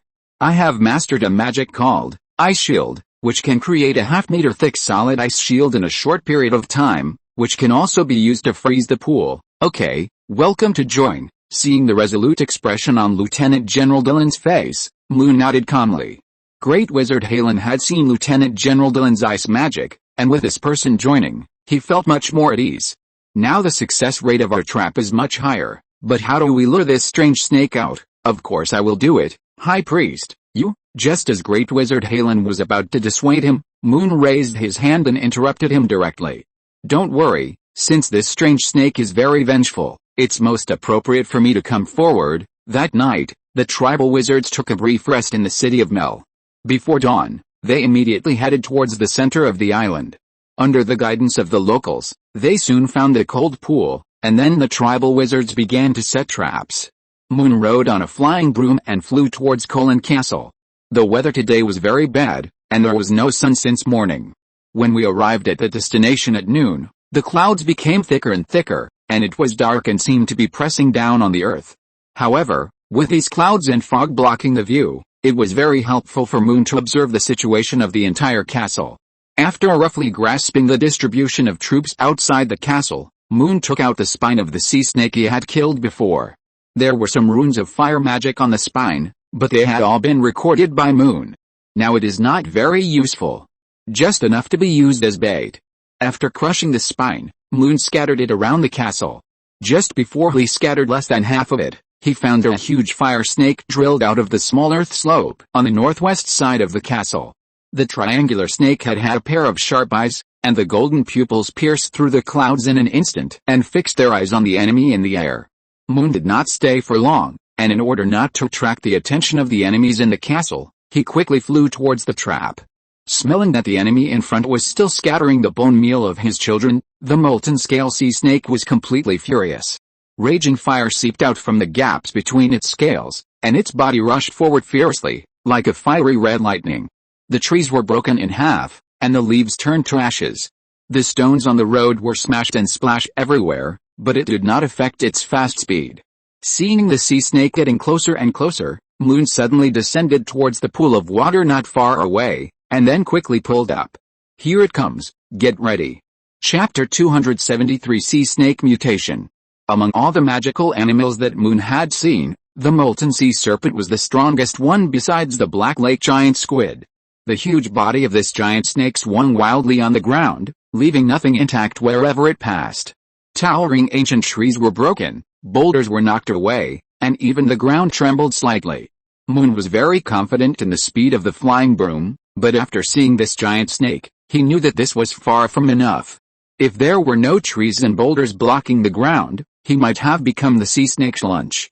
Fortunately, the trap was ready, waiting for the prey to take the bait.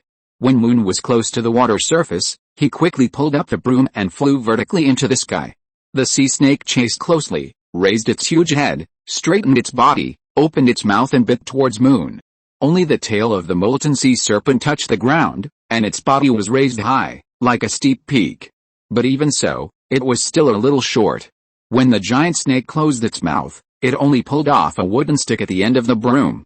All the molten scale sea snake roared unwillingly, and then its huge body slammed heavily into the cold pond. Boom! The originally small cold pond raised a huge wave of 7 or 8 meters. The wizards hiding by the water didn't care at all. When the giant snake fell, they quickly called up the plant traps ambushed at the bottom of the pond. The sound of spells came one after another, and countless trees and roots seemed to be given life and quickly entangled the sea snake.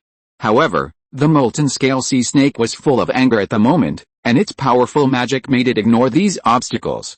The molten scale sea snake plunged into the encirclement of thorns and roots, and suddenly flames burned on its body, instantly igniting these plants. The sizzling sound of burning was endless, and bubbles wrapped in thick black smoke rose from the bottom of the pond. Great Wizard, we need a little time. The wizard of the Spirit Tree tribe who was casting the root entanglement spell, hurriedly shouted to the Great Wizard Highland beside him. Although they had activated the plants and set up traps in advance, the strength of the molten scale sea serpent was too strong. These preparations in the early stage could not completely restrain it. Now they needed time to let all the plants crawl all over the sea snake's body. The Great Wizard Xilin obviously noticed this scene, and before the other party finished speaking, he immediately launched the tide calling spell. Bang! The huge waves hit the molten scale sea serpent directly, pressing it back to the bottom of the pool. Seeing this scene, the tribal wizards tightly grasped the magic materials and stepped up to cast spells. The joints on their hands had already turned white due to excessive force, and beads of sweat kept rolling down their foreheads. The spells became faster and more intensive. When the waves fell, Moon and Lieutenant General Xilin immediately began to freeze the cold pond. 2 different ice magics hit the water surface, and the cold pond quickly began to solidify. But this was far from enough. The body of the molten scale sea serpent was too huge. It swung wantonly at the bottom of the pool, causing the ice surface that had just solidified a small piece to crack again in an instant. No, this monster is too strong. We must speed up. The wizards of the Spirit Tree tribe shouted anxiously while frantically pushing magic. As a large number of plant roots were burned by the sea snake's flames and floated to the surface of the water, the wizards gradually showed expressions of fear on their faces, but their hands still did not stop casting spells. Moon also looked solemn. Seeing this situation, he immediately took out 2 magic wands and continuously cast freezing spell on the cold pond. The ice blocks that were originally floating on the water surface were gathered again, and became thicker and thicker, and the area was constantly expanding. First trap its head and tail. After placing the army, Xilin also rushed to the trap to remind everyone. Lieutenant General Xilin was originally assisting in freezing the cold pond. After hearing the order, he ran to the front of the sea snake without hesitation. He quickly condensed hand seals with his hands, chanted spells continuously, and then pushed forward fiercely. A strong cold air appeared instantly and condensed around the head of the sea snake. However, Because the sea snake's scales were originally attached to powerful fire magic, it became more and more difficult to condense the ice surface. Feeling the frost forming on its eyes, the molten scale sea serpent swung its head and crashed into the cliff beside the pool. The ice surface that had finally solidified was shattered by it again.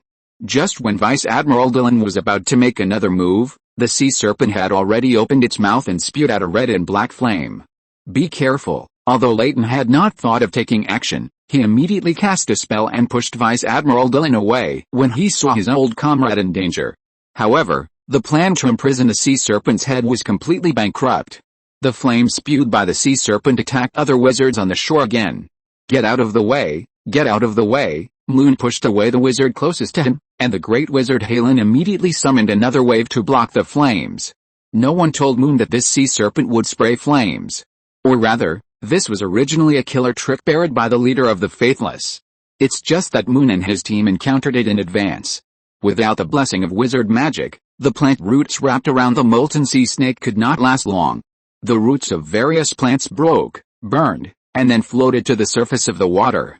The molten sea snake regained its freedom, and the wizards were exhausted at this time. The threat of death once again loomed over everyone's mind, but the most dangerous one was Moon. After the molten sea snake escaped, it did not pay attention to other wizards, but stared at Moon flying in the sky. The young man in front of him not only killed its children, but also led it into a trap. The most hateful. Seeing the molten sea snake's evil eyes staring at him, Moon turned around and headed towards the valley next to him without thinking. Moon had already figured out the terrain here when he just flew into the sky. Even if he couldn't kill the giant snake now, he could still rely on the terrain to deal with it. Quick! Quick! Prepare the trap again. Seeing Moon flying away, the great wizard Xilin shouted, and immediately rode on the flying broom to follow. With the terrain blocking it, it was not easy for the molten scale sea serpent to catch up with Moon. However, the flames it spewed caused Moon a lot of trouble. Looking at the burning black trees and stones on the ground, Moon knew that this kind of flame should also be poisonous. Taste my attack too. Moon was not a person who was used to sitting and waiting for death. Various spells kept hitting the giant snake behind him. At the same time, he was also observing the damage caused by these spells to the giant snake. Flame, no. Thunder explosion, no. Petrification spell, no.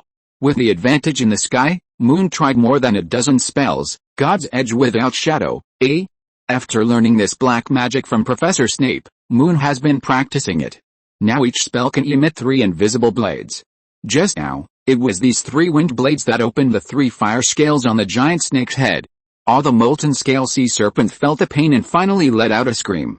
It turns out that I really have a talent for cutting magic, Moon said as he sent out 3 more, God's Edge without shadow. This time, not only the scales were revealed, but also several bloodlines burst out from the giant snake. Another shrill scream, the sea snake's speed suddenly dropped a lot. However, the pain from the body once again stimulated the ferocity of the molten scale sea snake. The flames in its mouth sprayed out as if they were free. Even though Moon was already far away, he was still hit. Heavy obstacles, iron armor spell, and the defensive badge given by Professor McGonagall blocked the flames in front of him. Controlling the flying broom, he pulled away.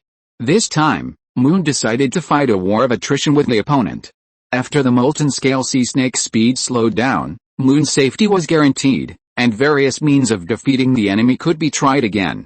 Looking at the many vines of iron wire thorns hanging on the sea snake's body, Moon recalled the methods of Shaman Lu and cast the growth magic that he had studied the most. The modified growth spell not only combines the power of the expansion spell, but also draws on the ability of the growth spell to accelerate the growth of plants, and the magic of rapid enlargement that can change objects in a short period of time. Moon knew that the magic resistance of the molten sea serpent was very strong. However, as a plant cultivated by the tribal wizard for thousands of years, although the iron wire thorn was destroyed, many of its roots had penetrated into the scales. The target of the growth magic is naturally these roots. The giant snake's flames were still spraying, but a green spell had quietly fallen on it. The originally quiet tree roots instantly showed signs of life, began to tremble slightly, and then expanded and grew at a speed visible to the naked eye. With the blessing of the growth magic, the tree roots were like finding fertile soil, bursting out with amazing growth power. Countless tiny roots spread wildly from the main trunk, like countless flexible tentacles, deeply penetrated into the body of the giant snake. The trunks continued to grow thicker and longer, intertwined with each other, and in the blink of an eye, they wove another intricate root network on the sea snake.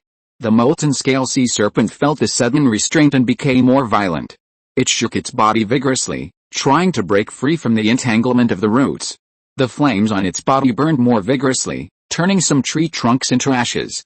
However, the power of growth magic continued. New roots grew out at a faster rate at the burned roots, and they became tighter. No, this plant seems to be growing too fast. Moon knew that he couldn't do this with his growth magic. The last time he saved the snail grass was an example, and everything that happened before his eyes had already far exceeded the upper limit of growth magic. Fertilizer. That's right, Moon, who had taken care of many magical plants, knew it very well. In this case, the iron wire thorns obtained nutritious fertilizer. As for the source of nutrition, it was the magical energy of the molten scale sea serpent.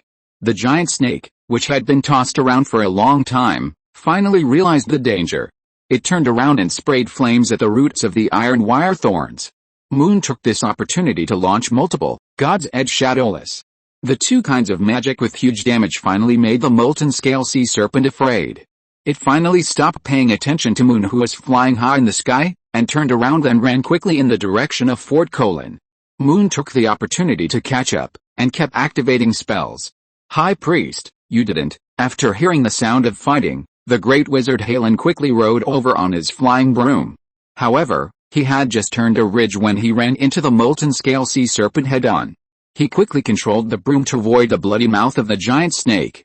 The great wizard Xilin had just stopped when he saw the giant snake running away. The snake had grown dense thorns and leaves again, and many of its scales had fallen off. The high priest, who he had been worried about, was waving his wand in the back, driving the molten scale sea serpent away like driving livestock. What the hell is going on? Am I dazzled? Chapter 274, Breaking the Ice. Boom boom boom, the ground began to shake slightly again, as if the earth was making a low roar. This was the sound of the molten scale sea snake knocking away the boulder.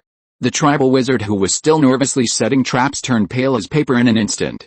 All the traps that had just been destroyed by the molten scale giant snake needed to be set up again. But there was no time at all. Now the traps have not been set up yet, and this terrible giant snake has turned back so quickly. Don't stand there, hurry up, an older tribal wizard shouted anxiously to the young wizards next to him, with panic in his voice. The young tribal wizards did not dare to slack off, and stepped up to cast their own magic, chanting spells continuously, and gesturing with their hands in the air in panic. However, a young wizard standing on higher ground couldn't help but exclaimed after seeing the scene in the distance. No, this big snake came back on its own initiative, without seeing the high priest. According to the original plan of the tribal wizard, if the trap in the pool failed, then Moon would lead the giant snake into the valley. Inside, they used the rain to consume the giant snake's energy, buying time for the tribal wizards to rearrange the trap. But now the giant snake has returned, but the high priest is not seen, which makes the tribal wizards completely panic. How is it possible? Could it be the high priest? Another young wizard's voice trembled and was full of worry. Shut up. Hurry up and cast the spell, and do our own things according to the plan. The older tribal wizards knew that they must not panic at this moment. If the high priest can't stop the molten scale sea serpent, then all of them will be buried here. Xilin has been standing on the high ground beside the trap and watching. After not seeing Moon's figure, his face turned pale instantly, and a premonition of misfortune surged in his heart. Without time to think about anything, Xilin ran towards the big snake without hesitation, with hurried and panicked steps. Leighton subconsciously wanted to stop it, but looking at the seriously injured Lieutenant General Dylan next to him, he could only help his comrade stabilize his injuries first. In the battle just now, Lieutenant General Dylan was swept by the tail of the molten scale sea serpent and hit the boulder. Several ribs in his chest were broken, and the pain caused his face to turn pale. His forehead was covered with cold sweat, and every breath was accompanied by a painful groan. No, it shouldn't be like this, Vice Admiral Dylan said with a feeling of regret in his heart.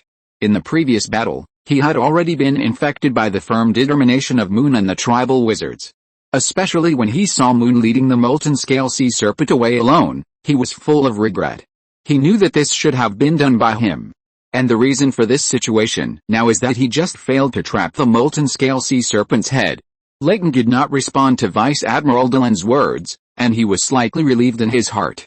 He originally thought that this young high priest inherited the position of tribal leader only by relying on the blood of his ancestors.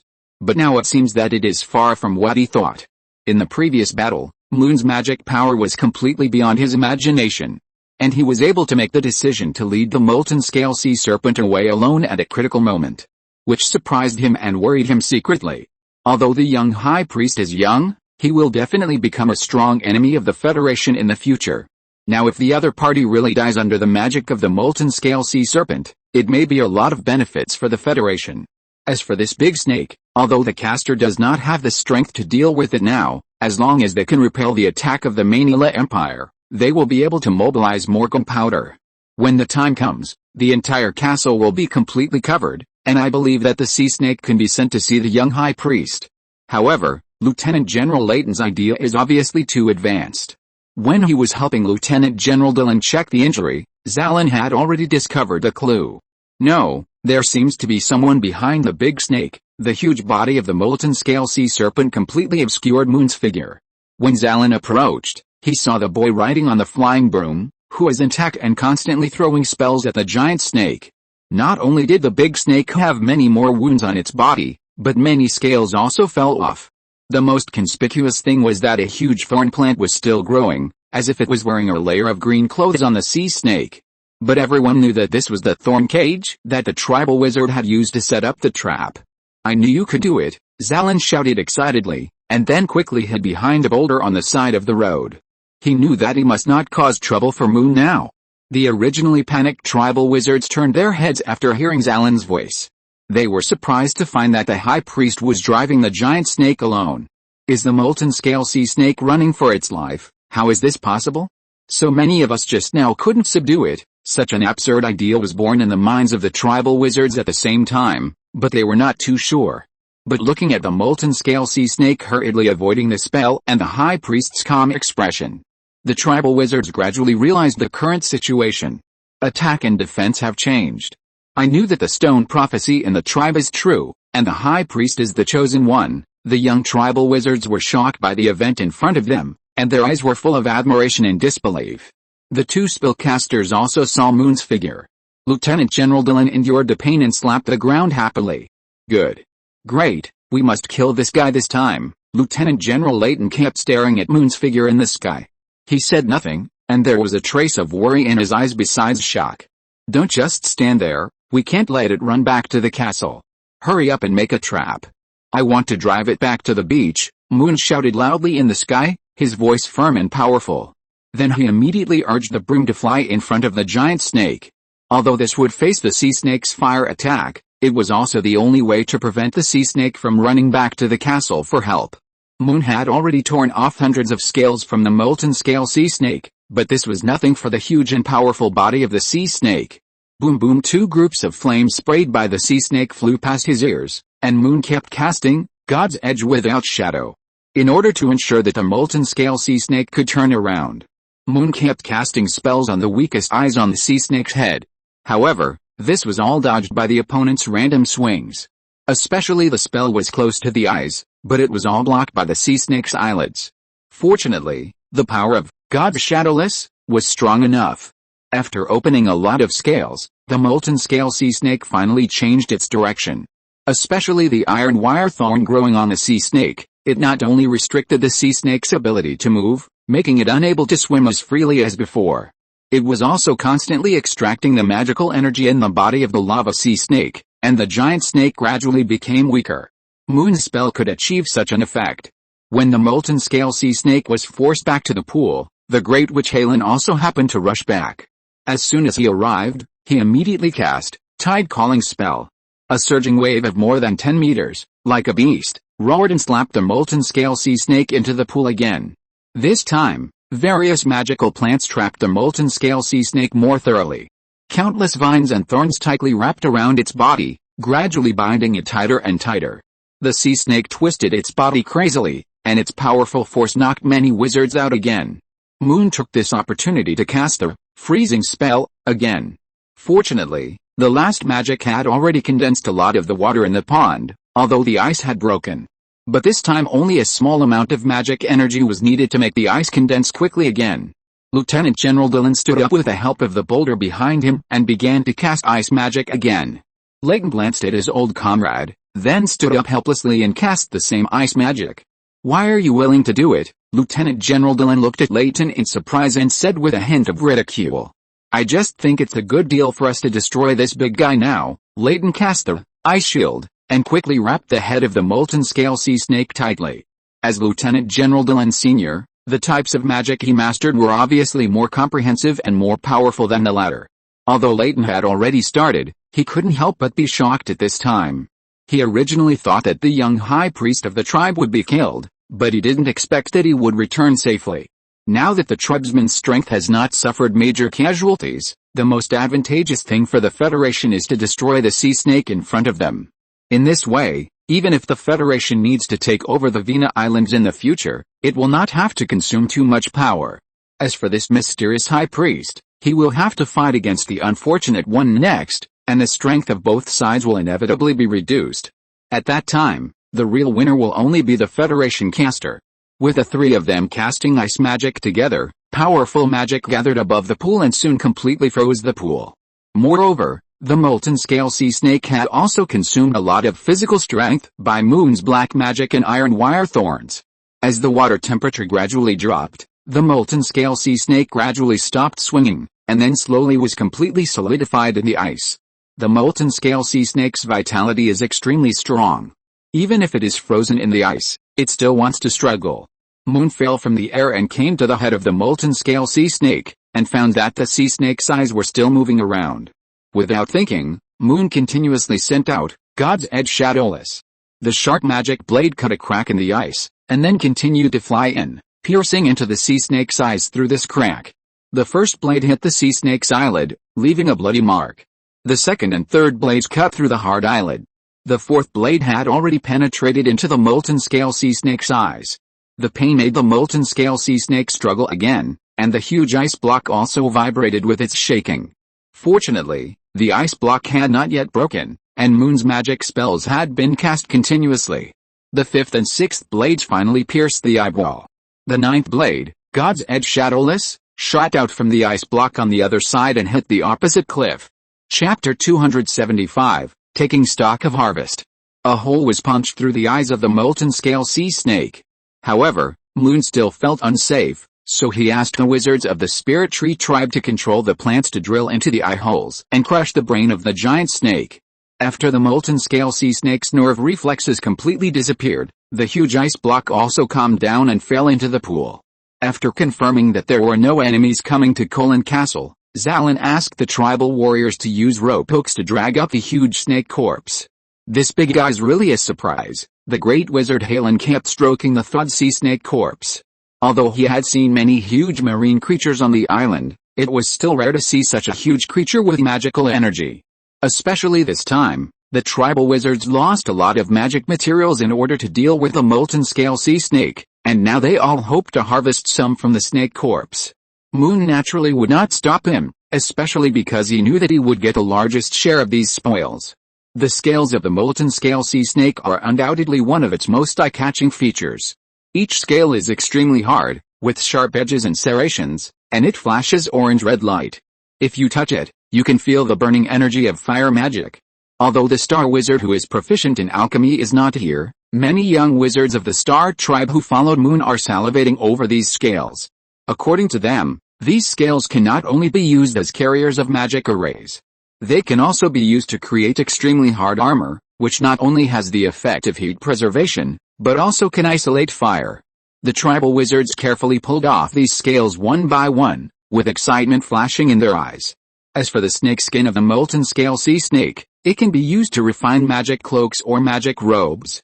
Just like the blood robes owned by the court wizards of the Manila Empire. Although the magic robe made from the molten scale sea snake skin does not have the function of teleportation, it can resist water magic and always exude a warm breath. Even fire magic can produce a certain resistance.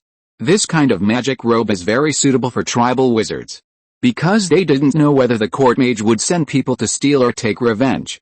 According to previous experience, these people mastered some strange fire magic. With this magic robe, they would be able to restrain the opponent very well. Moon also remembered that the last time the 2-star court mage cast a kind of fire lotus magic, which was very powerful. In an emergency, Lang cast the tide calling spell to offset 2 of the flame petals. The snake bones of the molten scale sea snake are very thick and solid, like giant stone pillars, with a pale color. Its bone marrow also reveals a faint golden color. Although it is still unknown what use it has, Moon asked the tribal warriors to carefully preserve it. In addition, the surface of these bones is covered with runes. Moon had seen the shape of these runes on Montoya's little sea snake, but the molten scale sea snake was more complex and diverse. Moon took a simple look and found that the meanings of these runes were mostly related to fire magic, water magic and some magical venom. After taking out a notebook and carefully copying down all the runes, he asked people to disassemble and pack the bones. These are all excellent materials for refining potions. In addition, they can be used to make shields for tribal warriors to carry and resist some ordinary magic attacks. In addition, the biggest gain should be the snake gall that is the size of an adult's head. The surface of the snake gall emits a scorching red light, but the inside reveals a jade-like color, as if it is wrapped in precious gems. After taking the snake gall out of the giant snake, you can also smell a strong medicinal fragrance, which makes people feel refreshed. After studying at Hogwarts, Moon knew that snake gall is a very rare potion material. Especially the snake gall magical creatures, it not only has powerful healing and detoxification abilities, but is also one of the indispensable raw materials for many transformation potions. However, Moon has not yet mastered the corresponding potion refining method, but he can collect it first and leave it for future research. There are also the fangs of the molten scale sea snake, which are very hard and are a very good melee weapon. The fangs can also release the fire poison of the molten scale sea snake. Although the amount is not large, it is enough to kill as long as it scratches the opponent's skin. What makes Moon most curious is the blood of the molten scale sea snake. Although it has just been frozen, after the blood is extracted, transparent red and black flames are still floating on it. Judging from the rooting of the wire thorns, the reason why it was able to grow so fast just now is that it extracted the magic energy in the blood. Moon judged that this kind of blood definitely contains a lot of growth magic energy, but it is impossible to judge whether there are other side effects now. I can only wait until the war is over and go back to check it with magic potion analysis. It's just that a lot of blood has just been absorbed by the wire thorns, and in the end only 3 barrels were obtained. In order to ensure that the blood will not deteriorate, Moon cast a spell to freeze all 3 barrels. After the sea snakes were all dissected, the 3 shamans finally arrived with their troops. Lang's mission was the southernmost Xiaxia fortress, so he came back the latest. After seeing the body of the molten scale sea snake, he kept slapping his thighs and exclaimed that he had suffered a great loss. Why don't you wait for me to come back before killing the snake? It's too boring to just deal with that little wizard. As the most aggressive wizard on Xinjiang Island, Lang has always been obsessed with various magic duels. He regretted his absence from the fight against a molten scale sea serpent. Moon had rested well at this time. Although he was embarrassed in the battle just now, he was not injured. He walked to Lang with a smile and comforted him. Don't worry, we still have to deal with the faithless tomorrow, and you will have a place to help then it's a deal. High Priest, you must leave the hardest bones for me tomorrow. Moon just smiled and didn't nod. When he was resting just now, Xilin had already discussed tomorrow's battle plan with him. Xilin thought that such a big commotion today would lure the faithless out of the castle. So he sent troops to ambush on the way to the water pool early in the morning, but he never waited for the enemy. So Xilin guessed that the faithless might be hiding a bigger conspiracy. After comforting Lang, Moon led Shaman Lu and 2 warriors to the spellcaster's tent. The 2 spellcasters also made a lot of efforts to get rid of the molten scale sea serpent this time.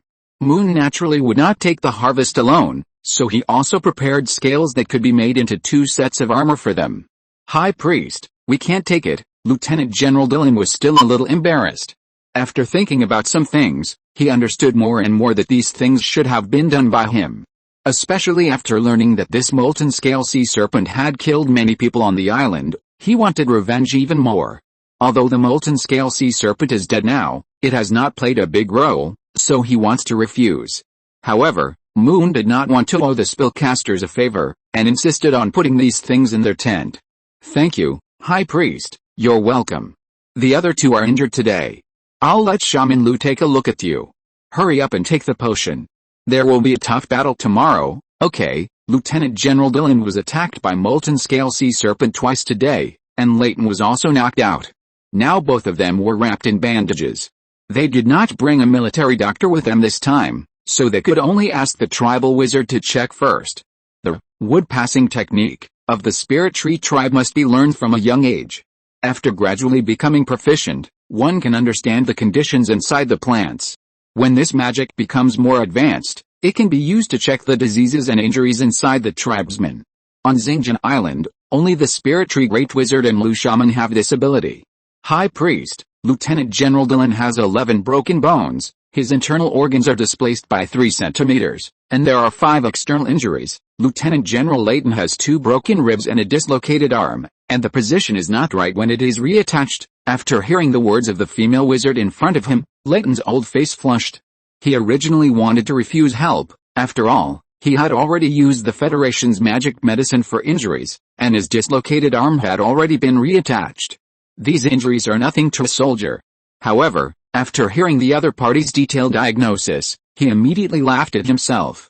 No wonder I can't use my right hand. It turned out that it was connected wrongly. Don't worry, this is easy to solve. Shaman Lu said something, and then he removed Leighton's right arm again. Couldn't you tell me before the treatment? Leighton showed a painful expression, but he was too embarrassed to blame the other party, so he could only endure it alone. Oh, I'll tell you next time. That's not bad. The arm was connected again, and this time it was perfect. Lieutenant General Xilin leaned on the bed, watching his old comrade being tormented, just smiled and didn't say anything. Internal organ displacement is actually very easy to treat. You just need to bury a herb seed in your belly button, and then let it grow and germinate into your body, and with witchcraft, the internal organs can be pulled back to their original position. No, I think I should be able to heal myself in 2 days. Hearing the treatment plan mentioned by Shaman Lu, Lieutenant General Xilin instantly thought of the unbeliever who was tortured the night before. At that time, it was also this tribal witch who stuffed various plant seeds into the body of the unbeliever. It is not only very painful to watch, but also extremely painful and terrifying. No, your injuries are too serious. You must get treatment immediately. And this won't hurt, it will only itch, Shaman Lu said, taking out a green seed from the medicine box and slowly approaching. Lieutenant General Xilin was afraid and kept backing away. Leighton immediately walked up to control him. Treatment is important, Leighton. You little man, let go. 10 minutes later, Lieutenant General Xilin collapsed on the bed with a pale face. And the plant had been crushed by Shaman Lu's magic and disappeared completely. Don't worry, the herbs left in your body will help the wound heal quickly, and it will heal in just 1 night. Lieutenant General Xilin was completely speechless. He only knew that he would never attack Xilin Island again in his life. Even if the federal parliament ordered him to do so, he would not go. As for your external injuries, use the magic potion made by our high priest. It is much better than your original medicine. End of this chapter. Thank you very much for reaching the end. Don't forget to like. Looking for more exclusive content and immediate access? Subscribe to our Patreon. Remember, every like, subscription, or donation encourages us to continue. Thanks to everyone. See you in the next video.